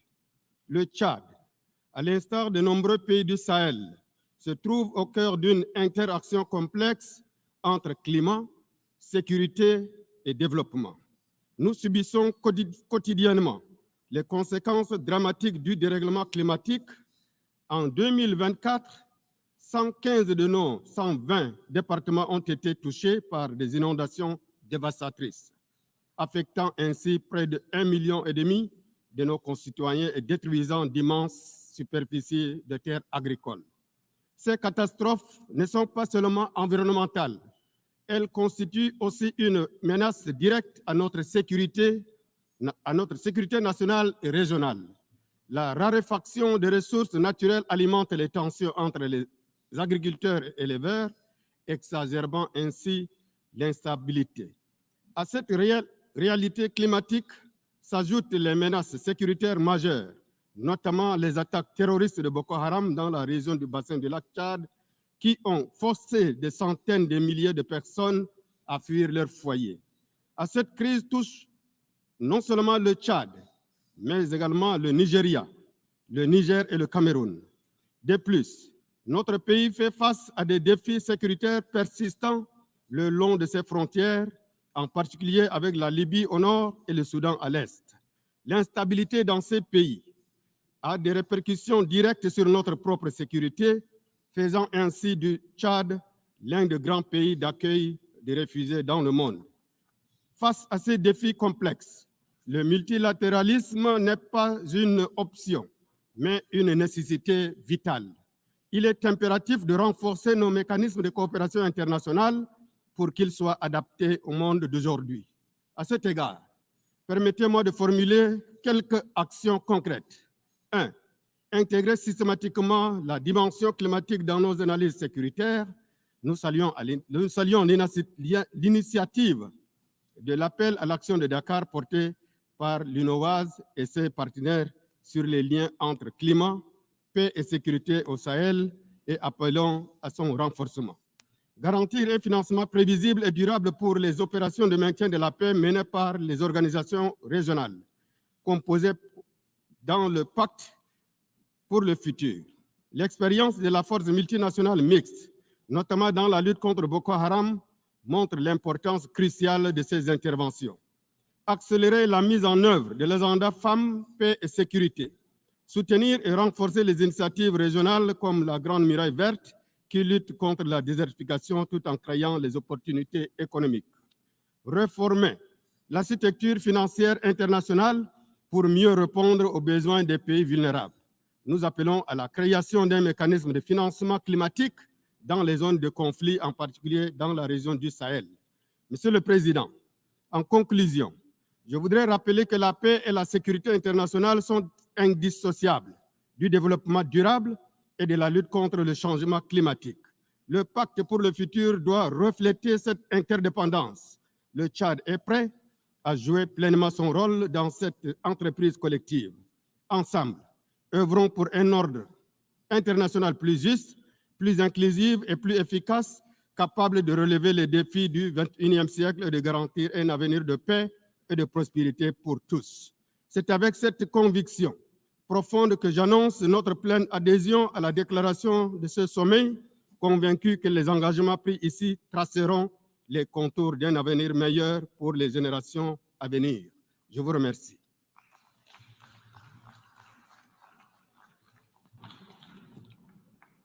I thank the Prime Minister, Head of Government of the Republic of Chad. I invite Her Excellency Eva Bush, Deputy Prime Minister and Minister for Energy, Business, Industry of Sweden, to address the Assembly. President, I extend my sincere gratitude to the President of the General Assembly, the Secretary-General, the co-facilitators, and all stakeholders. Your efforts have been instrumental in arriving at this crucial moment.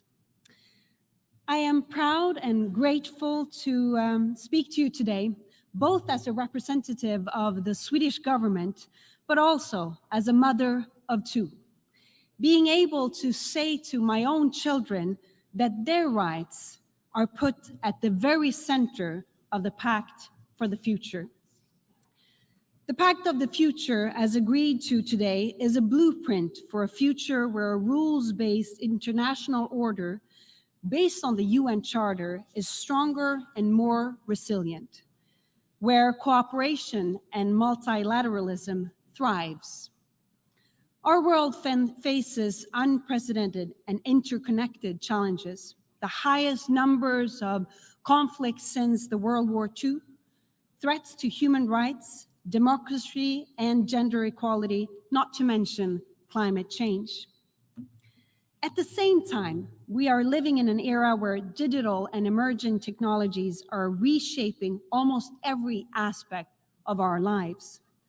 The digital revolution offers immense potential and hope on our path to a better future.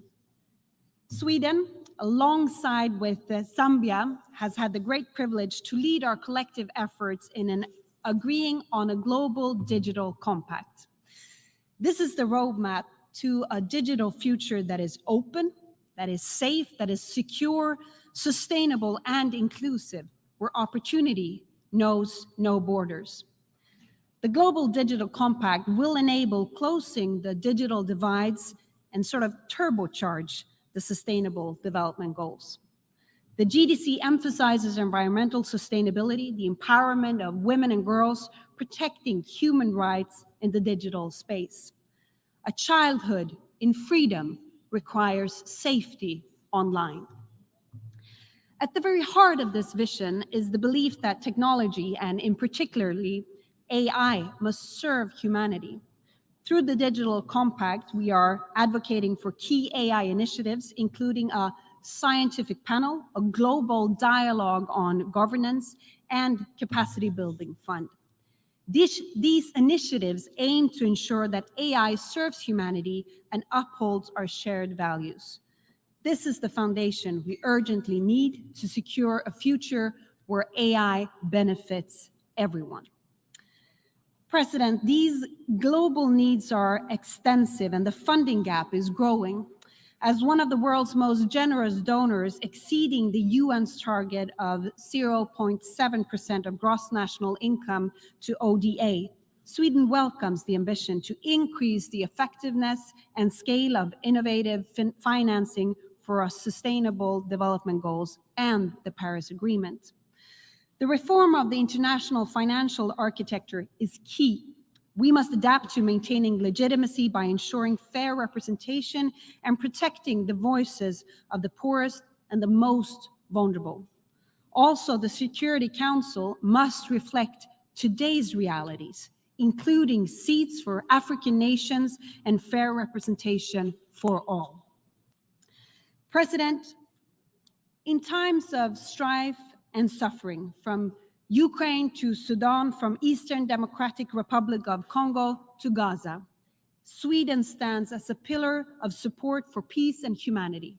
We will continue to stand tall in defense of international law, sovereignty, and the rights of all nations to live in peace.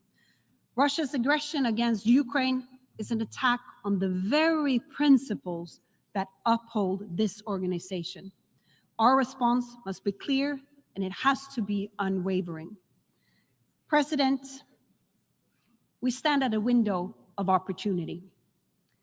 I would like to step into this future where the light of justice and peace never dims. I want to fulfill the promises made to our children and generations to come. Sweden is committed to walk this path with the UN, its member states, and all stakeholders. Thank you. I thank the Deputy Prime Minister and Minister for Energy, Business and Industry of Sweden.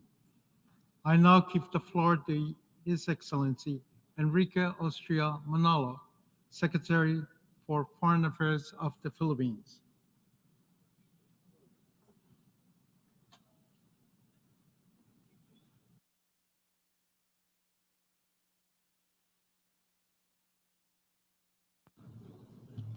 Mr. President, today the Philippines stands with the global community to chart work for our future.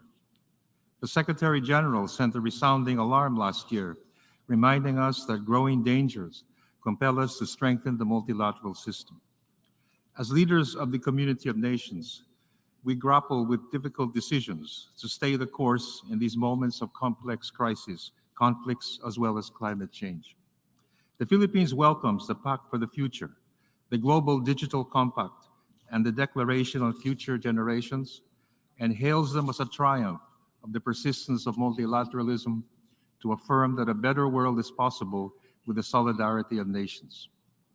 The Pact binds us in words and in action, bridging the collective hopes of the past with our contemporary aspirations, with the UN Charter anchoring our will.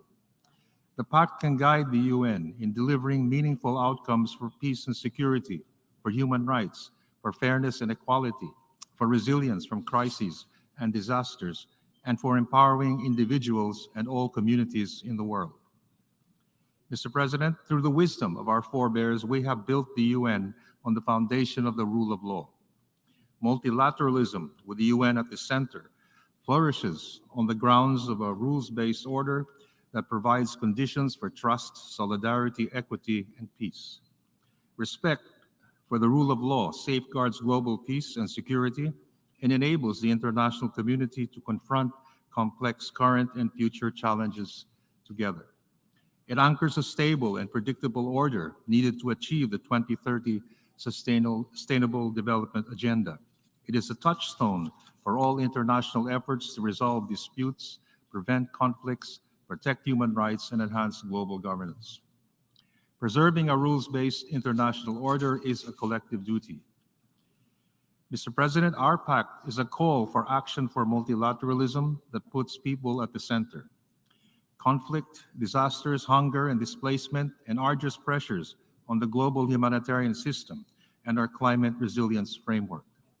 The capacity of multilateral institutions to protect populations from terrorism, organized crime, health emergencies, sea level rise, and other consequences of global warming is challenged on many fronts. Our pact orients us to persevere for people whose hope lies in coordinated action that can only arise in the context of effective processes of the UN system. For example, the development system is the face of the UN to people worldwide, and we must support and guide this system for more coherence, effectiveness, and impact. UN programs must enjoy the full ownership and consent of the host country. Mr. President, the Pact sets a paradigm for inclusive multilateralism and fosters a new international and intergenerational solidarity on the role of women, youth, migrants, persons with disabilities, older persons, and indigenous peoples in shaping a more humane, equal, and just society. It also brings new vigor to our unfinished business of eliminating nuclear weapons and other weapons of mass destruction, and propels our endeavors to establish norms to prevent an arms race in space, govern lethal autonomous weapons, and address risks of emerging technologies to international peace and security. Mr. President, it is important that this pact renews our collective determination to diffuse tensions and seek the peaceful resolution of disputes and conflicts. The essence of the 1982 Manila Declaration on the peaceful resolution of disputes, in pledging to the pact, states abide by the obligation of rejecting force and the threat of use of force to settle disputes. As a founding member of the UN and the first Asian republic, the Philippines shall always be a voice for peace, equity and justice, human rights and human dignity, the rule of law, and constructive multilateralism. Thank you. I thank the Secretary for Foreign Affairs of the Philippines. I now give the floor to His Excellency, Syed Badr bin Hamad bin Hamoud Al Sahidi, Minister of Foreign Affairs of Oman.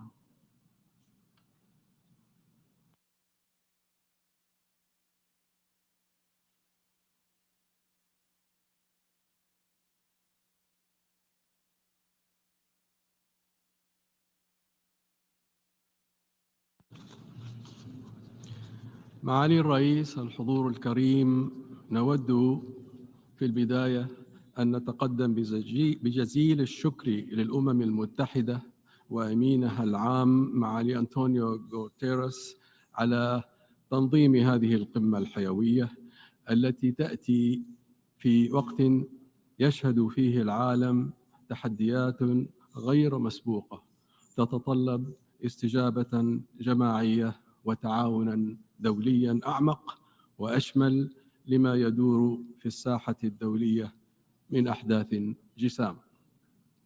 إن سلطنة عمان بإيمانها الراسخ بفعالية العمل متعدد الأطراف ترى أن التعاون الدولي هو الحل الأمثل للتصدي لمختلف القضايا العالمية.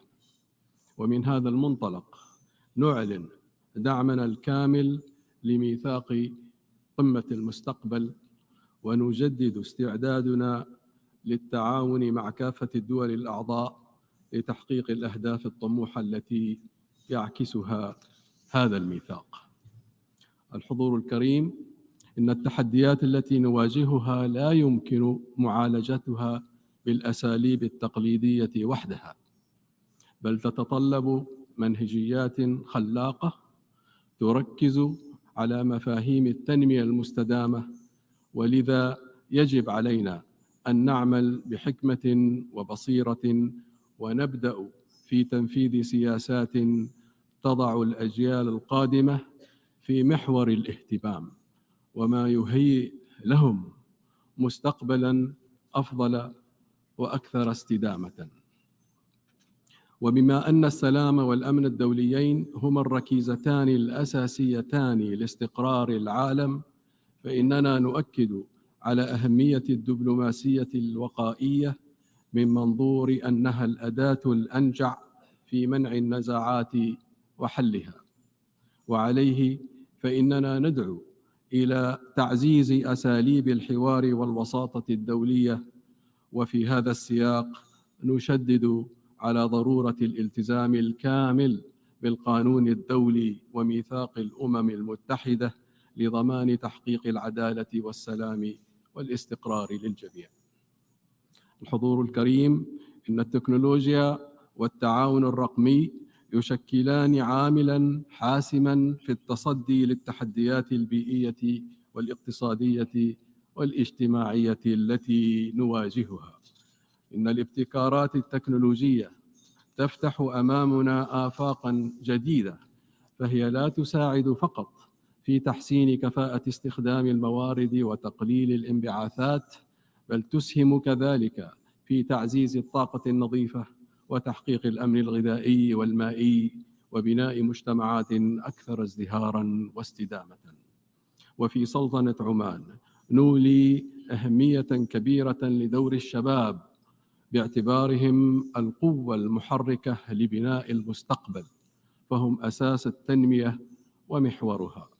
وقد أطلقت سلطنة عمان العديد من المبادرات وحاضنات الابتكار في مختلف المجالات العلمية والصناعية والثقافية والرياضية، هادفة من ذلك إلى تمكين الشباب وتنمية قدراتهم الإبداعية وتهيئة بيئة تلبي تطلعاتهم وطموحاتهم وتدفع بهم نحو الإبداع والنمو المتواصل. الحضور الكريم، إذا اتضحت الرؤية تحقق الهدف، وإن التحديات التي نواجهها اليوم تتطلب رؤية طموحة والتزاماً جماعياً قوياً، فلنعمل معاً من أجل بناء عالم يسوده الرخاء للجميع، مستندين إلى قيم التعاون والشراكة لتتحقق أهدافنا التي نصبو إليها، ونترك للأجيال القادمة ما يعينهم على تلمس سبلهم في الحياة في سلم واستقرار. شكرا لكم، والسلام عليكم ورحمة الله وبركاته. I thank the Minister of Foreign Affairs of Oman. I now give the floor to His Excellency Taye Atske Selassie Hamde, Minister of Foreign Affairs of Ethiopia.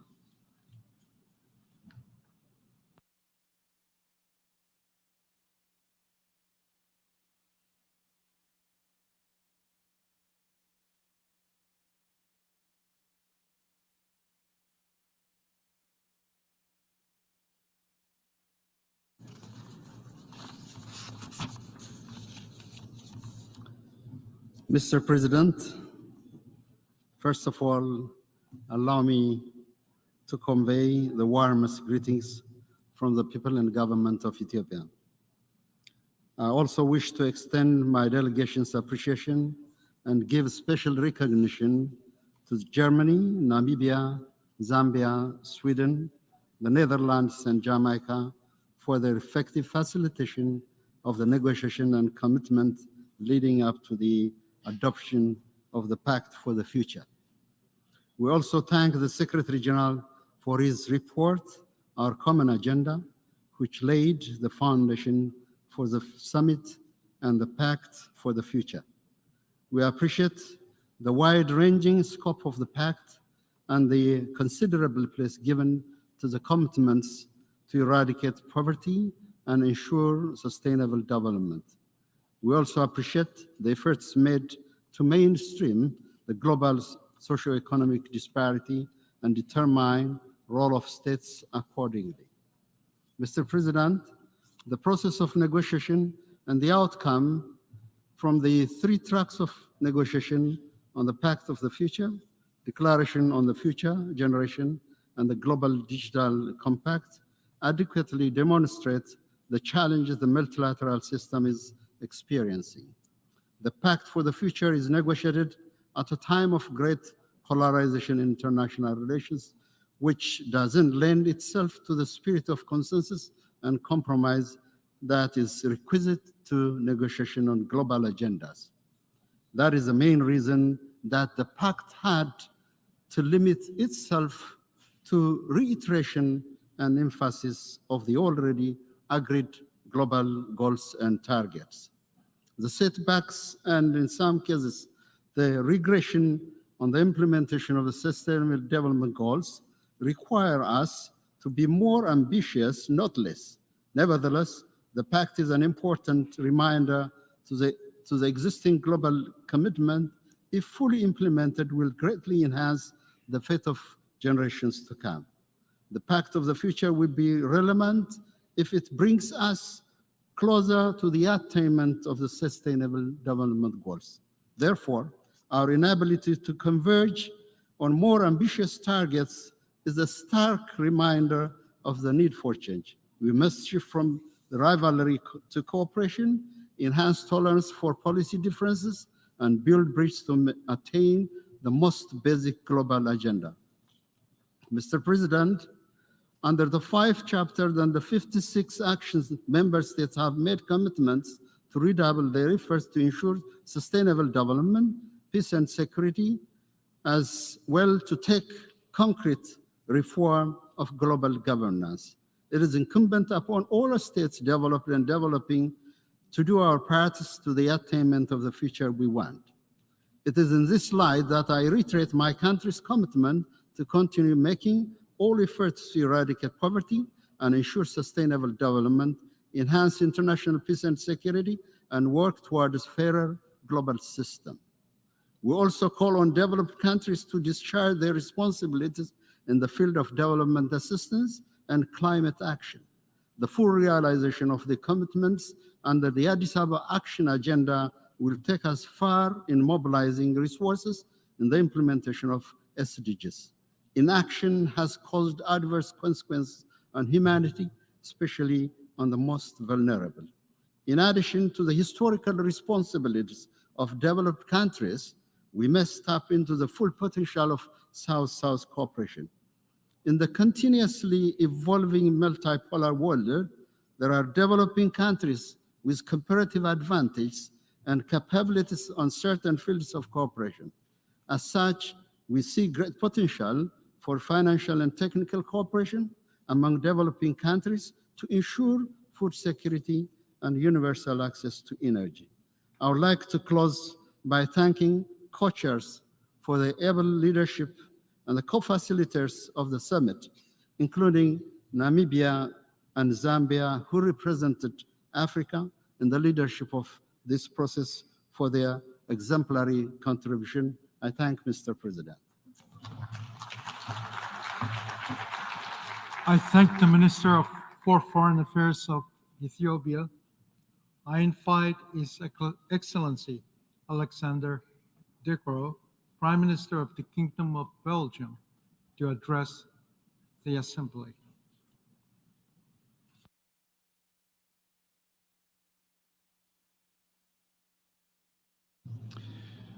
Excellencies, distinguished delegates, ladies and gentlemen.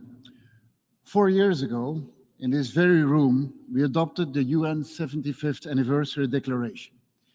It was a call to action, action towards a reinvigorated multilateralism with the UN at its center. A call to action stemming from a realization that United Nations and global multilateralism needed to adapt and to respond better to current and future challenges in a rapidly changing world. The call to action was timely. Today, we face even greater challenges than 4 years ago. Accelerating climate change, pandemics, wars impacting millions of people. Now, it is high time to deliver on our commitments. How can we, as a community of world leaders, bridge our divides and work better together to improve the well-being of people and our planet? First, we need to uphold our commitment to a rules-based international order. We should strive to lead by example, by abiding by international law, applying the principles of the UN Charter, and respecting and promoting the rights enshrined in the Universal Declaration of Human Rights in our countries and abroad. Human rights are universal. Representatives from across the world sat at the drawing boards when this milestone document from our collective humanity was adopted in 1948. The Pact for the Future reaffirms our commitment to the Universal Declaration of Human Rights. Strengthening the human rights pillar will go a long way in preventing conflicts, creating a conducive environment for emerging technologies and including youth and civil societies in a meaningful engagement in decision-making. Unfortunately, we are confronted with human rights backsliding globally. Leaders increasingly put interests above values. Conservative and populist movements target the rights of women and girls. Attempts to rewrite human rights have been underway for years. We need to resist these regressions. Human rights defenders need to be protected. The freedom of expression needs to be assured. Politicians need to be held accountable. Mr. President, it is time to transform global governance and ensure an international financial architecture that works for everyone, especially for the most vulnerable. None of the ambitious goals set out in the Pact for the Future will be achieved if we fail to make progress here. In the current system, while instrumental in global development, it must evolve to address the growing disparities between nations. Belgium has been a leading voice for more efficiency within the multilateral system and the multilateral development banks. Public sector financing needs to be combined with increased private sector financing to fund sustainable and inclusive growth. Multilateral development banks need to become more strategic, more responsive, and act in a more integrated way to address global challenges and the current imbalances within the multilateral system. Ladies and gentlemen, responding to today's challenges also means unlocking the full potential of digital technologies to create a more inclusive future. These opportunities must be harnessed. The Global Digital Compact is a critical step towards enhancing global digital cooperation. If digital technologies hold the potential to deliver immense benefits to humanity, they also present significant challenges that must be addressed. Robust public guardrails for high-risk applications will be needed. All regions of the world need to be able to contribute to research and development. And we must ensure that new technologies are human-centric and safeguard human rights. In this respect, the EU Artificial Intelligence Act and the GDPR regulation sets a standard for a strong, forward-looking regulation that can serve as an inspiration for all. In conclusion, the challenges we face today are immense, but so is also our collective capacity to overcome them. It is up to all of us to deliver and to turn these documents into milestones for the UN and the international community.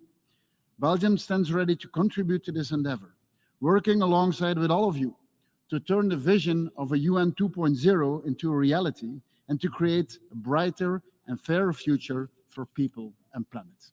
I thank you. I thank the Prime Minister of the Kingdom of Belgium. I now give the floor to His Excellency, Mohammed Hassan, Minister for Foreign Affairs of Malaysia.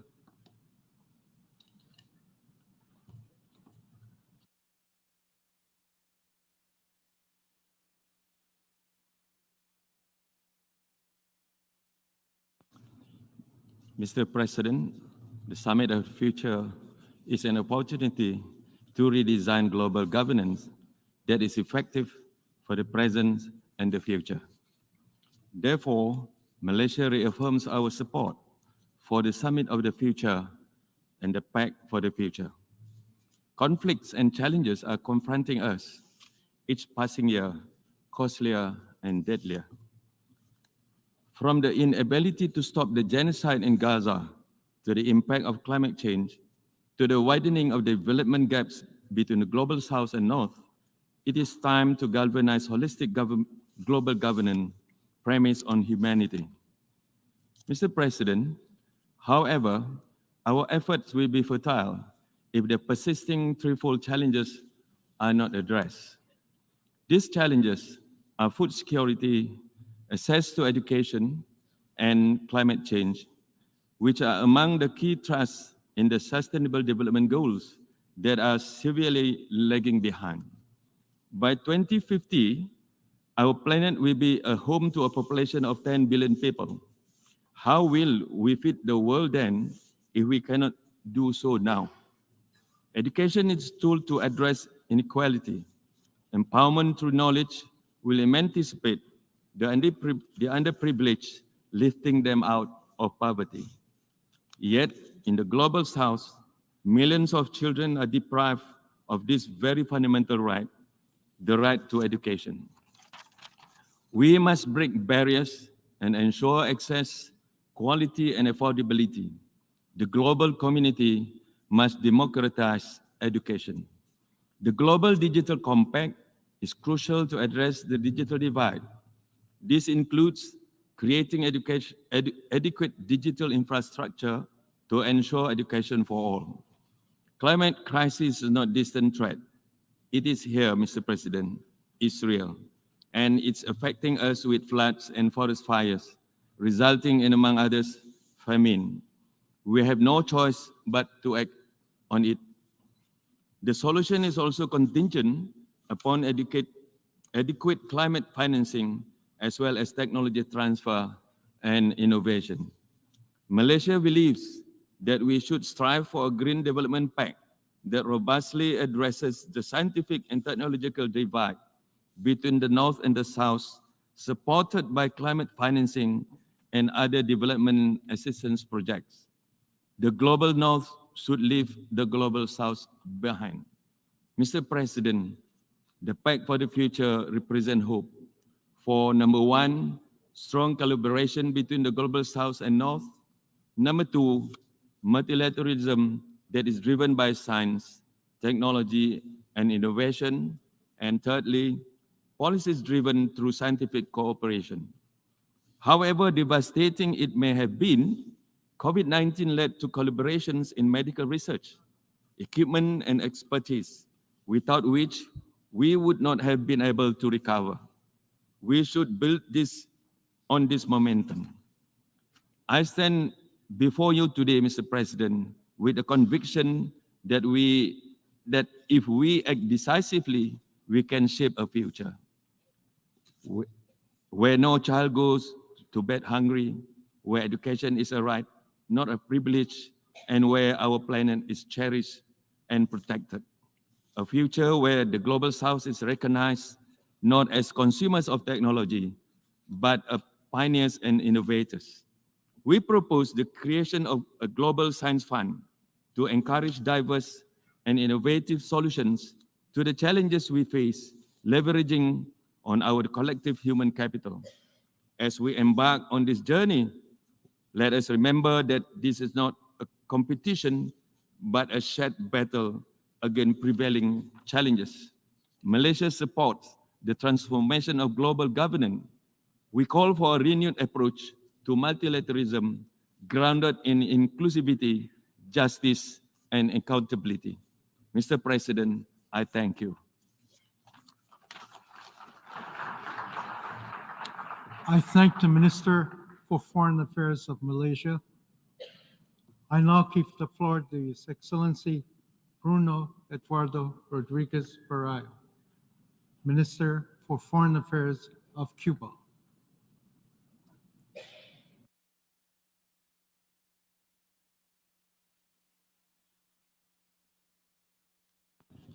Señor Presidente, el 26 de octubre de 1960, en este mismo podio, el comandante en jefe Fidel Castro Ruz expresó: desaparezca la filosofía del despojo y habrá desaparecido la filosofía de la guerra. Sin embargo, sufrimos todavía los estragos del colonialismo y el neocolonialismo. Las bondades prometidas de la globalización neoliberal fueron una quimera. Se han acentuado las desigualdades y la exclusión tanto en el mundo real como en el ciberespacio. Aumentan las guerras y la amenaza nuclear. Nuestros debates futuristas transcurren mientras continúa el genocidio en Palestina, sin que haya una respuesta efectiva de la comunidad internacional, cuando incluso las instituciones y trabajadores de las Naciones Unidas son blanco del fuego de Israel. Es alarmante el auge del fascismo, la xenofobia y la discriminación que alimentan el odio.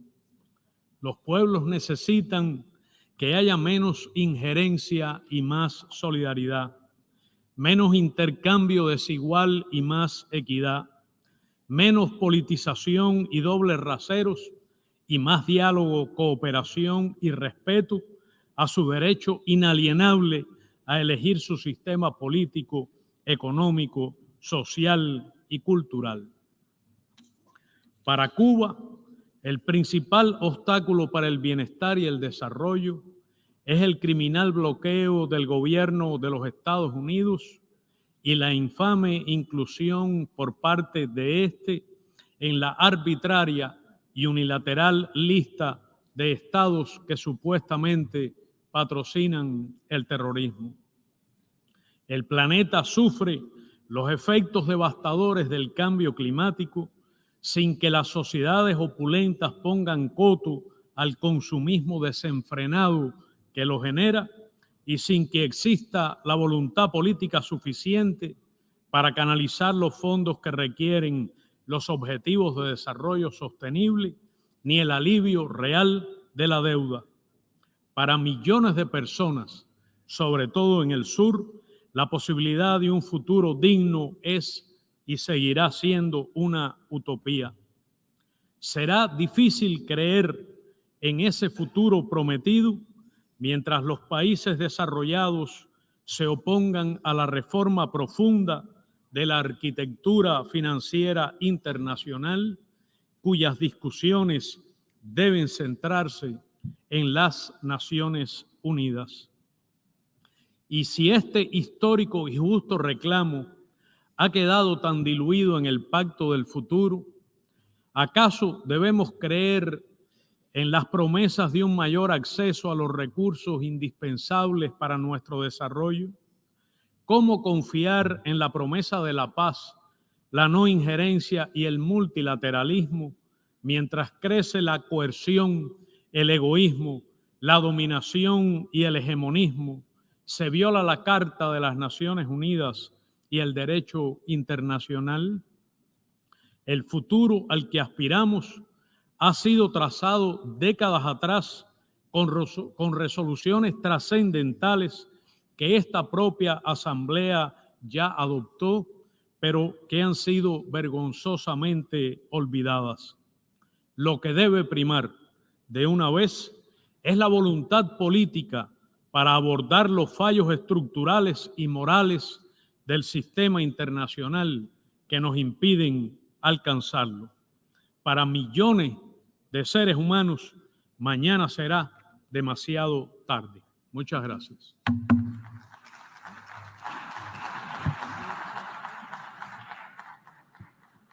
I thank the Minister for Foreign Affairs of Cuba, and I now give the floor to His Excellency Abdoulaye B. Chane, Minister of State, responsible for development and coordination of government action of Benin.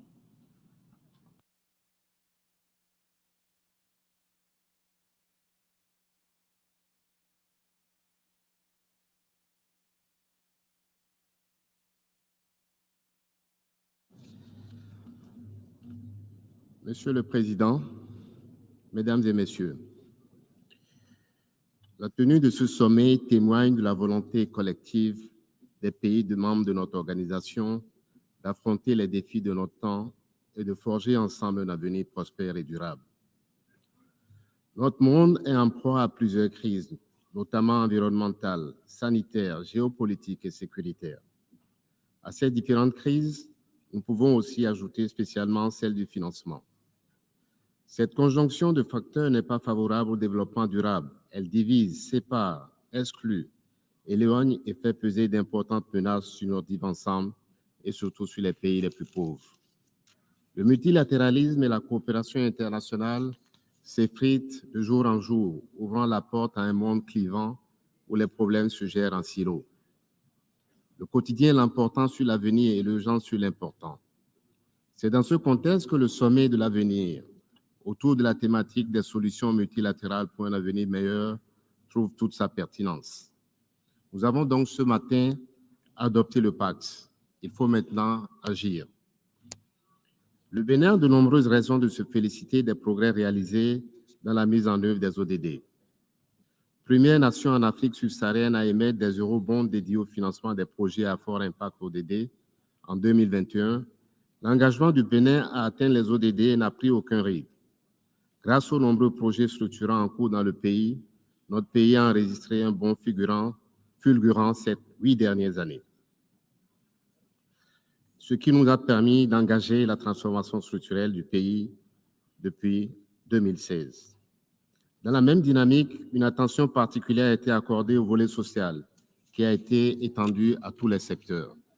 Ces actions à fort impact nous ont permis de réduire la pauvreté de près de 4 points ces 8 dernières années. Afin d'asseoir durablement cette dynamique, le Bénin, mon pays, travaille actuellement à se doter d'une vision nationale de développement à l'horizon 2060. Mesdames et Messieurs, nous vivons en même temps ce paradoxe où nous traversons un monde où les ressources n'ont jamais été aussi importantes, où les avancées technologiques n'ont jamais été aussi fulgurantes, alors que le monde reste prisonnier de la pauvreté. Pour le Bénin, la réponse se trouve dans le multilatéralisme et la perspective planétaire des sujets. Celle-ci doit nous conduire à nous engager tous pour la préservation des biens publics mondiaux, notamment le climat, la sécurité internationale et la stabilité économique. Leur défaut a des effets d'entraînement importants et nuisibles sur tout le système de développement durable. La dégradation de ces biens publics pour un pays, quel qu'il soit, compromet la réalisation de tout le potentiel de prospérité des autres pays dans le monde. Nous devons donc prendre conscience de tous de l'existence de l'effet de ruissellement ou de transmission des bonheurs comme des malheurs. Le problème international auquel nous devons accorder le plus d'importance est le fait qu'une difficulté ou un sinistre dans un pays est susceptible de nuire à un autre pays.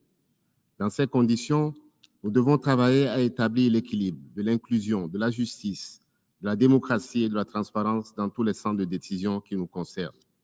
Ceci concerne aussi et surtout le système financier international et le système de gouvernance globale qui, conjointement, participent à la construction de notre action collective. C'est seulement à ce prix que le multilatéralisme, unique réponse de notre temps, peut contribuer à créer l'avenir que nous souhaitons.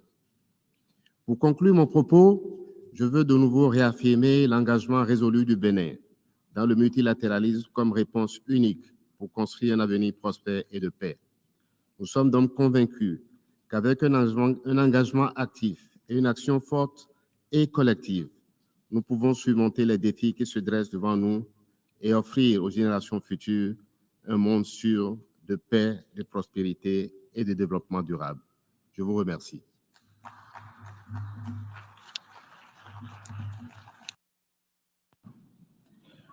I thank the Minister of State of Benin And I now give the floor to His Excellency Mulambo Hamakani Haimbe, Minister for Foreign Affairs and International Cooperation of Zambia.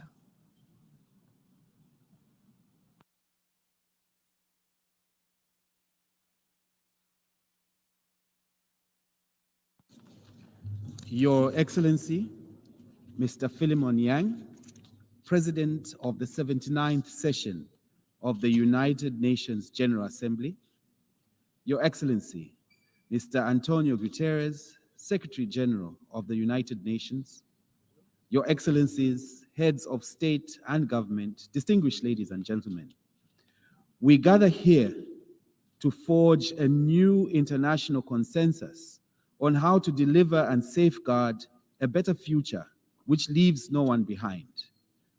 This once-in-a-generation summit presents us with an opportunity to reinvigorate multilateralism, supercharge implementation of prior commitments, and tackle existing and emerging threats to the attainment of the SDGs. Mr. President, today's world is faced with multiple intersecting crises which threaten the attainment of SDGs and the maintenance of international peace and security. It has become imperative now, more than ever, to collaborate in addressing the numerous threats.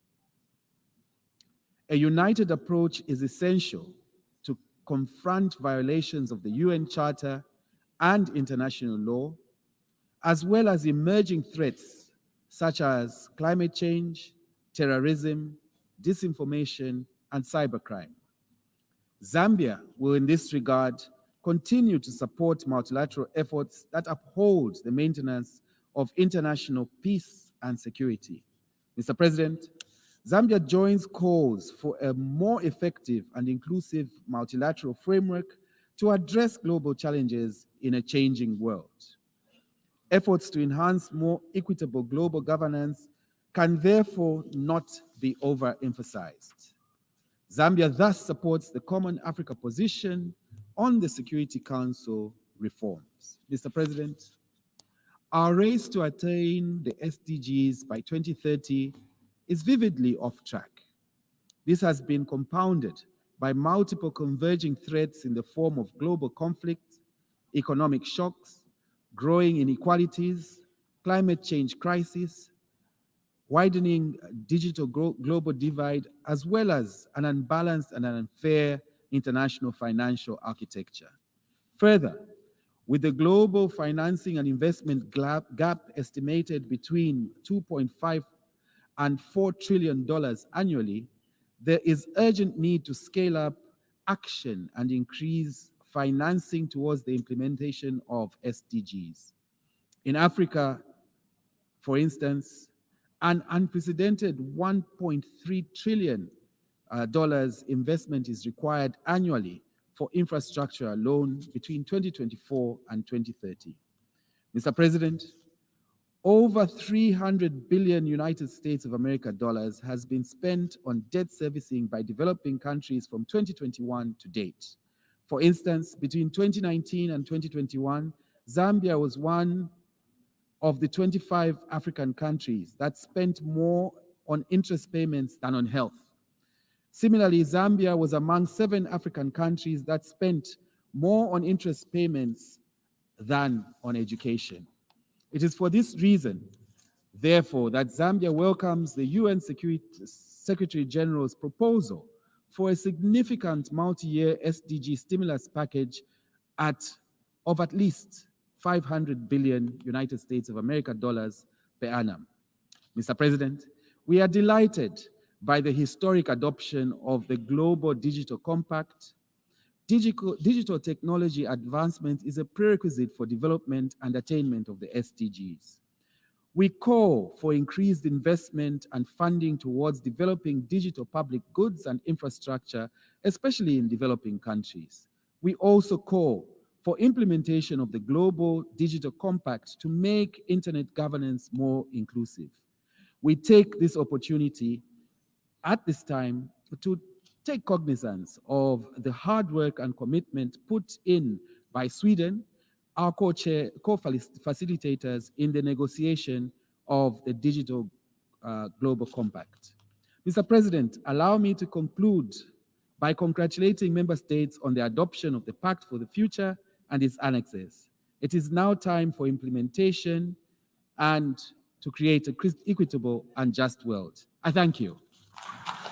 That's great. I thank the Minister of Zambia, and I now give the floor to His Excellency Olivier Nduhungirehe, Minister for Foreign Affairs and International Cooperation of the Republic of Rwanda.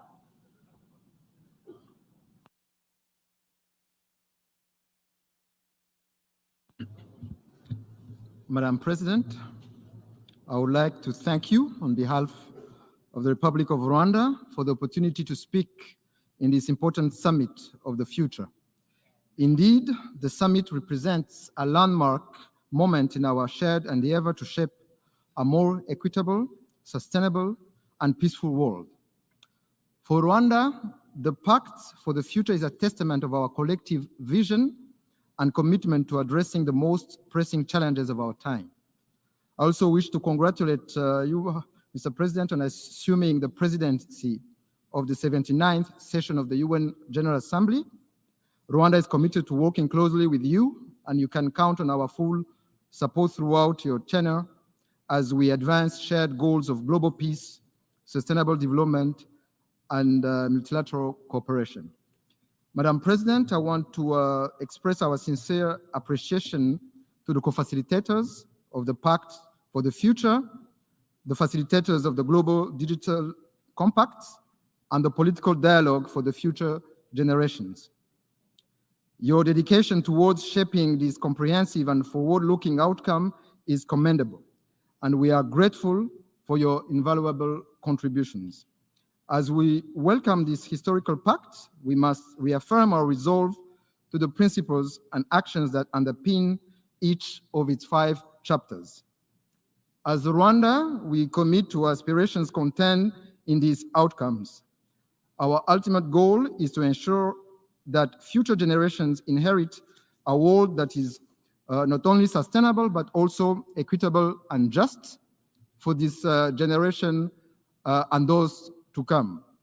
Rwanda understands too well the importance of unity and collective decision-making, and we look forward to contributing globally, recognizing that our decisions today will shape the world of tomorrow. Madam President, it is crucial to recognize that this summit is not an end, but the beginning of transformative actions essential to the well-being of our global community. The challenges we face are profound, yet the opportunities before us are immense. Change is an inevitable part of our journey, and it is our responsibility to ensure that this change is purposeful and beneficial for future generations. To effectively address the complex challenges we face, we must embrace a mindset that is both adaptive and forward-thinking, and this requires us to first reform our mindsets, shift from reactive to proactive approaches, embracing innovative solutions and collaborative strategies that address root causes rather than symptoms. Second, foster resilience. Build resilient systems and structures that are adaptable to evolving challenges and capable of supporting sustainable development. Rwanda is prepared to collaborate with all member states and stakeholders to ensure that the principles of the Pact for the Future are realized through concrete and coordinated actions. Together, let us embark on turning our aspirations Pact into tangible results that will benefit all humanity. Madam President, all chapters in the Pact of the Future emphasize the urgency of addressing climate change, strengthening global health systems, preparing for future pandemics, resolving the root causes of conflict for lasting peace, harnessing the transformative potential of technology, and innovation, and reforming global governance to enhance multilateral cooperation for effective global challenge management. The Summit of the Future thus presents a crucial opportunity to address these challenges collectively and strategically, setting the stage for a more sustainable, equitable, and peaceful world. After the summit, we must keep the moment to drive reforms in global governance structures, enhancing multilateral cooperation, and creating more effective frameworks to tackle global challenges. With this, let us reaffirm our resolve and dedication to the principles that underpin each of its 5 chapters. To conclude, Mr. President, Madam President, we must shift from the old way of business as usual in maintenance of peace and security and foster dialogue and collaborative strategies to address the root causes of conflict and promote long-term peace and security. Thank you.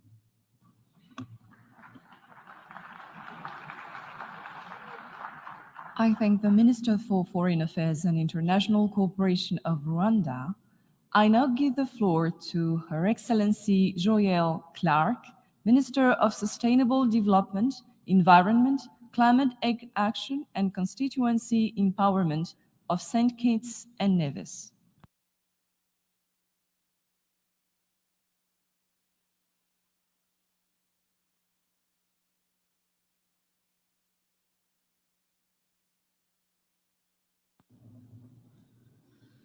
I greet you warmly on behalf of the Prime Minister and people of St. Kitts and Nevis. Years ago, one of our most celebrated Calypsonians, who also happens to be the Minister of Environment and of Water and Energy, asked, are we waiting blindly for 2020, in this case 2030, before we act to save people and planet? The Summit of the Future is our moment to pivot into a sustainable tomorrow, presenting an opportunity to pause and reflect on our collective histories and recalibrate a course towards the shared goals of equity, justice, and self-determination as promised in the UN Charter. This is a space to rebuild trust, as stated by His Excellency the Secretary-General. St. Kitts and Nevis commends Namibia and Germany for their leadership and co-facilitation of the Pact for the Future. This pact signals a future that delivers on existing ambition and capitalizes on emerging opportunities, including the rapid implementation of the Multidimensional Vulnerability Index, the mobilization of loss and damage resources, actioning the Antigua and Barbuda Agenda for SIDS, and the continued advocacy for the Bridgetown Initiative. Small island states grapple with the polycrises of biodiversity loss, plastic pollution, climate change, and the accompanying challenges of food insecurity and threats to our health and national security. The future we deserve demands deep-rooted change that is transformative and lasting. For this, we must redefine multilateral spaces. We must promote unbiased international partnerships that honor the strength and resilience and the tenacity of small islands, systems that respect and include all of our voices. And we must prioritize the needs of those most vulnerable: women, youth, the elderly, indigenous and rural populations. Let us ground our decision-making now with a critical assessment of the global historical patterns of disempowerment and exploitation, which constituted progress for a few and underdevelopment for many. This new contract has the much-needed potential to reimagine small island capacity. For centuries, our islands fueled the global economy. It is time for all to prosper, regardless of size. We must alchemize our common vulnerabilities into engines of innovation, prosperity, and lasting peace. To build on this ideal, our government and our Prime Minister presented the Sustainable Island State Agenda, an acceleration of our 2030 Sustainable Development Goals. Truthfully, our action is but a drop but every drop counts towards strengthening and improving multilateral action. In this vein, I invite all island nations to the May 2025 hosting of the Global Sustainable Island Summit being hosted in St. Kitts and Nevis with our partners, Island Innovation. Let us convene to continue driving actions and concretizing commitments for our shared survival.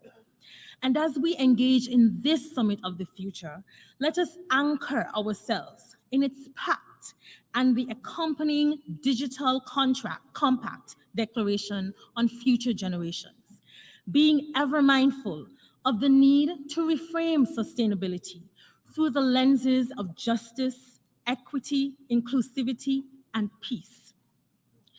Mr. President, every year, the international community convenes in the General Hall, and we repeat every year, now more than ever.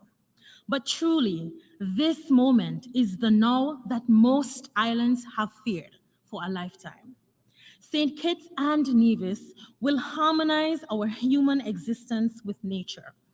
Transparent, urgent action now is our duty, and the outcomes the birthright of future generations.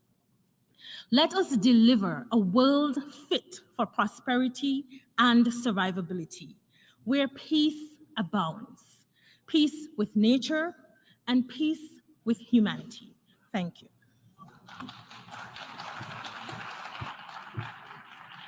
I thank the Minister of Sustainable Development, Environment, Climate Action, and Constituency Empowerment of St. Kitts and Nevis. And I now give the floor to His Excellency Mohamed Ali Nafti, Minister of Foreign Affairs, Migration, and Tunisians Abroad of Tunisia.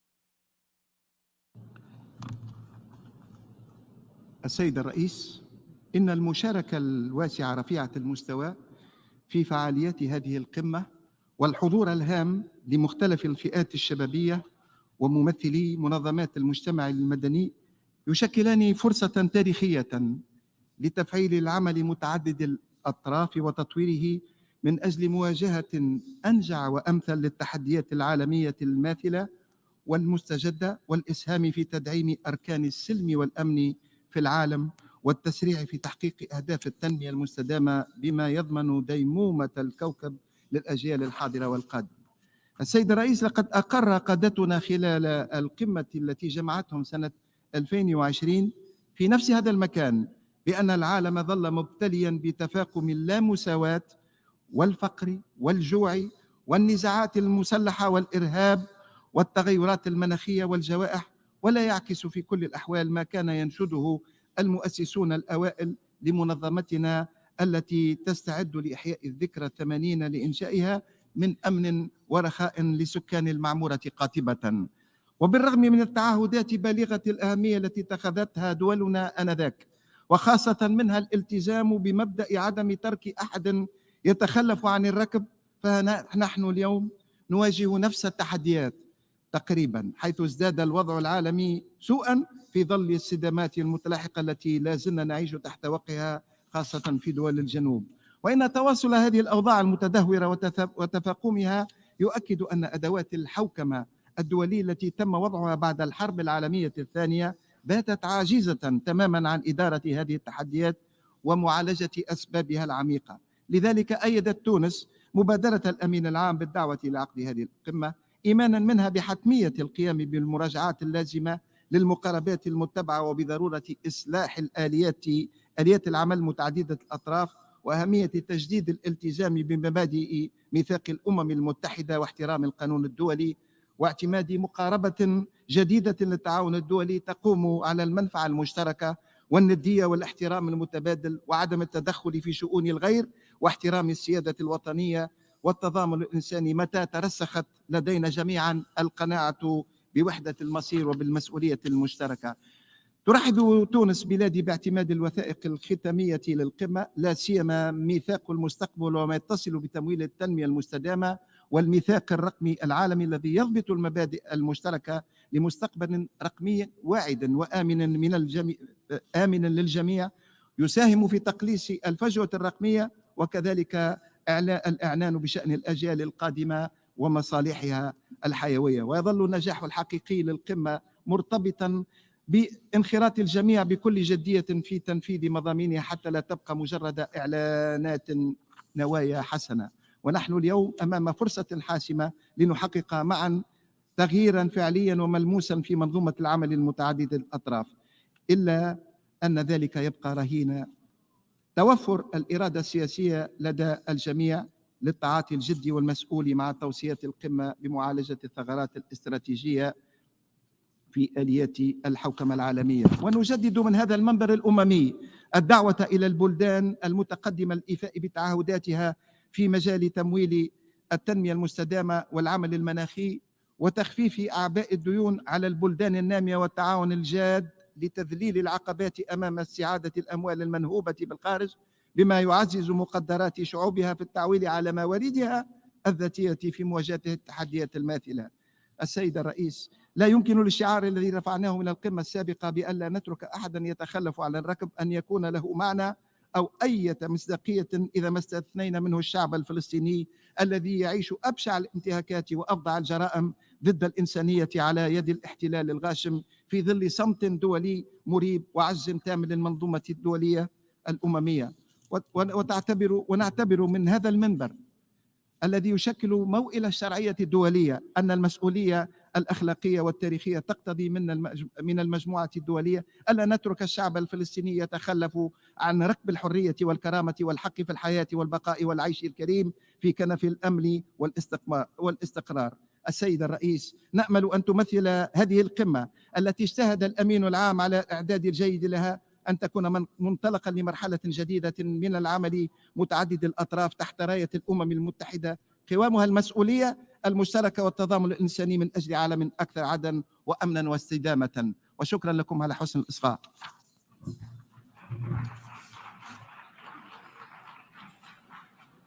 I thank the Minister of Foreign Affairs, Migration and Tunisians Abroad of Tunisia. I now give the floor to His Excellency Badr Ahmed Mohamed Abdelati, Minister for Foreign Affairs and Immigration of Egypt.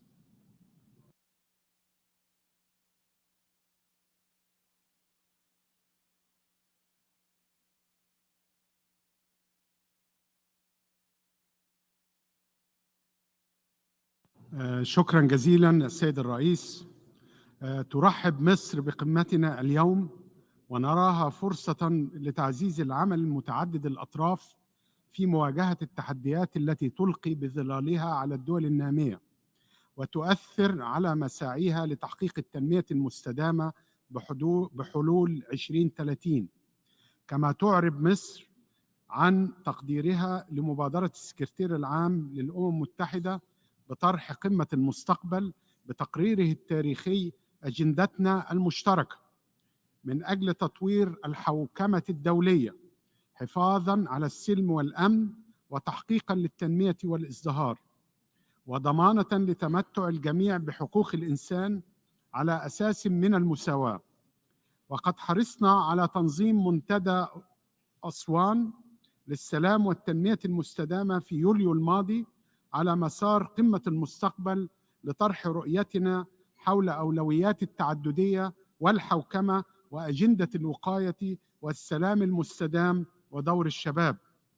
وإذ ترحب مصر باعتماد ميثاق المستقبل وبوثيقتي إعلان الأجيال المقبلة والميثاق الرقمي العالمي، تود مصر أن تشارك المجتمع الدولي رؤيتها لسبل البناء على مخرجات هذه القمة. أولاً، مع تزايد الاستقطاب وتهديدات السلم والأمن، بات ضرورياً تجديد الالتزام بميثاق الأمم المتحدة واحترام المساواة والسيادة بين كافة الدول حفاظاً على مصداقية النظام الدولي وفقاً لمحددات ثابتة وبعيدا عن سياسة المعايير المزدوجة.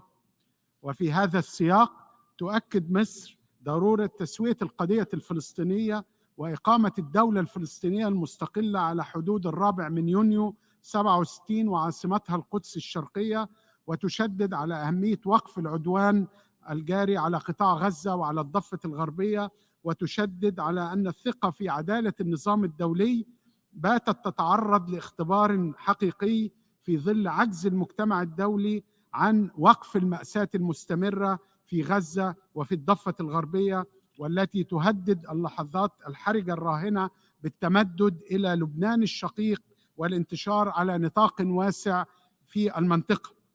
كما تتمسك مصر بالحفاظ على وحدة وسلامة واستقرار الصومال وسيادته على كامل ترابه الوطني، كما تؤكد أيضا على أهمية الحفاظ على وحدة السودان وعلى سلامة ترابه الوطني أيضا. ثانيا، تعكس التطورات المتعاقبة الحاجة لزيادة تمويل التنمية وإصلاح هيكل النظام المالي العالمي لتقليص الفجوات بين الدول ومعالجة الخلل الراهن بترك دول عديدة خلف ركب الازدهار. فعلينا أن نلتزم بتلبية تطلعات الشعوب بالقضاء على الفقر والجوع وزيادة معدلات النمو، مما يتطلب تعزيز تمويل التنمية والتوافق على حلول مبتكرة لتوسيع آليات نفاذ الدول النامية للتمويل الميسر الذي لا يضع أعباء إضافية عليها وتخفيف وطأة الديون عليها، فضلا عن إشراكها في آليات صنع القرار بمؤسسات التمويل الدولية. ثالثا، توفير سبل تنفيذ وتعزيز نقل التكنولوجيا ودفع التعاون الرقمي وزيادة برامج البحث والتطوير وبناء القدرات خاصة بالقارة الإفريقية، بالإضافة إلى دعم جهود الدول الإفريقية لمواجهة الآثار السلبية لتغير المناخ انطلاقا من مبدأ المسؤوليات المشتركة ولكن متباينة الأعباء. وعلينا العمل سويا لمواجهة تحدي ندرة المياه وتعزيز التعاون المائي العابر للحدود والحفاظ على الأمن المائي للدول بعيدا عن السياسات الأحادية التي تمثل انتهاكا سافرا لمبادئ القانون الدولي. رابعا، تتمسك مصر بالأولوية القصوى للتخلص التام من الأسلحة النووية تحقيقا لمستقبل آمن للأجيال القادمة والحالية من الآثار الكارثية والمدمرة لاستخدام هذه الأسلحة، بما في ذلك عبر إقامة منطقة خالية لأسلحة الدمار الشامل في منطقة الشرق الأوسط. ختاما، تؤكد مصر التزامها بمواصلة العمل مع كافة الدول تعزيزا لجهودنا المشتركة. I thank the Minister of Foreign Affairs and Immigration of Egypt, and I now give the floor to His Excellency Mohamed Mbumba, Minister for Foreign Affairs of the Comoros.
Monsieur le Président, Excellences, Mesdames et Messieurs,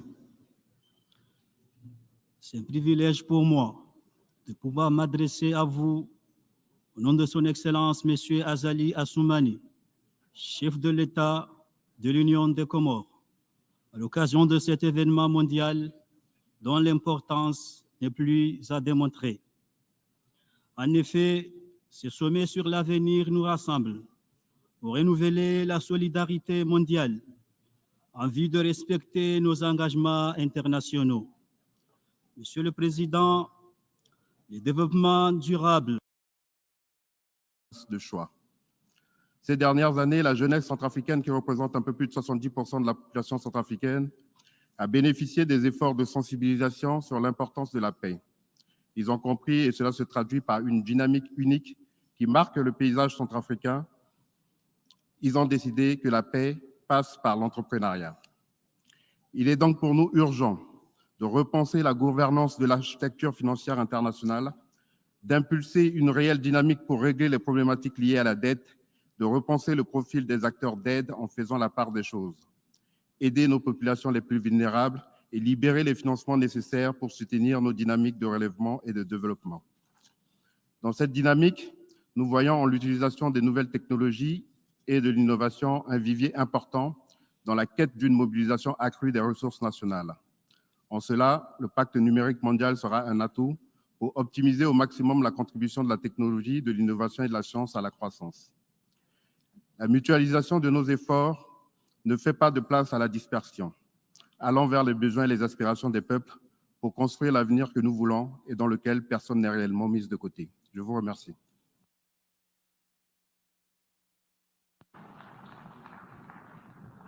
I thank the distinguished representative of the Central African Republic. I now give the floor to the distinguished representative of Austria.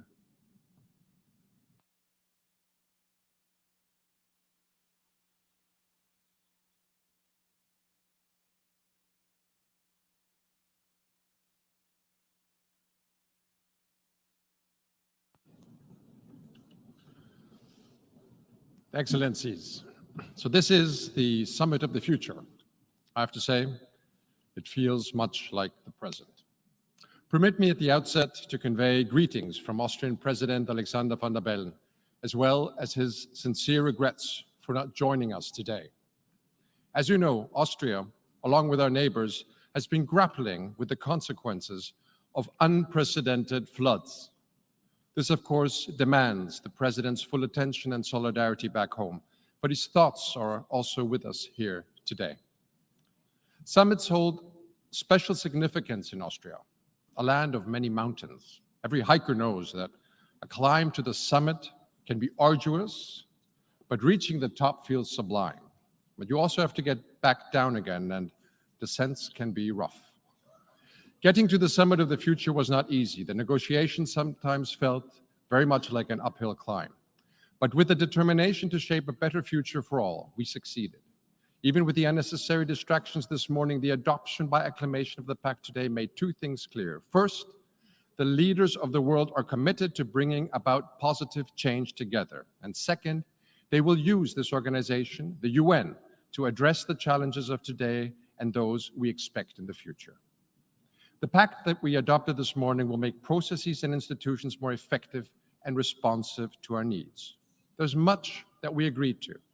Groundwork for global cooperation on digital technologies, artificial intelligence, and cybersecurity, using the immense potential for space as a driver for sustainable development, a new focus on achieving the SDGs and accelerating climate commitments, concrete steps to reforming the UN Security Council, and the will to address reform of the wider international architecture. The actions of the Pact speak for themselves. They show determination to take bold steps for our planet and for future generations. Some highlights of the Pact reflect Austrian priorities that we'll pay particular attention to in the implementation phase, the descent from the mountain, as so to speak, which can also be difficult, such as strengthening the rule of law and human rights, and our commitment to the universal principle that all human beings are born free and equal in dignity and rights. On disarmament, we must ensure that nuclear weapons are never used again, and that new technologies empower future generations, not dehumanize them. We need legally binding prohibitions and regulations of autonomous weapon systems. Regarding peace operations, we appreciate the recognition of a new era that is more targeted, flexible, and collaborative. We welcome a holistic review of UN peace operations across the entire peace continuum, from prevention and peacemaking to peacekeeping and peace building. Strengthening synergies between the UN and regional organizations, such as through regular meetings, is essential to establish real networked multilateralism. Finally, on global governments, the Pact contains a commitment to a meaningful reform of the Security Council. Together with Ambassador Tariq Al-Banai of Kuwait, I had the honor of co-chairing the intergovernmental negotiations on Security Council reform and facilitating the actions in the Pact, where leaders pledged to ensure greater representation for underrepresented regions and rectify the historical injustice against Africa, where leaders reaffirmed their determination to making the Council more effective, transparent, and accountable, including by discussing limitations of the veto, where they agreed to work on the basis of a consolidated model of a new council, and where they agree specific interim measures until the reform enters into force. As the Secretary-General said, this constitutes the strongest language on council reform in a generation and the most concrete steps to Security Council enlargement since 1963. This augurs well for the future efforts to reform the Council.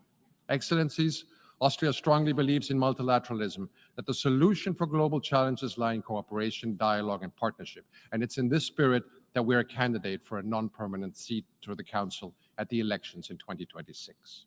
In closing, let me thank the Secretary-General for bringing us together today. The Pact for the Future shows that there is so much that unites us, so much more than divides us. As the Summit of the Future becomes the event of the past, let us set out for the future with optimism and humility. Multilateral diplomacy can only work with open minds. If we come to the UN not to speak only, but also to listen. If we show respect and believe diverse views are positive. If we engage in the spirit of compromise. If we put acting together first in and through the United Nations. Thank you.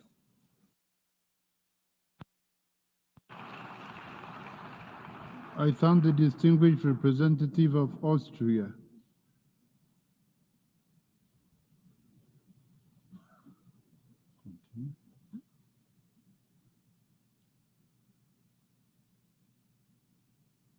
We have heard the last speaker for this meeting.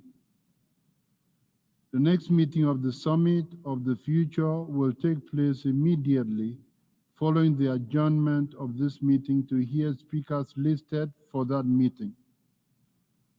Before adjourning the meeting, I wish to inform members that following the deadline of 29 July 2024 for inscription by states and the European Union in the list of speakers for the plenary meetings of the Summit of the Future, the Secretariat has received additional requests for inscription from 3 delegations. If I hear no objection, may I take it that the Assembly decides to reopen the list of speakers for these delegations to hear their statements at the last position in the appropriate category at the afternoon meeting today, 22nd September 2024. I hear no objection. It is so decided. The meeting is adjourned. May I continue? Plenary meeting of the General Assembly is called to order.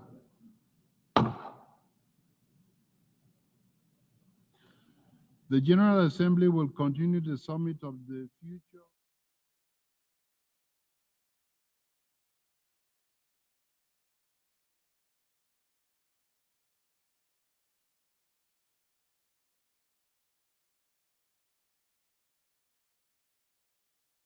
Be limited to 5 minutes for participating states and 3 minutes for other statements. Pursuant to Rule 2072 of the Rules of Procedure, when a representative exceeds his or her allotted time, the President shall call the Speaker to order without delay, which will be done by means of automatic microphone cutoff. In accordance with Resolution 72 1/313, the All Protocol Observed Principle is recommended, whereby participants are encouraged to refrain from the listing of standard protocol expressions during their statements. Within this time frame, I would like to appeal to speakers to deliver their statements at a reasonable pace so that interpretation into the other official United Nations languages may be provided properly. The list of speakers for each meeting shall be completed and no speakers will be rolled over to the next meeting. Speakers who are not present when their speaking turn comes will be automatically moved to the next available speaking slot within their category at the same meeting. I invite His Excellency Alexander Vučić, President of the Republic of Serbia, to address the Assembly.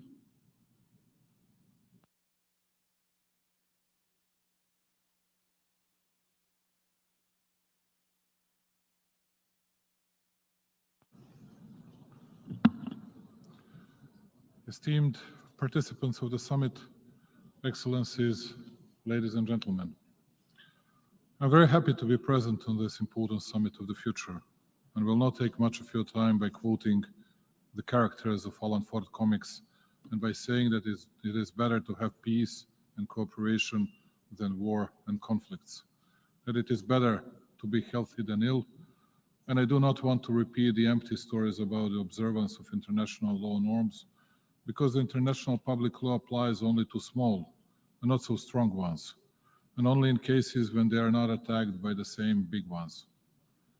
And speaking about the most powerful countries, it is incredible with how much lies and hypocrisy they brutally violate the law of the United Nations, and more than anything, peace. Peace is today more important than anything, but no one sees peace as an important value. But all the big ones, while justifying their big politics, speak about a just peace, which means that they should win, and that the other ones not only should lose, but they should be completely destroyed. All the stakeholders, with no exceptions, will refer to those norms of international law which are in their favor, and they will intentionally forget all they have been doing and that they are doing today. They will be reminded of the respective by the other big ones, which will also forget all those misdeeds, but they will find endless violations of the international law in the case of the first ones. Serbia supports the plan of the UN Secretary-General. Republic of Serbia support a pact for the future in spite of having remarks and in spite of the fact that we would like to see more compromise done for the developing countries and that the big countries could better understand the needs of the small ones. All 5 chapters are important to us: sustainable development and financing for development, international peace and security, science, technology and innovation and digital cooperation, youth and future generations and transforming the global governance. But what kind of financing for development, position of youth and sustainable development can we speak about when we have huge regional conflicts in the world and tensions involving almost all biggest world powers? Speaking of remarks, Serbia supports the demand of the Group 77 developing countries, joined also by the People's Republic of China, and we believe that financing of the problem of climate change should be a separate issue and not a part of the financing for development. We believe that the US and the EU will have more understanding for reforms of the existing financing architecture. Additionally, we believe that the remarks of Brazil and Russia, where the issues of the climate and the climate change are more related to security than to development, are serious ones and that they deserve attention. Additionally, Serbia believes that it is very important to find the balance between the Western point of view on the issue of the rule of law on one side and the demand of the numerous countries when it comes to the family and traditional values. Because human rights are one thing, and their abuse and overemphasizing lead towards the destruction of traditional conservative societies, which many countries worldwide cannot accept, and particularly when it comes to family values. And precisely those values are cherished and nurtured by the Republic of Serbia. Serbia is on its European path. Unlike many others, Serbia observes the norms and regulations of international public law. At the same time, Serbia is a modern country with a big growth rate, but also not ready to sacrifice its own traditional values, and it will be capable of resisting all the attempts from the outside that the so-called woke movement is imposing to it as the highest possible value and the state of society that we must allegedly reach in the future. I thank you very much. I thank the President of the Republic of Serbia.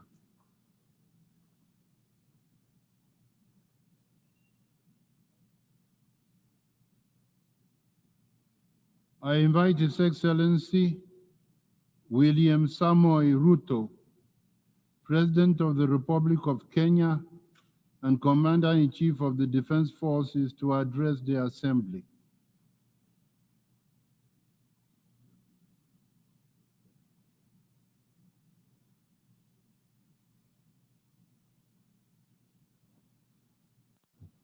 Mr. President, a year ago, I stood before this Assembly urging bold reforms of the UN system to tackle the rapidly evolving and increasingly complex global challenges. Today, that call is as urgent as it was then. The planet is heating up. Our climate is in crisis. Oceans are rising. Deserts are spreading, and conflict is engulfing the world. Millions are displaced, poor and without access to basic services. Unfortunately, our multilateral system has proven inadequate in addressing crises such as climate change, inequality, and debt. And it continues to falter in providing any, let alone timely solutions. Without immediate action, humanity will face an unprecedented global crisis. Today, we have no choice but to reject outdated systems and reimagine a framework of international cooperation that works for all 8 million of us in the planet. This means redesigning international financial system, strengthening partnership for common security, bridging the digital divide, and investing in human capacity, especially empowering women and youth. The window to achieve this is, however, fast closing.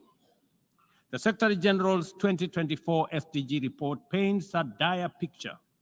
Only 17% of SDG targets are on track, largely due to unmet financial commitments, and developing countries, particularly in Africa and the Global South, are facing severe funding shortages, and the gap is widening.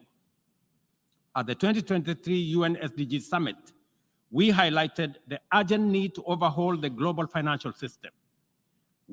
As we approach the fourth Financing for Development Forum in 2025, imaginative solutions for debt relief and development financing are essential to close the SDG gap. We must address the historical injustice of Africa's lack of permanent representation on the UN Security Council as a matter of justice in the ongoing UN reforms. Additionally, region-led peace operations, sustainably funded by the UN-assessed contributions, are critical in addressing today's complex security challenges. In Kenya, we aim to increase forest cover by 30% by planting 15 billion trees, an effort largely led by our youth. 2 weeks ago, I launched Climate Works, a program to employ 200,000 young people in sustainable public works focused on ecological restoration and infrastructure. But we must recognize that the pace of technological advancement, particularly with AI, is widening the global digital divide. Africa holds critical resources for the tech revolution, yet receives disproportionately low benefits. A year ago, I stood here at this assembly to declare Kenya's commitment to contribute to an international security support mission to Haiti. Yesterday, I was in Port-au-Prince to witness the significant progress made by Kenya's Africa-led mission, even with the constraints of limited resources. What looked like mission impossible is now a present and real possibility for peace in Haiti. I hosted the inaugural Africa Climate Summit, whose seminal outcome, the Nairobi Declaration, formed the basis of a common African position in multilateral engagement at the COP and other fora. At the world's 21 21 Replacement Summit in Nairobi in April this year, the 17th AFDB replacement and IMF SDR rechanneling, we, together with African leaders, championed for significant enhancement of the concessional window of affordable financing available for developing countries to provide critical public services, undertake investment in economic transformation, and implement ambitious climate. On the basis of this progress, we have achieved under our current inadequate multilateral institutional framework, I am optimistic about what we can achieve under a radically reconfigured multilateral institutional framework. This is why reforms are an urgent necessity that we cannot delay. The Pact of the Future has been developed through intense negotiations, sustained discourse between members. I take this opportunity.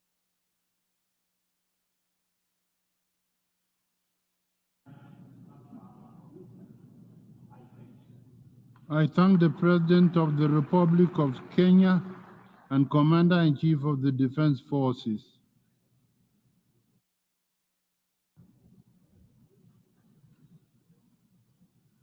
I invite His Excellency Gitanas Nausėda, President of the Republic of Lithuania, to address the Assembly.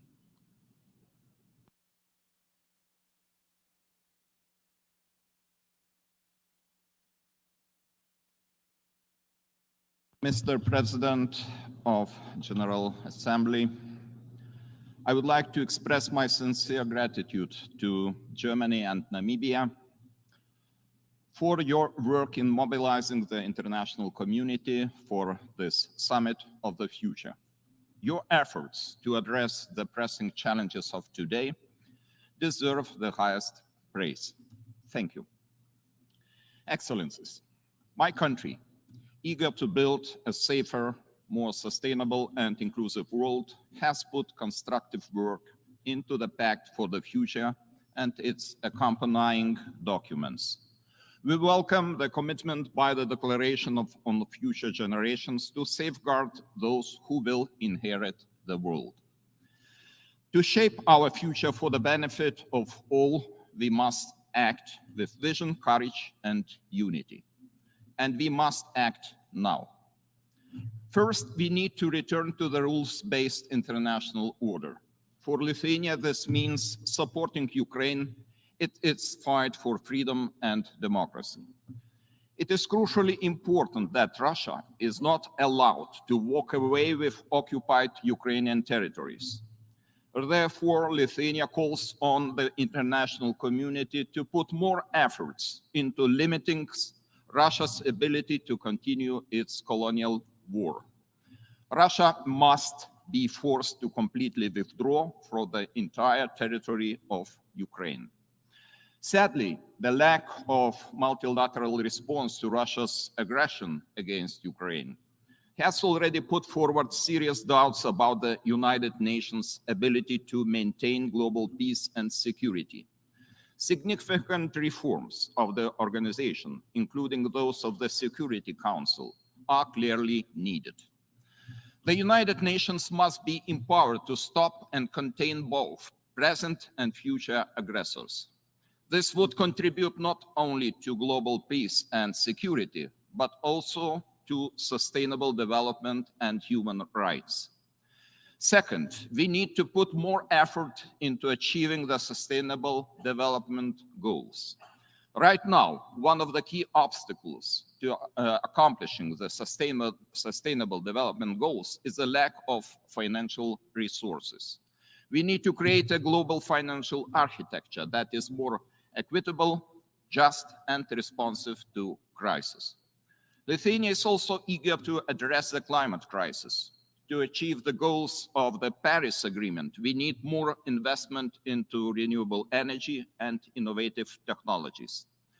Future prosperity will be driven by digital transformation.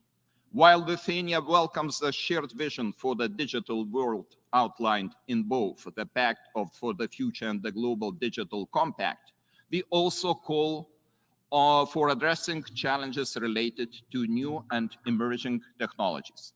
I'm delighted that under Lithuania's presidency, the Council of Europe adopted the first ever framework convention on artificial intelligence and human rights, democracy and the rule of law. This Vilnius Convention establishes a global standard for protecting human rights from the risks posed by AI. My hope is that it will be set an example of addressing all kinds of global issues through concerted multilateral efforts. Today, I call on the participants of the summit to support the main guiding principles of the United Nations: peace, security, human rights, and sustainable development for all. The future we desire is within our reach. Let's seize this moment to build it together.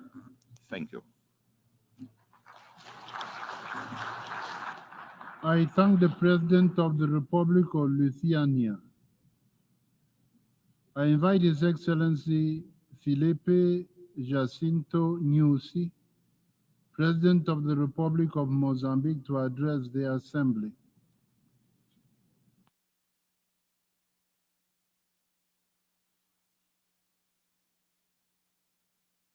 Presidente, Excelências, permitam-me que saúde e felicite Vossa Excelência pela presidência deste importante evento e formulo votos de sucessos nas nossas deliberações. Excelências, o multilateralismo é uma ferramenta fundamental e indispensável de cooperação entre Estados. É o veículo seguro para a prossecução da nossa agenda comum e global. A Carta das Nações Unidas define a organização como um centro de harmonização das ações das nações para o alcance de fins comuns. É neste contexto que vemos o relatório do Secretário-Geral das Nações Unidas de 2023 sobre a nossa agenda comum, que propõe o caminho para os próximos 25 anos e reforça a importância do multilateralismo. O multilateralismo não é uma simples opção, mas sim uma necessidade inequívoca e imperiosa para enfrentar os desafios complexos, sobretudo no âmbito da paz e segurança internacionais que são indissociáveis. A recente pandemia Covid-19 demonstrou quão importante é a cooperação internacional para enfrentar crises globais. Apesar de ter sido de forma condicionada, a resposta multilateral coordenada foi fundamental para o combate e distribuição de recursos que eram imprevistos aos países mais vulneráveis. São também desafios complexos que carecem de uma cooperação multilateral acutilante: o terrorismo e o extremismo violento, as doenças endêmicas e pandêmicas, as mudanças climáticas que induzem desastres naturais, entre outras. É também desafio que requer o envolvimento multilateral, a própria implementação da Agenda 2030 sobre os Objetivos de Desenvolvimento Sustentável.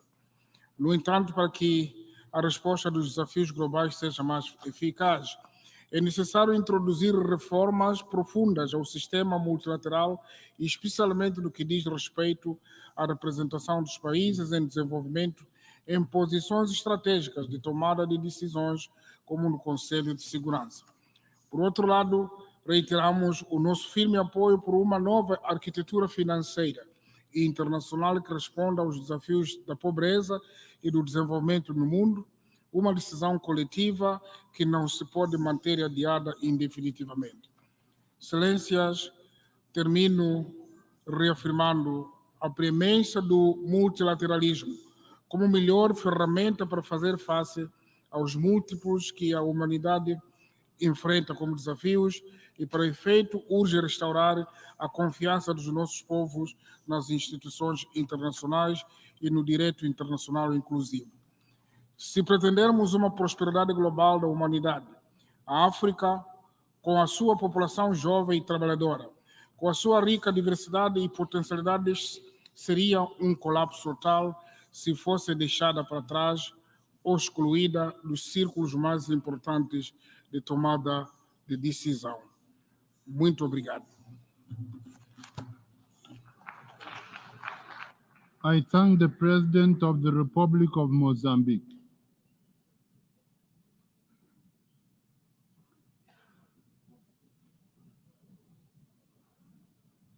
I invite Her Excellency, Gordana Sijanoska Davkova, President of the Republic of North Macedonia, to address the Assembly.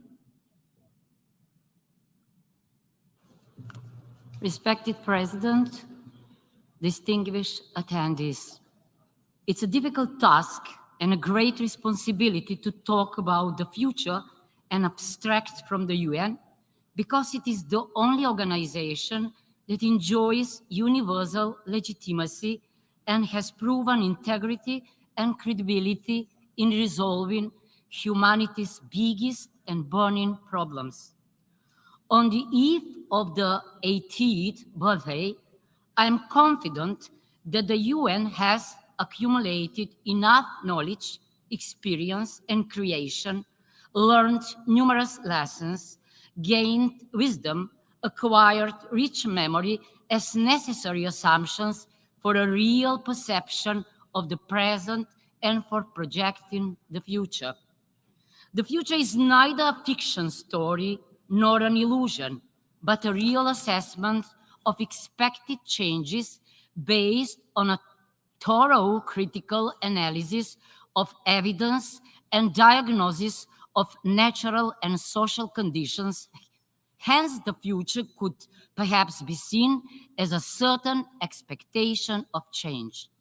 I believe there is no place more appropriate than the UN for a consensus on the future seen through the prism of the biggest dilemmas and challenges.